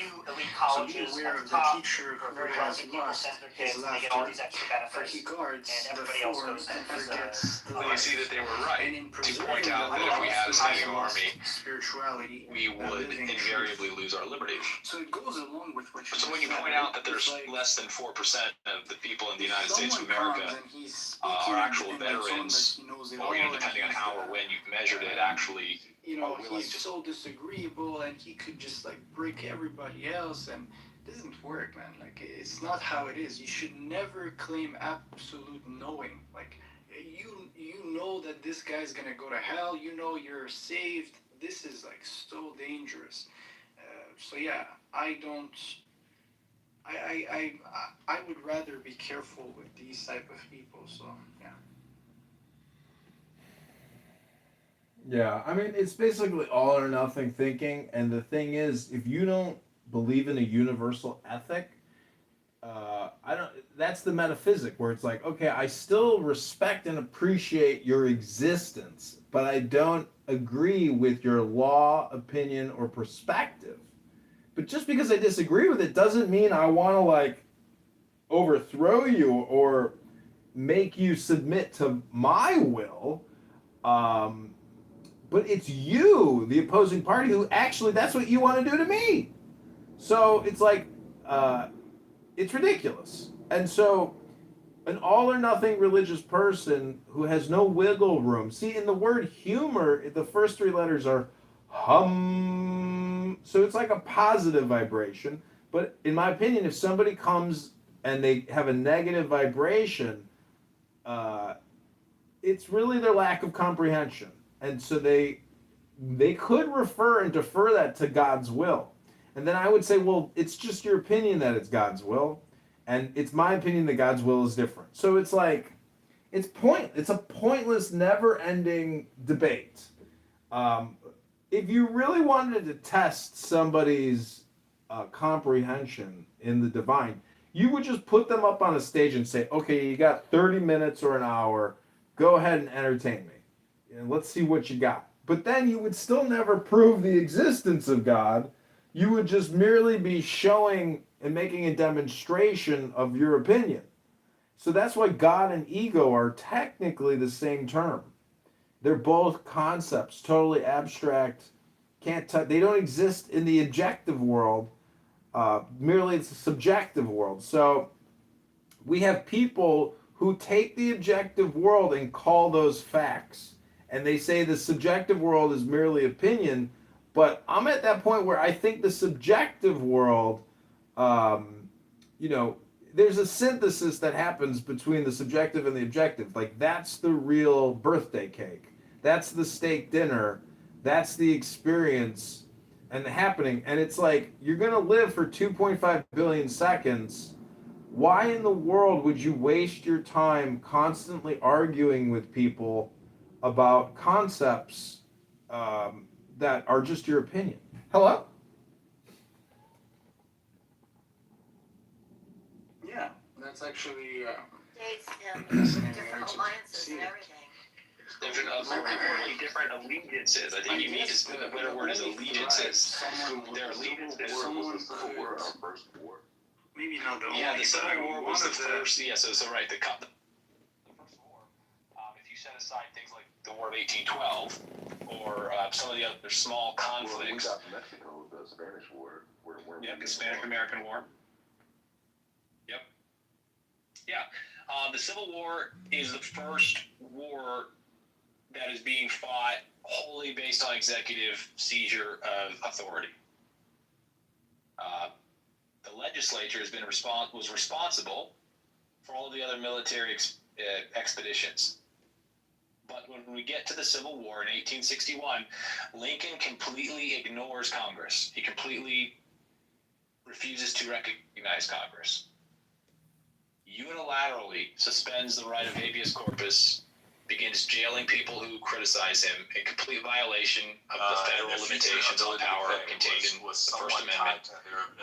He calls it the militias without a declaration by Congress, a complete usurpation of the legislative authority, non-delegable, vested solely and totally in the Congress, in Article 1 of the Constitution. We did that in Northeast. Schools have these kind of programs. It's just like they don't have to advertise them that heavy because it dilutes the brand. There's a way. Or else it's really hypocritical, right? Jesus said, remove. Hello, Diogenes. You know, that guy T.S., do you know what's so amazing about The Boy Who Cried Wolf? Yes, I do. What? Is that the lesson is so clearly lost on the public. No, there's a secret mystical interpretation of Boy Who Cried Wolf. It's not that you lose credibility the more you complain and cry. It's that every single time it works. So every time you come back with the new complaint, it just reframes the old complaints and it works again. And until you actually bury that wolf that keeps, redundantly complaining, it will never end. Hello? Bury the wolf? What are you talking about? The wolf is not complaining. I meant the boy. Hello? The boy. You said wolf, you meant boy. I see. Yeah, I meant The Boy Who Cried Wolf. I'm just saying that guy T.S., he creates rooms like, he uses the S word a lot. And it's just like, What is the S word? it ends in an E. I can't say it live on the Y-E, the YouTube. S and E. Yeah. What? S Is it a U. word you can't say? Yeah, SUIC. You can't say that word on the internet. Really? You can't say the N word. You can't say the F word. You can't say the K word. Can I say those words? Can I say those words? You can say them, but you'll disrupt my YouTube live, and then you could shut my entire live streaming operation down. No, I don't want to. Yeah, I don't want to do that. Yeah, it's very annoying, and it's ridiculous. And it's amazing that actually I am completely targeted as a white displaying human being for my thoughts when Are you white though? the algorithm believes it's so. It's not important what I think. What's important is what the platform thinks of me. True. Yes. Am I in the Matrix or are you in the Matrix? I can hear you. I can hear you. Can you hear me? Yeah, so what was the SCOTUS reversal? Was there news that I missed?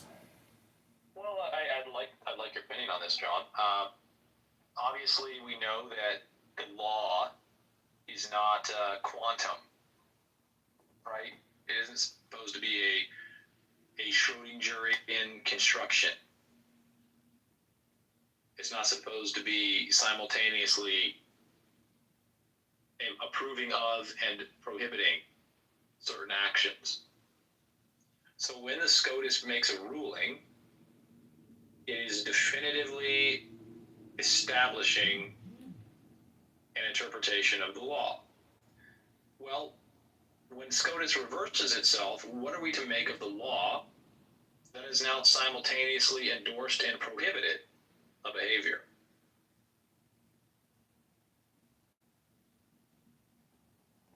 Wait, what? Can you ask the question one more time in one sentence? I would like to try. Here we go. The law, according to the Constitution, is to be arbitrated by the Supreme Court of the United States. It cannot simultaneously allow and criminalize the behavior. It cannot simultaneously prohibit and endorse behavior. When the Supreme Court of the United States reads the Constitution to endorse a certain behavior, but later the Supreme Court of the United States, the same entity, reads it to prohibit a behavior, what are we to make of this irreconcilable contradiction? And what are the implications for the law itself? Yeah, that was another giant run-on sentence. Can't you compress it to one sentence? Come on.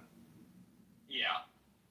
Supreme Court of the United States has contradicted itself 250 plus times. Probably in my... What are we to make of these major reversals of the law? Well, it's personality dependent, and whoever the president, it's not supposed to be. It's not supposed to be, but it is, unfortunately. No, it isn't. Hold on. If it is personality dependent, then it is the law. No, I'm not in disagreement with you. I find it ridiculous and abhorrent and very upsetting, and I'm not happy with reality, but I don't know how I can. Hold on. We have to be clear about this. It's not the law if it's subject to personality, right? And so if we can agree there, we've taken the first and most important step to rectifying the situation, and we've recognized that it is not the law that is governing us; it is personality. The judiciary has been reduced to personality. Yeah, we have an attorney. We're not having the law. We have an attorney general. We have an attorney general in Chicago who let off serial murderers because her personality deemed that it would be socially equitable. And, to me, that's like, okay, well, I'm at that point where I think unless sheriffs are willing to sacrifice their careers to arrest criminal judges and other criminal attorney generals, because they have that legal power and the gun and the badge, we're in a lost society. which is rapidly unraveling because of personality and because there is no adherence to the law. Right. If the final authority on the law is unmistakably, logically based on personality and not on explicit textual law, then you are not governed by the law. If any difference in understanding of the law is adjudicated by personality, you are not governed by the law. And if we are not governed by the law, then this entire system is illegitimate. Now, asking a sheriff to arrest a criminal judge is an interesting conundrum, because you're asking an illegitimate authority to arrest another illegitimate authority. For where is the sheriff's power drawn? Do you have sheriffs who are governing legitimately?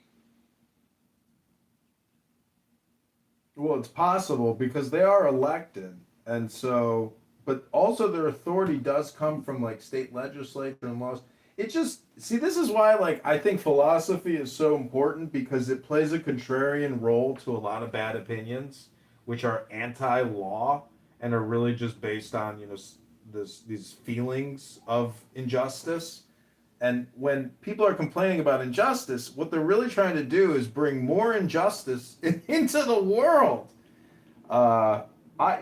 People say that the country's going to go fascist, but they're going to be liberal fascists, not conservative fascists. And I think we're already living in a liberal fascist society based on the fact that we kill two to 3,000 babies a day. We have rampant deficit spending. The country is basically, we have enslaved our population to service debt. And I asked Grok yesterday, what are the top 10 industries? That was interesting, because it turns out that life insurance, health insurance, is the biggest industry on the planet. Yeah, it's called Alistair. The biggest industries are finance, insurance, and real estate, which is a complete of what is natural. The biggest and most important thing in everyone's life is the ability to have the 4 F's: food, sustenance, shelter. These are the industries that should always be the most valuable, the most important. And when you live in a society, a civilization that has elevated insurance, real estate, and finance to the most prestigious position, you're clearly in absolute defiance of nature. And this state of affairs cannot continue. Like, have you ever read Caesar's War Chronicles? His war commentary? So Caesar wrote down everything he did.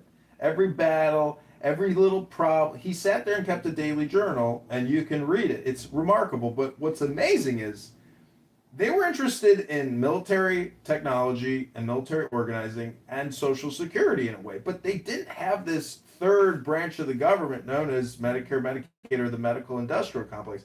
In my opinion, if we want to save America, there's only one thing we really need to do, which is to end government medicine completely and make it into an actual productive and efficient business. Okay, but listen. You are asking the illegitimate entity to punish a different part of the illegitimate entity. It is not going to work. You are not going, and this is, look, but Make America Healthy Again, the approbation and confidence with which public support for Robert F. Kennedy material is despicable and indicates a serious flaw in the reasoning capability of the public. And look at how pathetic this Make America Healthy Again effort has been. It's not real. You're not going to get the corrupt, tyrannical, oligarchical, exploitative system to punish itself. Yeah, 100%. It will tell you. It will absolutely be happy to tell you that it will do it. In the same way that I tell it. The disappointment on Kennedy's face is real. I mean, he knows that he can't stop. No, it's not. No, it's not. Oh, you think he's Kennedy just posted on Twitter a day or two ago a picture of him with a cigarette in his mouth, jumping on the back of a rhinoceros. He does not take life seriously. He does not take governance seriously. He does not take his responsibilities as a husband and a father and as a citizen seriously. He was born on third base with a silver spoon in his fucking mouth. And to think anything else about Robert F. Kennedy Jr. is to be so deeply deluded that you should not have the right to exercise political power. No, I agree. I think he's got evil. I think everyone has evil inclinations to a certain extent. I'm sorry. I'm in agreement with you. So what would your solution be? Because I don't want to say anything radical. Meaning, like, I would never actually verbally say publicly anything which could be deemed as being homicidal. I think that by intelligence, we should be able to manipulate and control the situation, for a utilitarian social benefit. See, the thing is, for the No Kings protest, they put slogans down like healthcare is a human right. Those types of opinions are all or nothing statements. And we obviously know that a huge percentage of the medical industrial complex, probably 80% of it, is completely inefficient and a total waste of our resources and opportunity costs.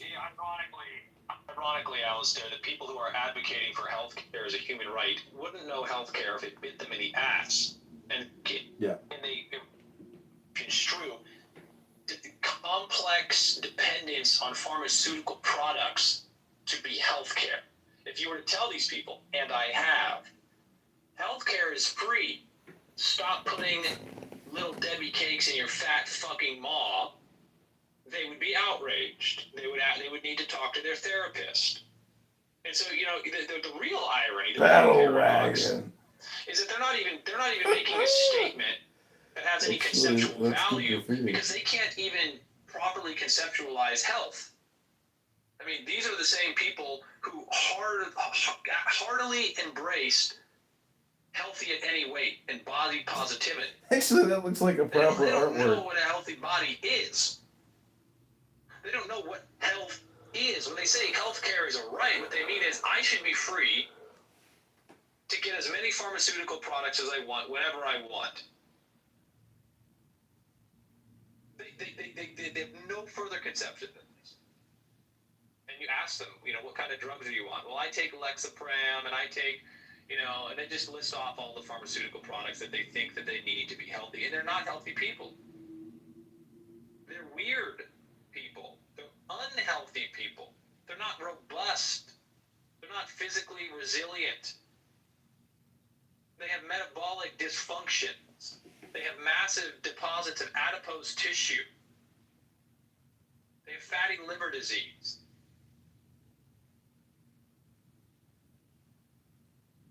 If we really wanted to examine healthcare as a human right, what we really say is that the most important thing in our society is having access to the 4 F's. We need to be able to consume foodstuffs that enrich,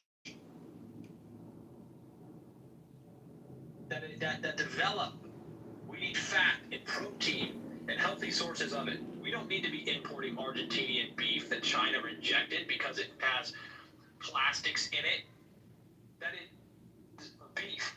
Hundreds of tons of beef being imported from Argentina that has been injected with plastics that cause aplastic anemia, chemicals that cause aplastic anemia that China wouldn't even take. But is the Make America Healthy movement addressing this? Are the people holding signs on the street saying healthcare is a human right addressing this? No, they're not addressing this. They're not even aware of it. And so those people should be stripped of their political seat.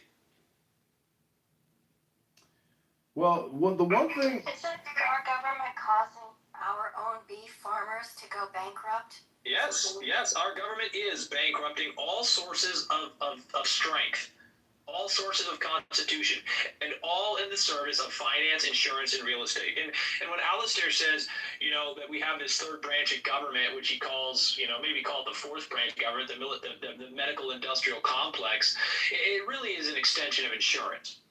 It's not something that you need to add to the list of finance, insurance, and real estate. It is in addition to. It is a subcomponent of insurance.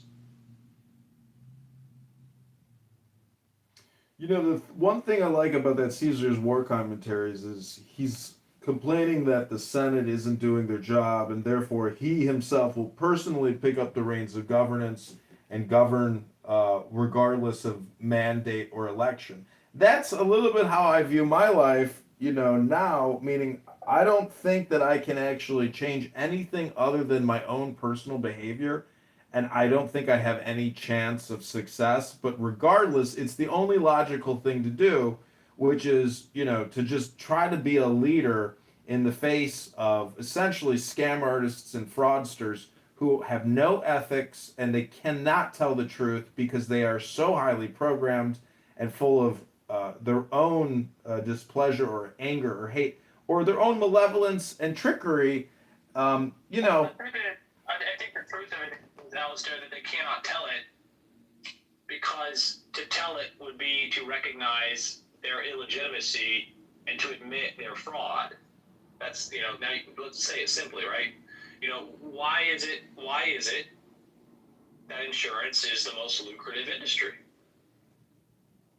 Why is it that governments require insurance? It's not natural. It's the government which makes it lucrative. It's totally artificial. And so that which is not natural is perverse. It is perverse. It is a perversion. It is wholly perversion. You're not going to get people to admit their perversions. See, Muslims will claim that Islam is actually a completely natural and pure religion and supersedes Judaism and Christianity, and that they are Christians and they are Jews, but they're the updated model. And so I was just in a room and I was asking, was Muhammad a mystic and a magician, or was he, just a warlord? The thing is, they will say that magic is completely nullified by Allah's will, by God's will. And they claim that it's purely natural. But, we are living in a completely upside down, unnatural economy, an unnatural health situation. Like you just said, you just go to McDonald's. I mean, a chicken nugget is a paste deep fried into a nugget. And so you're eating basically a cigarette in a way. Again, I'm just very disappointed that reality is the way that it is. I don't know when the breakdown really started happening. It could have been the 1920s, probably, 1913. Alistair, if it is productive for you and entertaining for your prospective audience, let's examine the chicken nugget as a microcosm of our problem. Now, you and I both agree, I hope, and I hope your audience would, that people should be free to sell whatever they want. If people want to sell cigarettes for consumption, they want to sell chicken nuggets made of chemicals and paste with no real nutritive value, no ability to sustain or develop the health of the organism, they should be free to sell it. But it begs the question, why are people buying it? And I think when we examine the motivations and lead people to consume those things, we start to find the truth. So the truth is that we're very, very confused, and that economies of scale, subsidies, and fraud have enabled companies like McDonald's to continue to exist. So Brad on this app, yesterday he was saying, oh, well, they were selling poison, and so the government had to step in and regulate the poison pushers out west who were selling the fake, snake oil. And so the problem is we have never become efficient. The internet does solve efficiency issues, say, for example, Google reviews, where if we had an open economy that wasn't highly regulated and shut down by government intervention and officials in the government, we could actually have an efficient system, a smaller government, smaller problem system, because of reviews and because of credibility, using the efficiency of internet communication technology. all technology advancements of all time have always been basically communication. Most medicine, chemotherapy, etc., it's all a scam. It kills you. It doesn't cure you. The vaccines, etc., it kills you. It doesn't cure you. It's not an additive to boost your health. It's a degradation to your health. And you're retarded if you think it's the opposite. You are an R word. Right. And we need to understand that's a credible insight. That all of these things that we consider technological innovations are really innovations in communication.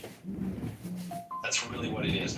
And so when you allow the communication to be controlled by an illegitimate government, you're fucked. And we are here where we are now, fucked, because the majority of our communication is mediated by an illegitimate government that has a vested interest, its very survival, in ensuring that you do not develop alternative means to authentically communicate and to organize yourselves and to exercise your agency and resist. The subsidies which were generated as debt to the public to allow the government to seize control of the internet as a technology were vital to the continuation of this illegitimate state.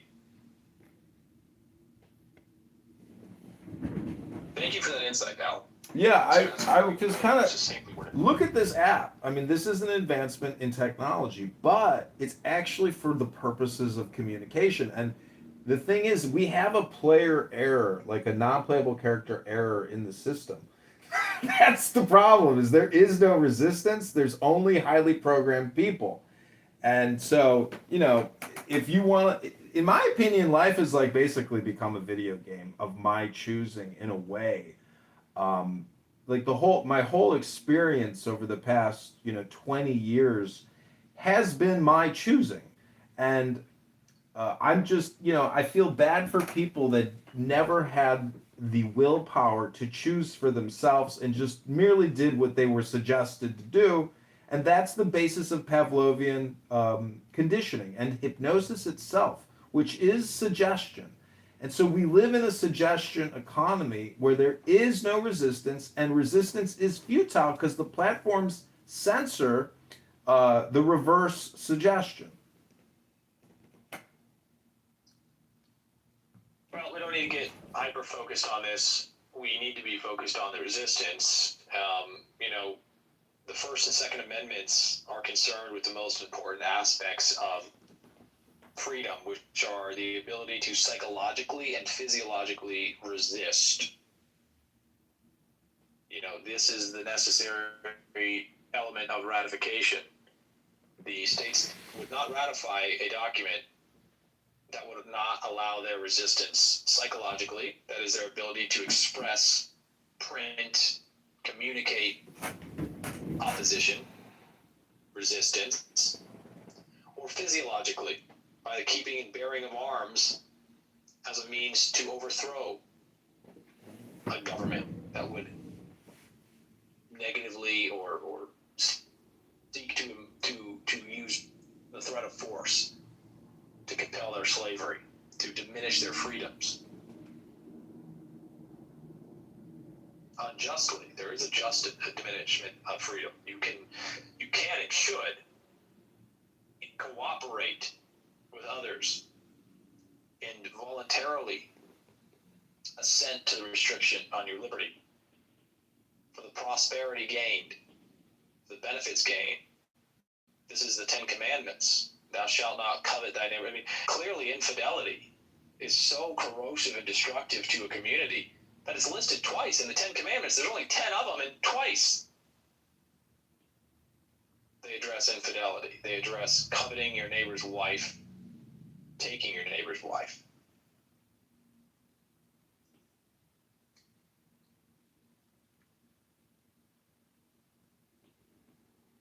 Well, life is very short, and unfortunately, even though I think that our reality in society is out of compliance, I'm not necessarily willing to sacrifice my experience to what I think could possibly aid to some type of a reversal, because the problem is outside of my scope, meaning it's so expansive and large that it's essentially futile. So it's like try to enjoy your little gated categorized experience as much as possible because there is no way that you're going to stop the mind virus, which is 100 million people.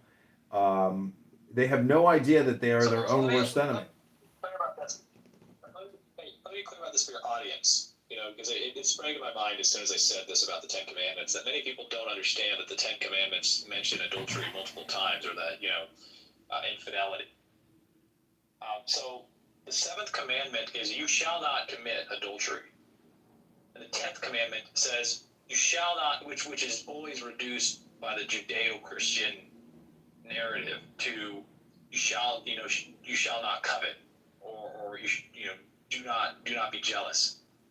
The actual faithful translation is very long, and it's you shall not covet your neighbor's house, you shall not covet your neighbor's wife, or his male servant, or his female servant, or his ox, or his donkey, or anything that belongs to your neighbor. It specifically sets out his wife and his house. His house, most importantly, his wife, secondly. This is the Ten Commandments. This is understood in antiquity. Yeah, 10, not 11, 10, not 9. I'm sorry?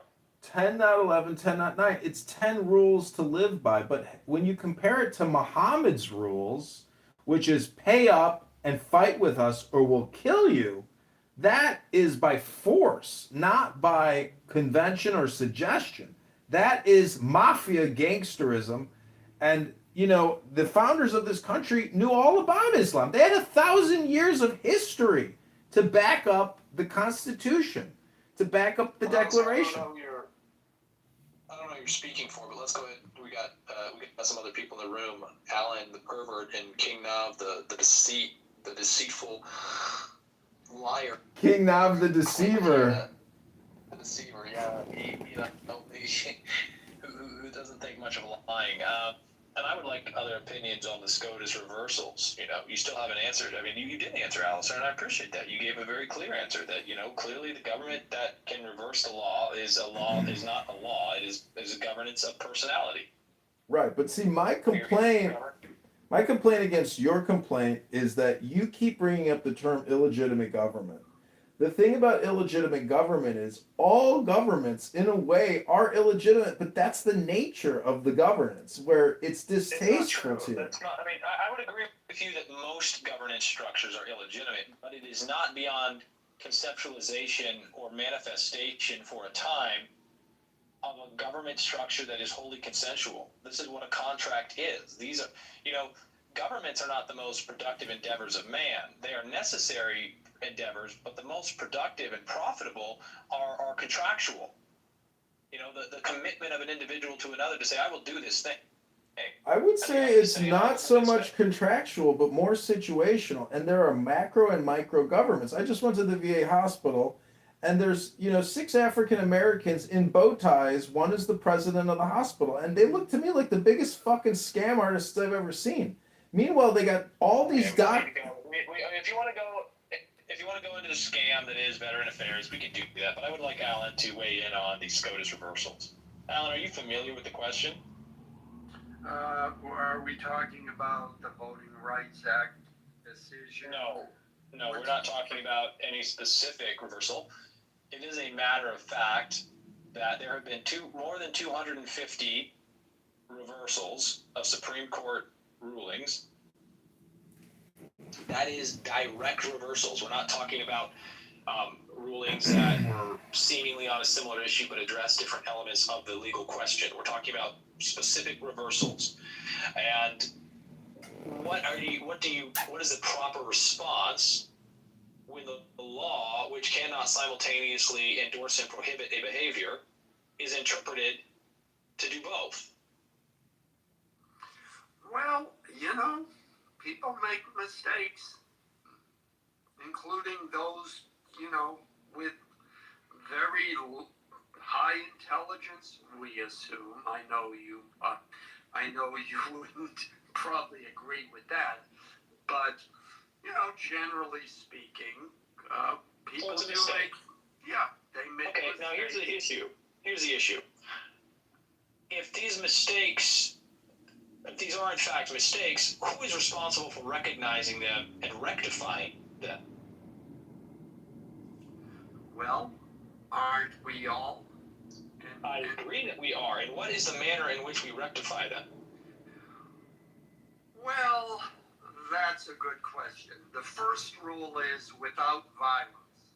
That's not true. That's not true at all. In fact, you call yourself an American and the replays are on, so that statement was recorded for posterity. Not that many people may listen, but I hope that they will, Alan, and wherever you are, that you will reconsider that ignorant expression. That not just ignorant, but malicious, because you do know better. You do know that, as a matter of fact, the Second Amendment of the Constitution of the United States of America was specifically included in the Bill of Rights to entice the ratification and acceptance by the several states, which recognized that it was only the ability to physiologically resist the impositions of a tyrannical government that could guarantee the safety and liberty of a people.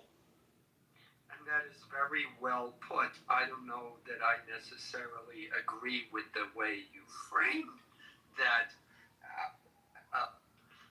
well put framing.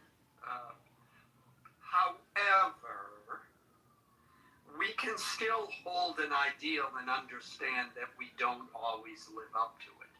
And hasn't it been the not trust, but the direction of humans to go from the violent resolution of our differences to a non-violent one? Isn't that the reason? No. As a matter of fact, Alan, recorded history has made it clear that it is by ever increasingly violent and destructive means we come to resolve our differences. And it is not, in fact, through adherence to the law and the processes thereby that we avoid violence. Well, you know what? Look, I don't disagree with you completely. I mean, certainly, who was it, Andrew Wilson, or I get that guy? He makes the valid point. All rights and laws are enforced through violence or the threat of violence, and have been created by men. Period. I mean, and the greatest example is women complaining about, the way women are treated in Middle Eastern countries. And when they do that, you say, good, you go over there and fight them so that women have more rights. And women Let's not distract. Yeah, I know. But the question, which is, what are we to make of the SCOTUS reversals? Now, you point out that the SCOTUS reversals are evidence of a mistake. It isn't necessary to go into each and every reversal to determine whether or not we would interpret it differently. The fact of the matter is that the Supreme Court itself, as a lawfully constructed entity, has reversed itself without a change in the law. You say this is due to a mistake. You were asked, well, then how should the mistake be rectified? Because regardless of your reiteration that people are fallible, it does not preclude the necessity of rectifying the mistakes when they are recognized as mistakes, and establishing a process, an explicit process for the remediation and rectification of those mistakes. This is how all proper endeavors proceed. They utilize the capacity to explicate, to document, to allow for the increasingly productive and beneficial endeavors. So you recognize Island boy. And the word I was looking for was perspicacious, if I'm remembering that. You're very, very eloquent in the way you say things, Diogenes. I appreciate that. I think, first of all, the fact that a system by which laws in this country can be examined and can be reversed speaks to... No, you've already made an error, a critical error. There is no lawful way to reverse.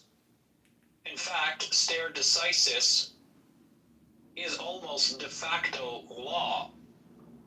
So there is no capability to reverse. In fact, the only capability. Wait a second. Wait. You lost me because you're saying they've reversed themselves 200 or so times, and yet now you're saying there's no lawful way to reverse or. Correct. Yeah. Correct. They have reversed themselves, but it is clearly unlawful. You have agreed that it is unlawful by claiming that it is a mistake. Well, the mistake is that they have taken an unlawful action. No, that's not what I'm claiming. If it's lawful, how could it be a mistake?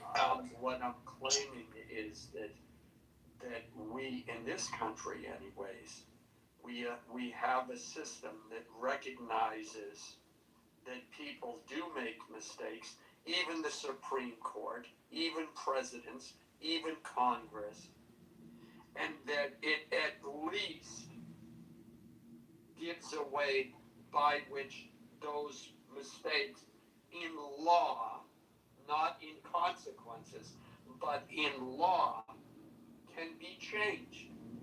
Now, one might, I would go one step further to say that one might say, well, these are mistakes.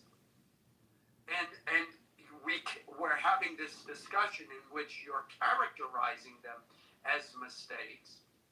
But they may have been, okay, because I accepted that definition, and that's fine. I don't want to get into a leftist back and forth over what a word means. But to say that those Supreme Court decisions may have been appropriate at the time, and now that Hold on, Alan. You're only getting yourself into deep water. Now, as the record will clearly show, for those interested in it, you are not capable of being intellectually consistent. You do not want to accept the only appropriate remedy for rectifying these mistakes, which was clearly laid out by those who founded the Constitution, which is the supreme law of the land. And they said the appropriate way. It is when a train of abuses and usurpations invariably evincing the same design to reduce the people under absolute despotism, it is the responsibility to overthrow that government and to enact for themselves what forms of government they might think best to protect themselves, their liberty, and their prosperity, etc. Okay. Do you feel that these Supreme Court reversals are an egregious act on the part of the government that require the overthrow, it's being overthrown? Yes, as a matter of fact, if we believe in the rule of law, then when there is no rectification of unlawful acts, there could be no other reasonable course for men to take. Free men, that is, cowards and slaves notwithstanding. As a matter of fact, the law, as it is constructed, does not come with time limits. It does not provide a caveat which says your responsibility is to properly, thoroughly interpret the law unless times change and you decide that it needs to be interpreted in a different way. Now, the intelligent, wise, forward-thinking founders of the Constitution included the appropriate and necessary steps to ensure that the Supreme Court would never find itself in a position where it was necessary to reverse itself. All that would have to be done is for the people to agree that the law needed to be changed in accordance with the times. But that hasn't happened. And so the Supreme Court refuses to accept its limitations and seizes power granted solely, non-delegably, to the legislative branch in Article 1 of the Constitution to make laws.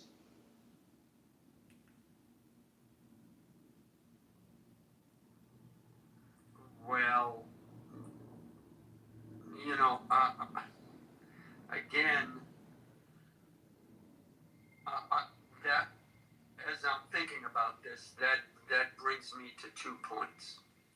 Number one, which is people are motivated by what affects them. I think that we can see that. Some people are motivated by injustices they see happening to others, but people's main impetus is usually what happens to them. And I think people aren't viewing those reversals as something terrible that happens to them. Therefore, they may not be motivated the way you are. And you're bringing up something that is wholly tangential, if not an absolute non sequitur. This is not the time or the place for a discussion on what might incentivize ignorance or what might incentivize compliance with illegitimate authority or illegitimate governance or illegitimate rulings. Yeah, but well, Pussy and smoking nothing happened in Blue Springs. It's not that I could be right. I am right. It's my room. I chose the title. I'm setting the tone of the discussion and the substance that I will accept. I don't think it's tangential because we can all have ideals by which, you know, and this is always the debate that I see going back and forth between the left and the right, is that we can have these ideals, but then there's also the real world. And that in the recognition of individuals' motivations or even the motivations. It is tangential because we are not discussing motivations. We are solely discussing the only logical conclusion, or what are the possible logical conclusions or rational conclusions of the legitimacy of the government when the SCOTUS reverses itself. This is not the time or the place because. I understand you don't want to talk about that. That's fine. That's fine. This is your discussion. I have no problem with adhering to that. My second point was that even from the beginning of this country, the founders understood the potential of misuse or the power that the Supreme Court was given and the power of Congress or the president to sway the direction of the court based on the appointments of who was appointed to the Supreme Court. I mean, this whole, the whole debate going back and forth in our government now over who was appointed, was it fair, were they impartial, those arguments were heard at the beginning of this country. So this is nothing new.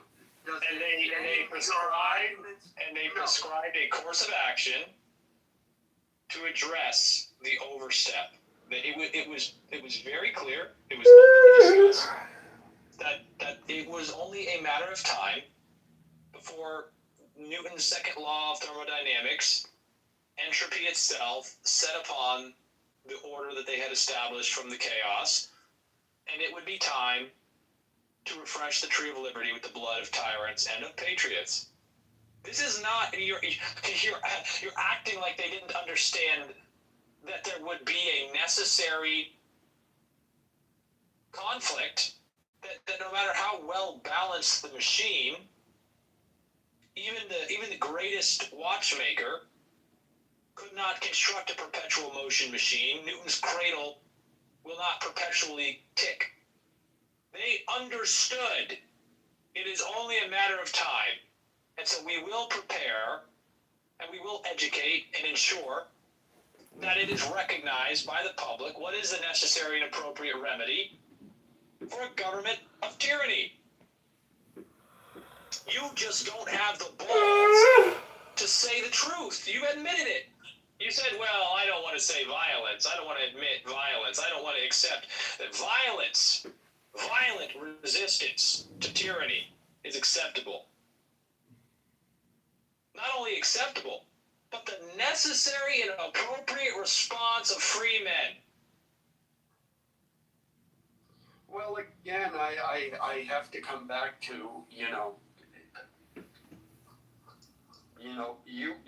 feel that, or you've provided evidence that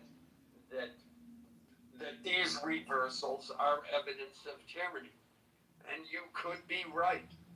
But in the practical world, you have to get people to get off their sofas and go out and pick up arms and risk killing themselves. That's political. We now. It's the same situation in Iran. To actual, the real world where you have to convince me to give up everything, and by everything, that includes life, liberty, and the pursuit of Alan. You are quite confused, because as a matter of fact, if what I have said is true, then you do not have liberty. If what I have said is true, you have the illusion of liberty as a domesticated animal who does not understand the boundaries of its captivity. If what I say is true, it is not necessary for me to convince cowards. It's not appropriate for me to waste time. It's not appropriate for me to waste my time speaking to people who would not risk everything for liberty. Define what freedom is, and define what. Alan, it's a concept. Alan, in these Iranian rooms, when you listen to the Iranians complaining, they say, "Oh, the Iranian government is stealing all of our money, and when we take the government, we want to take the money back that they have stolen from us." And I'm laughing because I'm thinking, God, don't they know about what we're complaining? It's the same fucking thing over here. And so when you ask an Iranian, hey, if we were to give you 50,000 rifles, millions of it, would you fight to the... Some of them say, yes, I will fight to the death. No, Alistair, as a matter of fact, if you ask the diaspora Iranians, who are the only ones saying, well, we want to take our... They're very oppressive, and they will not let us have our money, and they're making us, they're doing terrible things to it. They killed 42,000 people. Those people would never fight. Those people are like Alan. Those people just they want to have a pet cause that they can stroke, to experience a sense of intellectual superiority, to experience a simulation, a simulacrum of the simulation, some reference to real political expression, which will never find itself manifest in reality. As a matter of fact, they will not. The diaspora Iranians expressing this opinion will not. It's the same exact character as the people who claimed when the Ukrainian war popped off that they stood with Ukraine. And I have the same answer for the Iranians I had for the Ukrainians. If you believe that what is happening is so wrong that it must be resisted violently, then you must go and resist it. I do not fucking care about what you think is best for Ukraine if you will not put your money where your mouth is. My home is in the United States of America. My home is in Georgia. My home is here with my fathers and my brothers and my sisters and our mothers. And it is not with Ukraine that I stand, nor will I claim to falsely stand for something when I'm sitting the fuck down, refusing to even lend $1. And I asked several Ukrainians, I said very clearly, I will pay for your plane ticket to Ukraine. You feel so strongly? I've said this to Ukrainians, to their face, who have had bumper stickers on their cars at the park, claiming that they stand with Ukraine. How is it that you're here in Georgia if you're standing with Ukraine? You virtue signaling, deceitful cunt.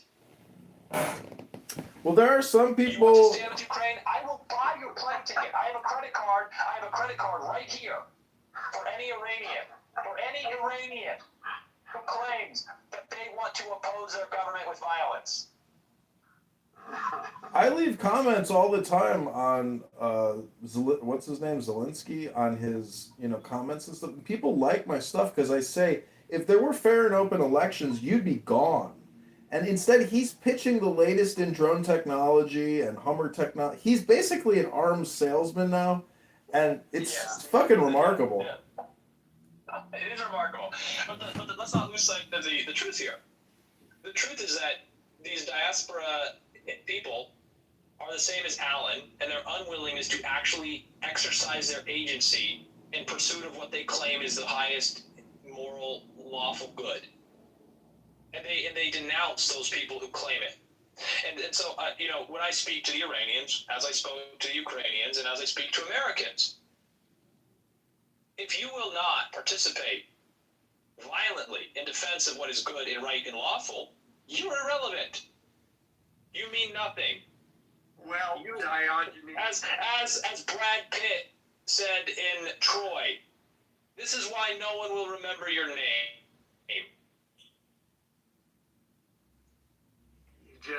You just cut up. Yeah, but Diogenes, nobody's gonna remember you though. Yeah. We heard. That's wrong. I was there. My children will remember me. My children will remember me. Yeah. Well.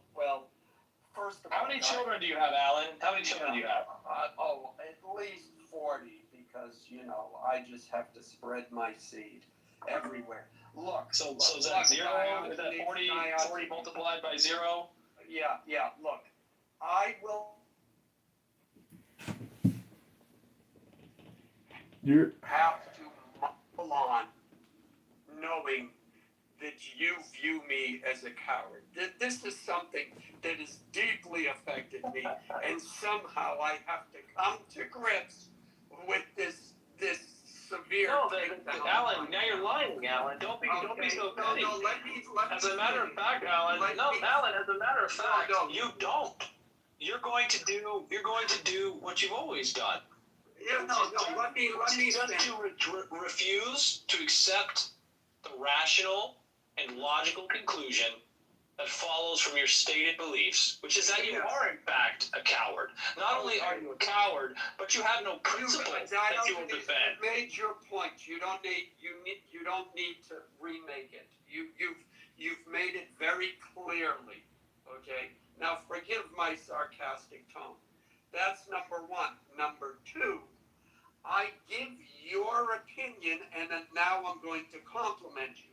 I give your opinion more weight than most people, knowing that you have served, so you have in fact made the decision that most other people don't make. That's number one. Number two, the fact that you have opposed and crushed Brad on this app also gains you much more credibility for that point, because he is absolutely psycho. And watching you take him down gave me great pleasure. Now you lose points when you call me a pervert, because the only person who has called me that has been Brad. So you're using his talking points to make a point against me, and I'm sorry. Brad does not possess the monopoly on any words other than I'm going to slit your throat and shit down your neck. Yeah.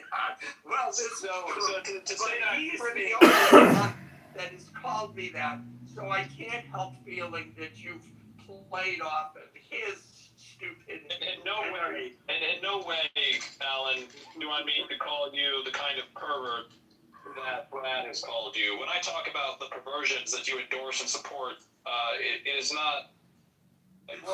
Sexual. You can call me a pervert, Alan. I have perversions. When we stray from nature, we stray from the truth, we stray from the law, we stray from God. We have all engaged in perversion. Don't take it personally. All right. Then now that you've clarified that, then yes, that's fine. You gain that point back.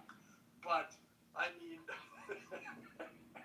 but seriously, and for you to make the claims that you've made, yeah, like I said, I give it more weight. Absolutely. But again, I've made my counterclaims. You don't like them, or you don't agree, or you think they're not logical. That's fine. It's not going to the fact that you may view me as a coward over this is not. You could be right. You may absolutely be right. but that's okay. I don't think in this particular instance it needs to come to the point of violence. And to your other point, I did want to say that your point about every once in a while that freedom must, what was it? The quote from the father. The quote is from, I believe, Thomas Jefferson, when he said, "The tree of liberty must from time to time be refreshed with the blood of tyrants." And I don't think that is a unrealistic quote. I mean, certainly we had that in the Civil War, and certainly you can look at a film, well, both the book and the film The Godfather, and where, the scene where he's practicing how to use the guns so he can assassinate the police chief and the other mafia guy. And, I think it's Clemenza says, every 10 years or so we have these wars, and to clean out all the bad blood that happens between the families. And I think, what Jefferson might be speaking to is the fact that, every once in a while, people just we're humans. We want to beat up on each other, and we got to do it. And I wouldn't disagree with that either. So, that's where I'm at with what you've said. I like the metaphor, or I like the quote from The Godfather, where he's pointing out that, there is this entropic process, which, necessarily results in irreconcilable differences and recourse to the only real settlement layer, the final settlement layer, violence and the taking of one's life, that it has to come to that any and all conflicts will have to finally be resolved in that way. And it would be a shame for any man to refuse to participate and to become a slave thereby. Yeah. Have you read any Gurdjieff? No, I have not. Okay, look it up. Gurdjieff was he was half Greek, half Armenian, and he was a philosopher at the around 1900. There are a number of books written by him and about him, and one of them is called "In Search of the Miraculous." It's written by one of his students. I don't remember the name, etc., etc. But in it, he was writing. It was around the 1920s, and the way he described what you're describing and what Jefferson said is that I'm trying to remember exactly, but it's essentially there's this element of madness grips the world, and these kinds of conflicts just happen, and it's essentially the same thing. They have to, or we as humanity have to work our way through these to the point where everyone is now bloody and bruised, and it's like, another example is two guys like punching themselves out. Like you'll hear boxing gyms will say they always get these guys. They're like good friends, and now they're pissed off at each other, and they go and they say, "We want to fight this out," and they fight it out, and of course, because they're not trained, they only last like about a minute and a half, but by the end of it, they're both punched out, they're both exhausted, and all of that animosity and anger and all of that gets out of their system, and maybe all of these things put together, it's part of the human condition. And that, you may be right. Well, you're alluding to something, though. You're using a very finite, a very acute observation that I think is factually true, which is that, even the best of friends will come upon differences that will lead to blows. We observe this in nature all of the time, that there is a healthy and necessary competition to ensure that our hierarchies are established on merit and strength, and the things that necessarily establish their legitimacy as hierarchies.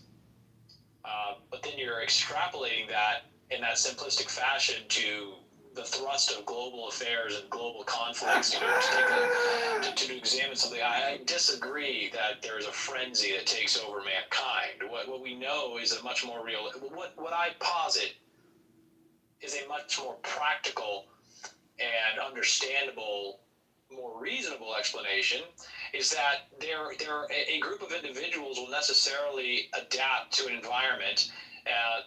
They will act cooperatively to enrich themselves, and that there will necessarily be individuals who seek to exploit. And when the exploiters gain power, then it becomes necessary to combat them. Diogenes, we get it. That clarifies it. Let me ask you a question, Diogenes. Do you believe that life is random chance? No. I'm talking about existence, reality, consciousness. Because it's said that, the whole universe is dictated by random chance. And so what that's saying is your existence is one in an infinity. And therefore life is joy. And so even though I think, we have strayed so far from natural governance and natural society, life is still joy. I'm not displeased. I'm just, rather, disappointed that so many people fail to see that they are hypocrites and they are spreaders of misinformation and propaganda and are essentially grifters and parasites. Hello. Well, that's a good perspective to put on it, Alistair, to recognize that it does happen, it will happen, it's happening, it's going to happen again. And life is not random. We have a life. We should see the joy and the beauty in all things, recognize, appreciate them, and I should certainly take that advice to heart and allow it to influence me. It's not necessarily advice. It's not necessarily. It's more of what I would call an accurate diagnosis or analysis, and I think that this has been happening forever, because Plato's Republic, Marcus Aurelius says, oh, you couldn't achieve Plato's Republic? Oh, too bad. Are you going to complain about it for the rest of your life? That's what Marcus Aurelius says. No, yes, and Alan is saying the same thing. Alan is, I think, expressing the similar idea, in that there are these best friends who have to fight it out. I was in the Marine Corps, and in the Marine Corps, there are differences which no amount of talking to will resolve, and you hand the tree line. You say, hey, look, just go fight it out. Go beat the shit out of each other. And when it's over, we'll know who's who. Yeah, that's the Muslim way of doing business. You're a Muslim then. You're an Islamic person. You're Muslim. Yes, it is. Dueling is not Islamic. Personal combat, recourse to violent confrontation, is not a solely Islamic. It is. Have you read the Charter of Medina? You've never read the Charter of Muhammad. All living organisms have been participating in interspecial conflict in order to enhance their capabilities. So wait, to establish the hierarchies. You are a Marxist, correct? No. You're not. Well, guys, I'm going to go. Speaking of Supreme Court reversals, I'm going to go rub the last two in some people's faces after I leave. Because that is what will give me joy in this life. Gerrymandering for thee, but not for me. Yeah, but having said that, look, I think our current system, I mean, you have to remember that even 100 or 200 years ago, life was very difficult for humans. And Alan. No. As a matter of fact, yeah, you have not listen to what I just said. No. Let me get to where I'm going, and then you can tell me I'm wrong. Try to get where you're going without starting on a false note. How is it a false note that life was difficult for humans? I mean, because life is always difficult for humans. This is the story of Genesis. No.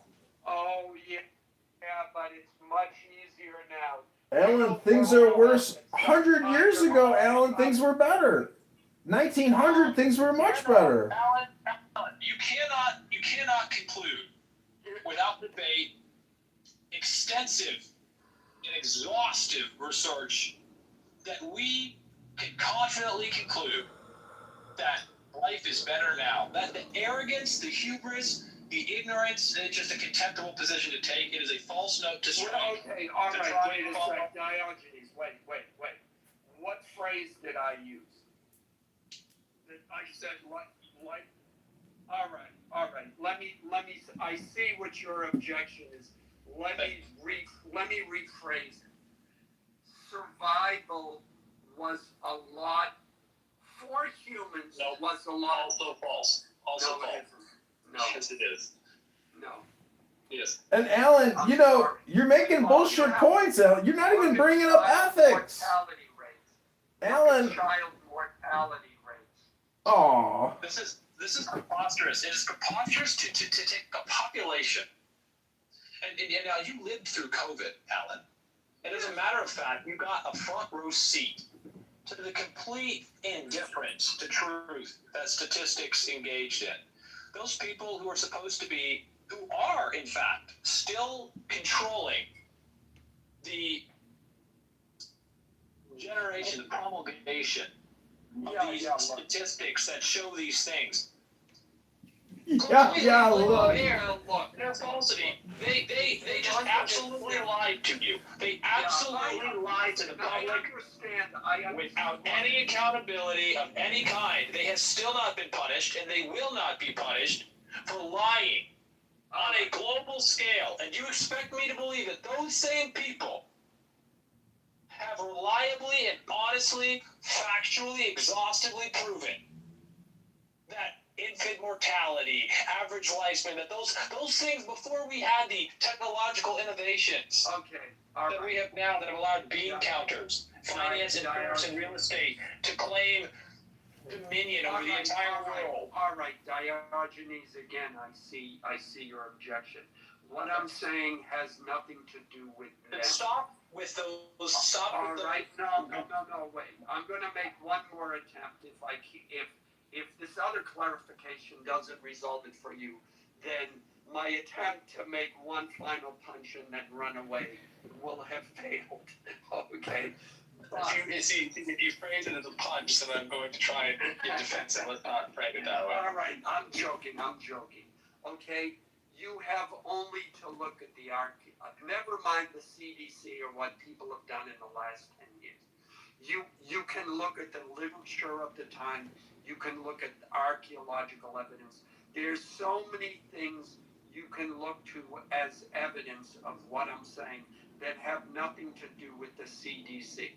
My argument is not an endorsement of vaccines or government's ability to read statistics or anything like that. I'm talking about, go back 500 years. You don't understand, Alan. You don't understand, Alan. As a matter of fact, fine. Then the medical industrial complex. Yes, assured I'm not me. talking about that. You are. The medical industrial complex assured me that the birth of my children outside of a medical institution was impossible. That it was not practical. That it was not healthy, and that there were a large number of therapeutical interventions that would be necessary from the inception of a child to the birth of the child and to the first 10 years of the child's life and beyond. And in 0 cases was that accurate. I had every single one of my children at home with no medical interventions, and they are in the top 1%. All right. Well, let me This idea. Look, then let me make the argument without using that as a starting premise. Humans who preceded us made choices, and we are living with those choices. Some humans said, I don't know, 100 years ago, gee, it would be a good idea if Alan, we don't live in a time machine. We live in the NOW, which is a compression of the past and the future. I understand that, but we are still living with those decisions that Alan, milk pasteurization has done nothing to improve the human condition. That's a matter of fact. I drink raw milk. I have my babies at home. I have no therapeutic interventions of any kind. And let me just say, I have no allergies. I have had zero therapeutic interventions in my life. None of my brothers or sisters have had therapeutic interventions in their life. They were born at home, unassisted, unvaccinated, uninjected with any of the prophylactic measures advocated. They are wholly functioning. They have reproduced. They drink raw milk. They eat raw food. I eat raw meat and I eat raw eggs. I experience none of the so-called benefits that you allude to when 100 years ago someone decided, more than 100 years ago, someone decided that pasteurization of milk was a good decision that benefited mankind. You live in ignorance, Alan. Okay, well, Diogenes, I don't want to argue this point because it was like leading to something else, and we're never going to get there. Let me just leave by saying I agree with you as far as what the medical community says about, what is or is not needed, and the hyperbole by which they present it as, oh, you better do this, otherwise, etc. You're gonna, this will happen and that will happen. I agree with you on that point. And as a father, I was very much aware of what was and was not being done. And I made my choices. They turned out to be fine. Wait, Alan, what was not being done?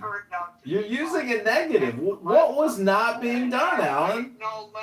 Hello? Oh, you want to get the last word in so you can leave. He's right, Alan. He's right. I bristle at this, and I have to agree with Alistair. You to say what was not being done, that absolutely has to be answered. What do you mean? What was not being done? He wants to get the last word in so Alan can feel good about himself. Boshta! Let me get that last word in before I leave. I gotta feel good about myself and my bad decisions. We are both blessed with children, and that's all I want to say. Okay. We are truly blessed to have them. Yes. And I hope you agree with that. I do. No, that's not what makes you blessed. What's more, we should not squander this blessing by valuing our comfort to the extent that we create a condition of slavery and the reduction and the freedom and well-being and the potential to enjoy the shade of trees we refuse to plant because we're And that is a great comeback and response to what I just said. I give you. You didn't say anything, Alan. You just said you're lucky to have children, and you said that makes you blessed. I'm going to kick you out of the room so that you don't have to keep trying to find an exit. You've been great fun. I think you're wonderful to talk to. I'm glad that you didn't start making it about, something sexual, so that's a credit to you. And how do I kick someone from the room? How do I get them out of here? Shut up. Don't talk, Alan. No, I want to kick you. How do I kick him? Here we go. See, Alan is basically what happens on this app all the time. And, you participated in the vicious circle of the communication flow, but Alan had to get his dopamine satisfaction by saying nothing. He said nothing controversial. He is simply a fully vaxxed sheep. And, he said nothing. I mean, it's ridiculous, but... He wanted to have the last word. And more importantly, though, it would really have been great. I would have let him stay if I thought he had the capability or interest in answering. What didn't they do, Alan? What they didn't do? What? What didn't the medical complex do? What didn't they do? Isaac, what up? Real quick before I have to go, Isaac, I want to get your take on the SCOTUS reversals. What's that? Well, it's not about anything modern. I'm not concerned with the recent Supreme Court decisions and their impact on the Voting Rights Act. I'm much more concerned with the broader general question of the SCOTUS's legitimacy at all when it reverses itself. Remind me if my brain is not doing Supreme. It's an abbreviation for Supreme Court of the United States. Every time. Every time. Generally, in most cases, I think they have done what they were supposed to. In most cases, but of recent times, definitely not. Right. Well, so the real question is, when you have a system of law that sets out an arbiter, and that arbiter cannot reliably interpret the law, in fact, it directly contradicts itself in any capacity, you would recognize that as a failure, a flaw that needs to be rectified. If this was a machine, if this was a business endeavor, you would say that is a flaw, that has to be rectified. Either the Supreme Court is wrong or the law is wrong. It cannot be, they cannot both be right, and the Supreme Court can't be right and wrong and be legitimate at the same time. No, if it is wrong, and correct me, but remembering civics classes, if it is wrong, it then needs to go read some sort of list of codes or something, right? Something like that? No. If it is wrong, there's only one remedy. There's only one remedy to the arbiter completely abandoning the law. It is fair to say that the arbiter determines that this is what the law says, and it must be consistently maintained, and that a generation inherits the previous generation's rulings, and without a change in the law, there's no change in the ruling. That is the way law must function. But for another generation to interpret the law in a complete reversal of the previously established law or interpretation of the law is to completely legitimacy. Yes, that would be correct. There is only one remedy for that abandonment of legitimacy. You have a judiciary that is illegitimate, making illegitimate rulings. And that is to entirely ignore them and to recognize in that ignorance you will be violently dealt with and to prepare to resist violently. I mean, you refuse to comply with the illegitimate court's rulings, and you will find guns pointed at you. They will send armed people to imprison you on the authority of an illegitimate government. There is only one remedy. There can only be one remedy. Resistance? Violent resistance. Well, yeah, obviously, but you know how these things go. It has to build to that point. You can't just grab your what do they have there? Yeah, you can't just grab your dad's rusty pickaxe. I mean, they did sometimes, but it was really desperate measures. It's funding the revolution. Well, right. You're pointing out the truth, which is that proceeding. It takes time. Yeah. Right, and we have to be willing to recognize and state clearly that the SCOTUS is illegitimate. We have to be able to reach that conclusion from logic and objective reasoning, not from subjective. Obviously the majority of the public lives in a subjective reality, refuses to engage rationally or logically, and says, well, when the Supreme Court says what I like, it's legitimate. When the Supreme Court says what I don't like, it's illegitimate. Fuck the law. What do I want? And those people are useless eaters. It's been happening for so long. I mean, it has been happening since 1861, at least. I mean, the Supreme Court takes the Supreme Court doesn't reverse itself until after 1861. Go look at the rulings of the Supreme Court. They have accepted previous rulings. They understand that that's the interpretation of the law. It's coherent. It's consistent. It is not self-contradicting. And then the Supreme Court, under the threat of violence, starts to reverse itself. It's not that you're wrong. It's just it's been so long, man. Listen, we have no billionaires. We've got no billionaires that tell the truth because they would be hypocrites. For example, Elon Musk is the biggest hypocrite. He promotes, outer space travel and living and it's all a lie. It's a total scam. And if America had any balls, we would actually just take care of our needs, which we don't. Our entire country was an experiment set up by the Europeans, and now we've essentially become an international clearing house. That's not true. That's not true. This is not fair to say. I mean, look, you can argue that my facts are wrong historically, but if we agree on some of the broad facts, which I think we do, it is not fair to say that it was set up by Europeans. The revolution happened in the United States because the first generation,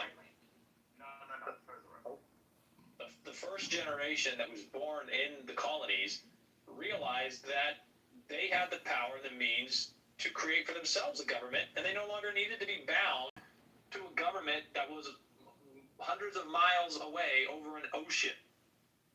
No, I agree with all that, but what it was their having been born and established in that country that allowed them to conceptualize independence. Well, what's interesting now... The Europeans who came over from Europe, who were not born in the United States, did not conceptualize themselves or care to conceptualize themselves as wholly independent from the umbilical cord of the crown. Yeah. I'm just merely pointing out now, banks, because of the interest at over $1 trillion and it's only growing, they have fully automated a collection of our opportunity costs. And, if we wanted a revolution in this, see, Black Lives Matter and all these stupid front groups, they're protesting the wrong organization. It really is the banking industrial complex that allows all of this largesse and parasitism to take place. Because if we actually had sound currency money... Black Lives Matter was not protesting anything. No, it's a scam. I'm just saying that if they wanted to make their scam more legitimate, they would have been at the front steps of every Federal Reserve facility in the United States. Their scam accomplished... First of all, the Black Lives Matter scam accomplished everything it was supposed to accomplish, which is to convince the public that their enemies are people that have different ethnic origins. That was tremendously effective. Sure. To kind of explain that, Black Lives Matter was just the American government, which you can find this yourself, making sure racism is still alive in America. That's what that was. That's the entire thing.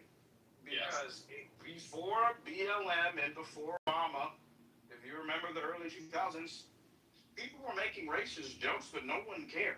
It was like, that's right. Yeah, we're good. Actually, a lot of the so-called radical and disparaging to minority advertisement back then, you want to know who made them? Black producers. The most racist, egregious advertising and everything in the early 2000s was from black producers and people who made that advertising. So, obviously, if they were doing that, it was not really problematic. Yeah, for the record, right, you stated the fact plainly and succinctly. Black Lives Matter was wholly government-funded insurance stoking racial division to ensure it obscured the problem. Exactly. Again, that's right. I mean, it literally... They do this every, 80 years? Yeah. Every goddamn 80 years since colonial America. It's like, Look how effective it is with this segment of the population that thinks all of their problems are because of Jews. It's the Jews. It's the Jews. Well, yeah, that was the goddamn Jews, because BLM failed in every regard because racial integration worked. BLM succeeded. BLM largely succeeded. You can go on many different rooms in Clubhouse, and that's obviously a subset of the population. Well, remember, if you've seen the people that were ahead, they wanted to stoke racial tensions from white people. Remember, that was the reason BLM. I just want to be clear, if you go to Atlanta, and I live in Atlanta, you will see how successful BLM was. These people were emboldened, directly financially empowered, and are fully committed to this idea that has no basis in reality, that people, because of their African ancestry, are being mistreated in this country. That they're being oppressed. Okay, that's a fact, and it's not just in Atlanta. I'm sure it's in most major blue cities, but it's a fact. It was successful. When you say it failed, I think what you're meaning to say is that it is not sufficient.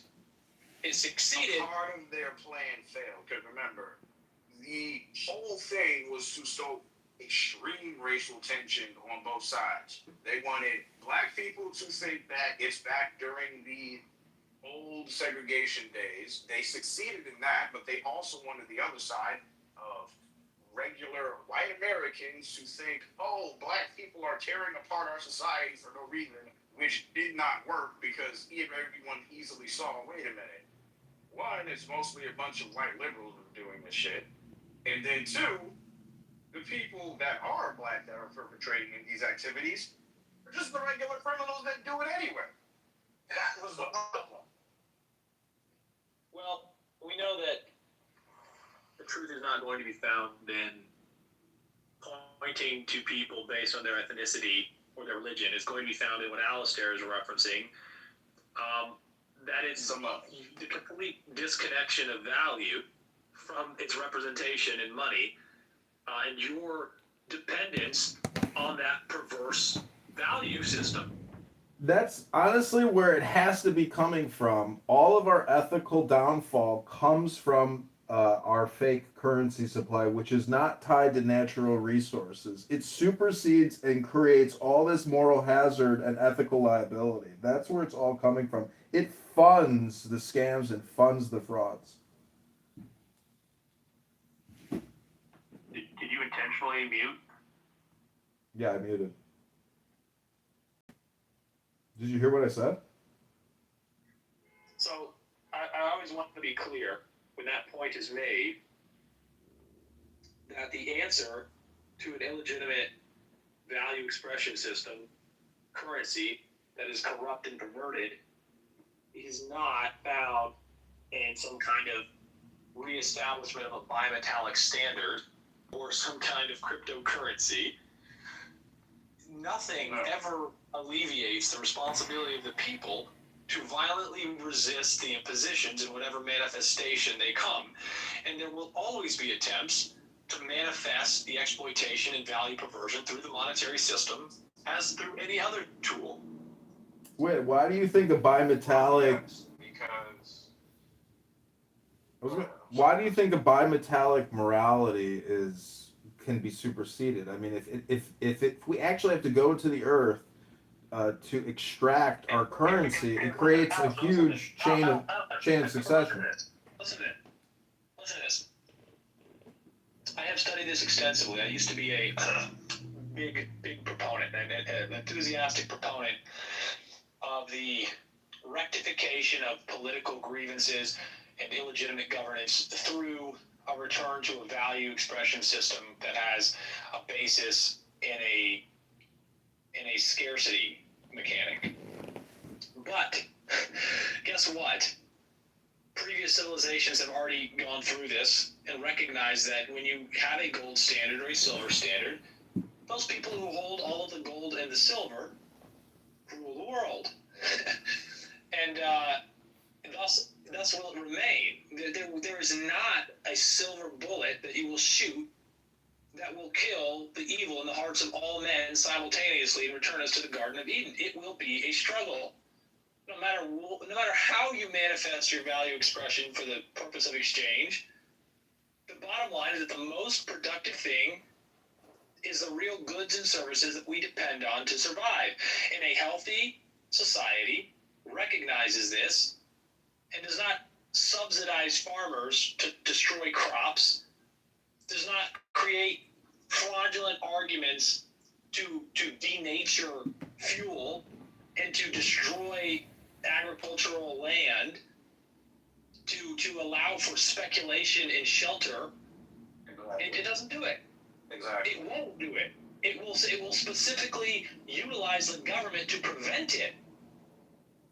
And it doesn't matter if the money is denominated or backed by gold, by crypto, or by fucking sticks of wood. There will always be those who seek not to engage in productive contributions to the society, but to simply seize control of the expression and the exchange of productive goods and services for others by controlling the media. And to your point, this is why they say I am a techno-fascist. Because here's an interesting thing, and a lot of people know this. The hacker community in America, a lot of people have misconceptions about it. They think, oh, just because someone has a computer and a tool and steals your money, they're a hacker. No, that's just a thief. A thief is a thief, no matter the tool they use. Hackers, or the hacker community in America, is a monarchical system. A lot of people learn that, but they don't understand why.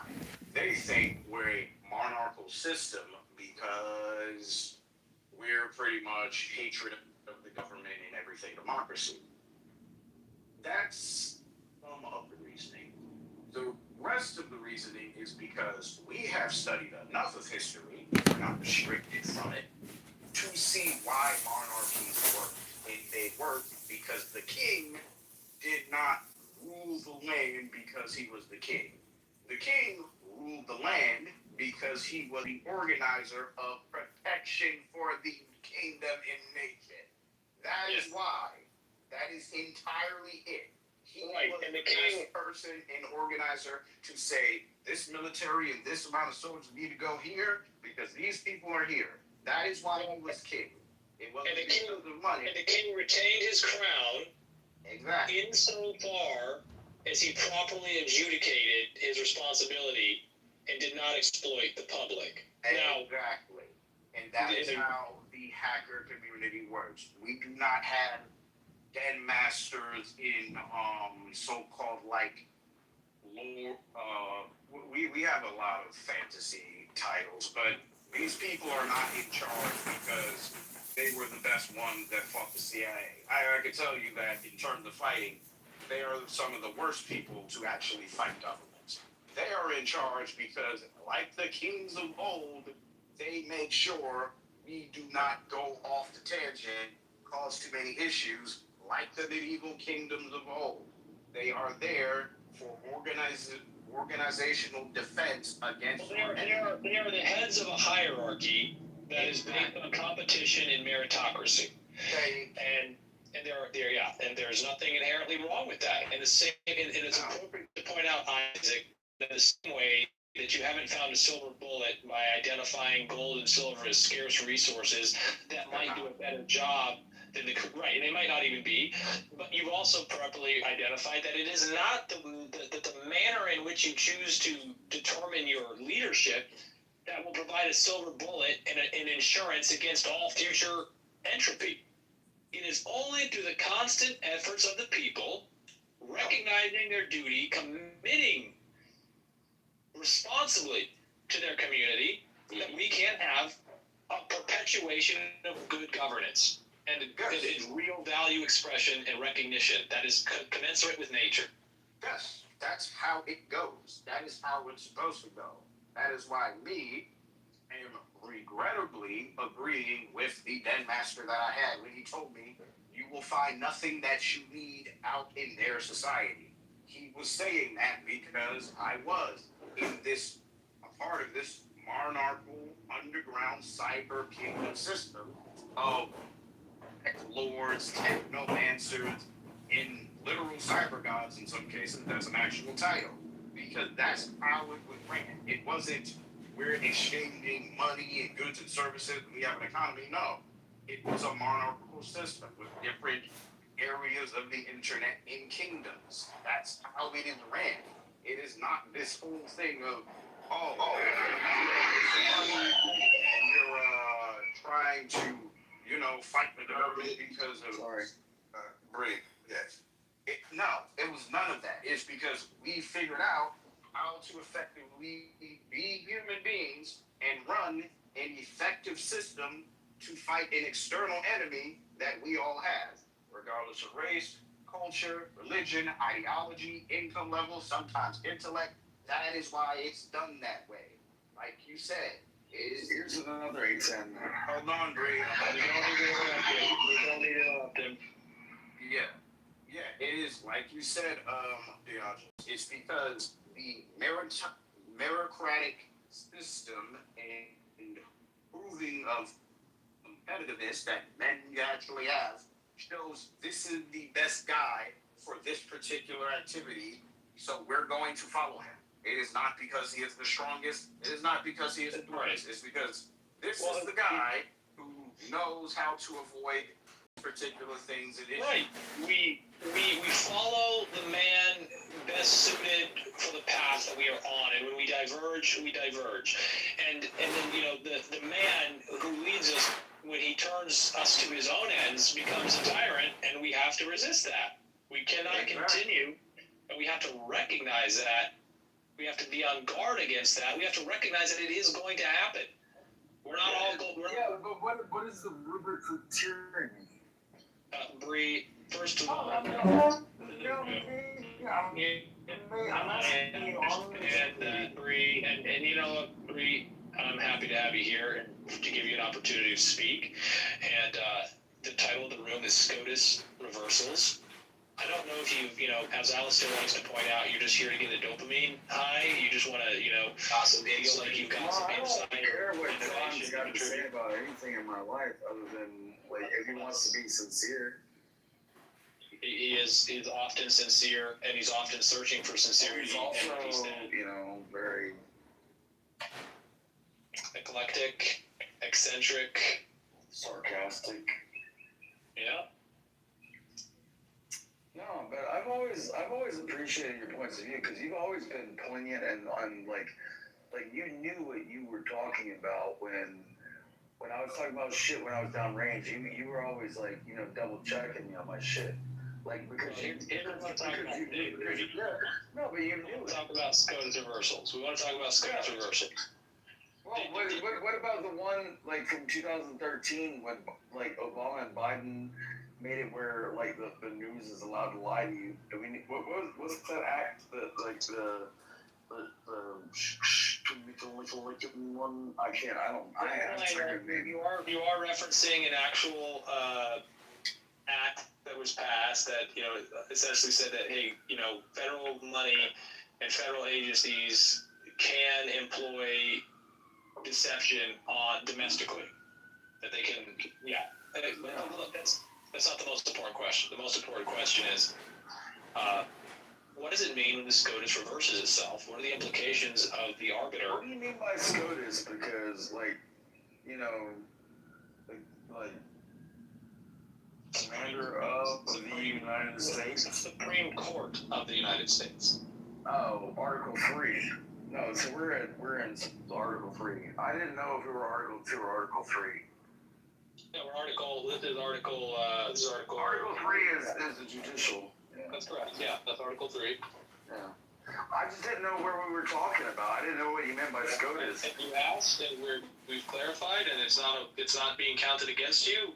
We all want clarification. You got it. Now, what does it mean in your mind? What do you think is the ramification?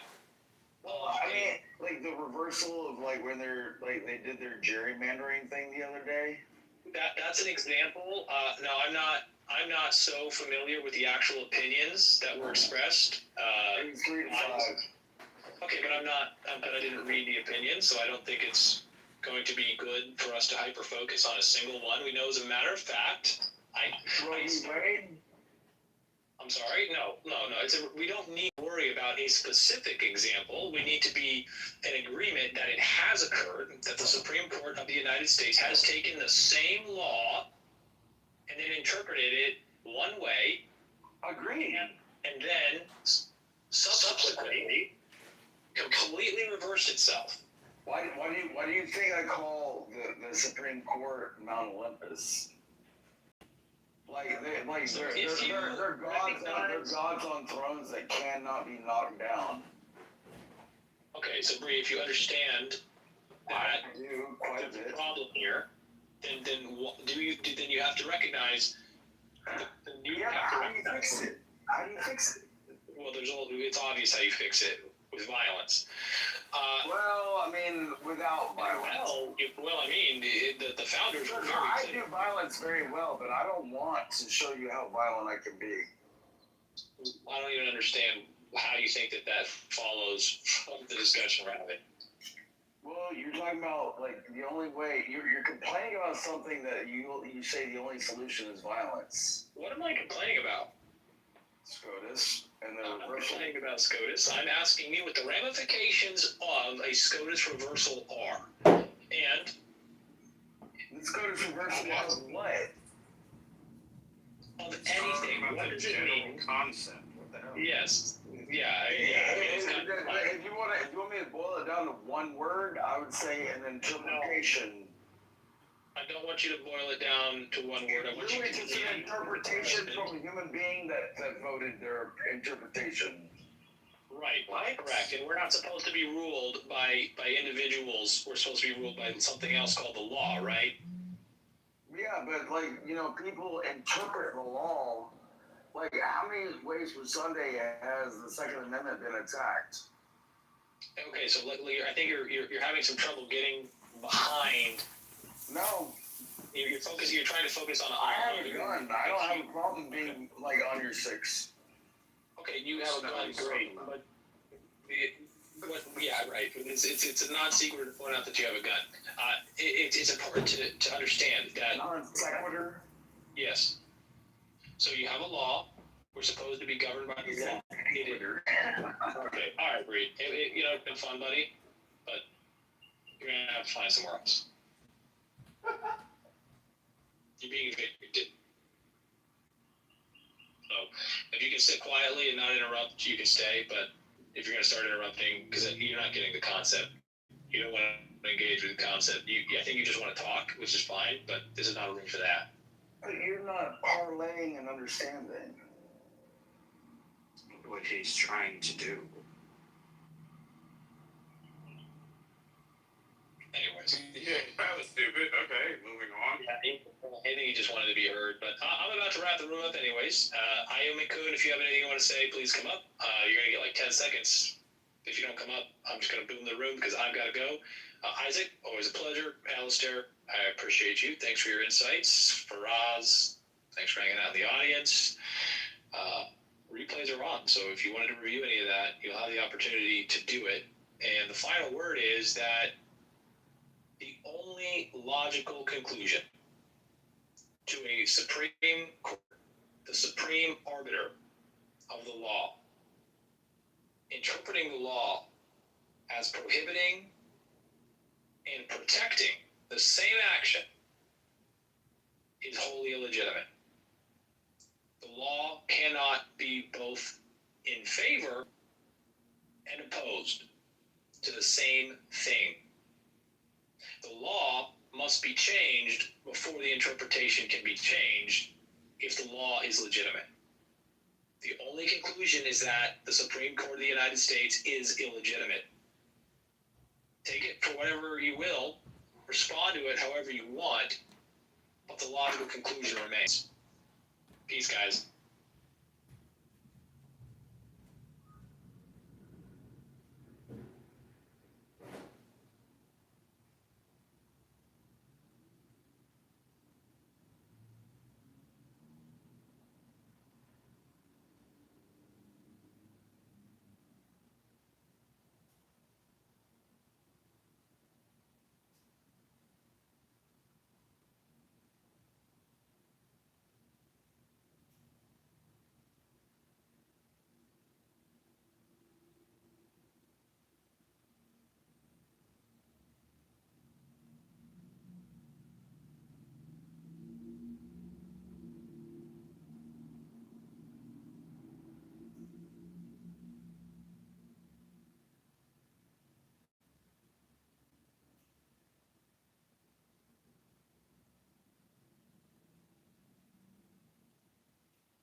I love that shit.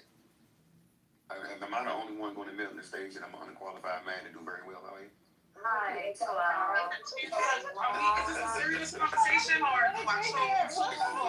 what make you unqualified to? Racism towards Harry, who's a white person. As much as it pains me to disagree with my nemesis Pro is just simply factually correct. The British monarchy, like most monarchies, Did you wake up woke today, dude? from the start. And they say there's not hope for the flat And earth. Simon is somehow struggling intellectually to get there, and I'm just trying to calibrate what level of intelligence struggles with this. And I was just guessing maybe, a quarter, maybe a quarter and a dime. Crow, this is another reason I love your room, because, if you're going to get insulted, it's done properly. So that's cool. Well, no one's ever insulted Benjamin of doing anything properly, but he's just putting a stronger tone on the exact same thing I'm saying, though. Like, what I'm asking is, how do people not perceive this as racism in the classic sense? Or do they? But when you say this, explain what this is. So you're making a statement, which is the royal family is a racist.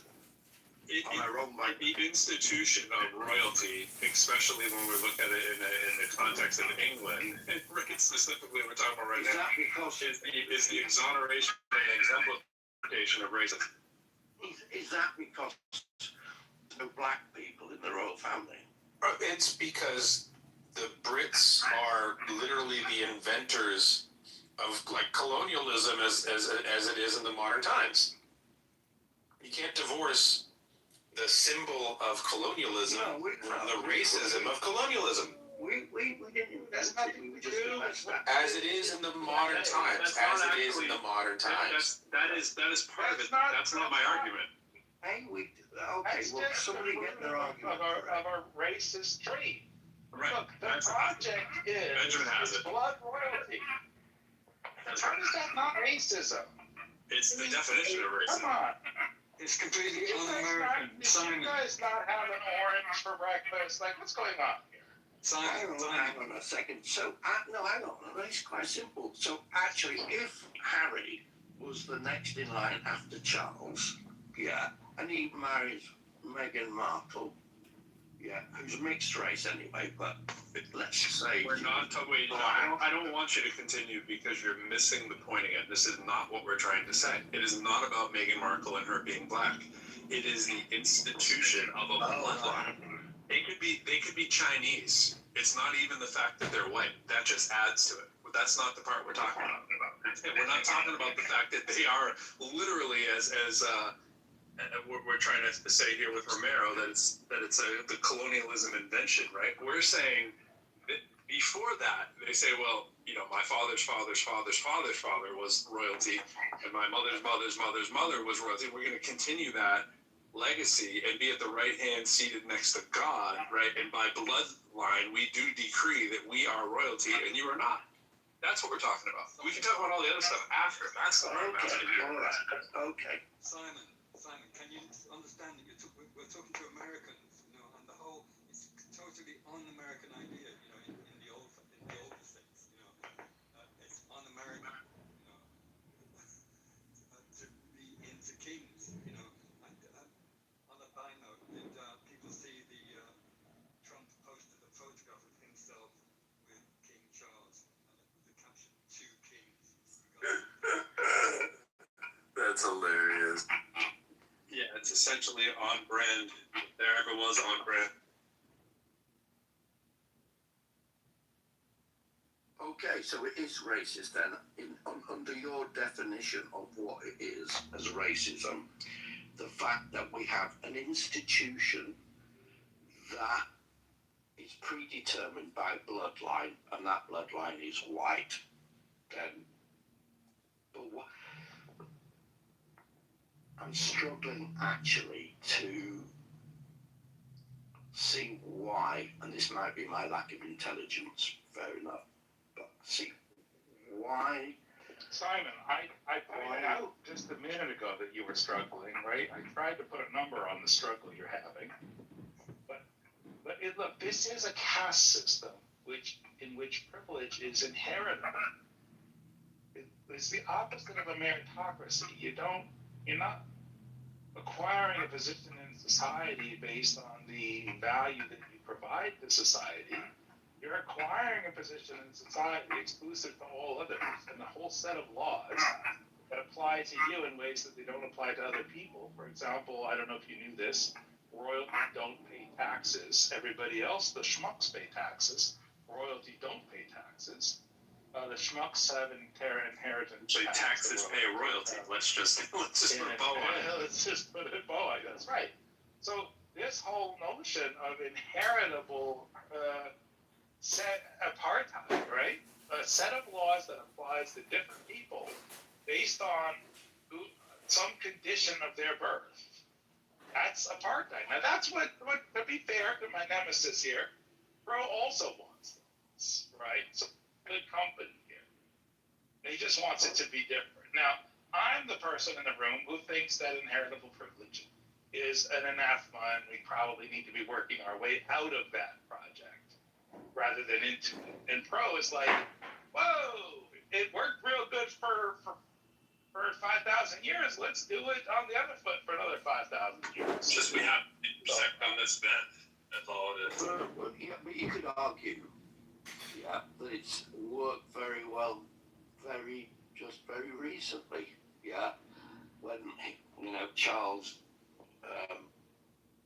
spoke to the Congress, and also you talk about privilege, but it's also about duty.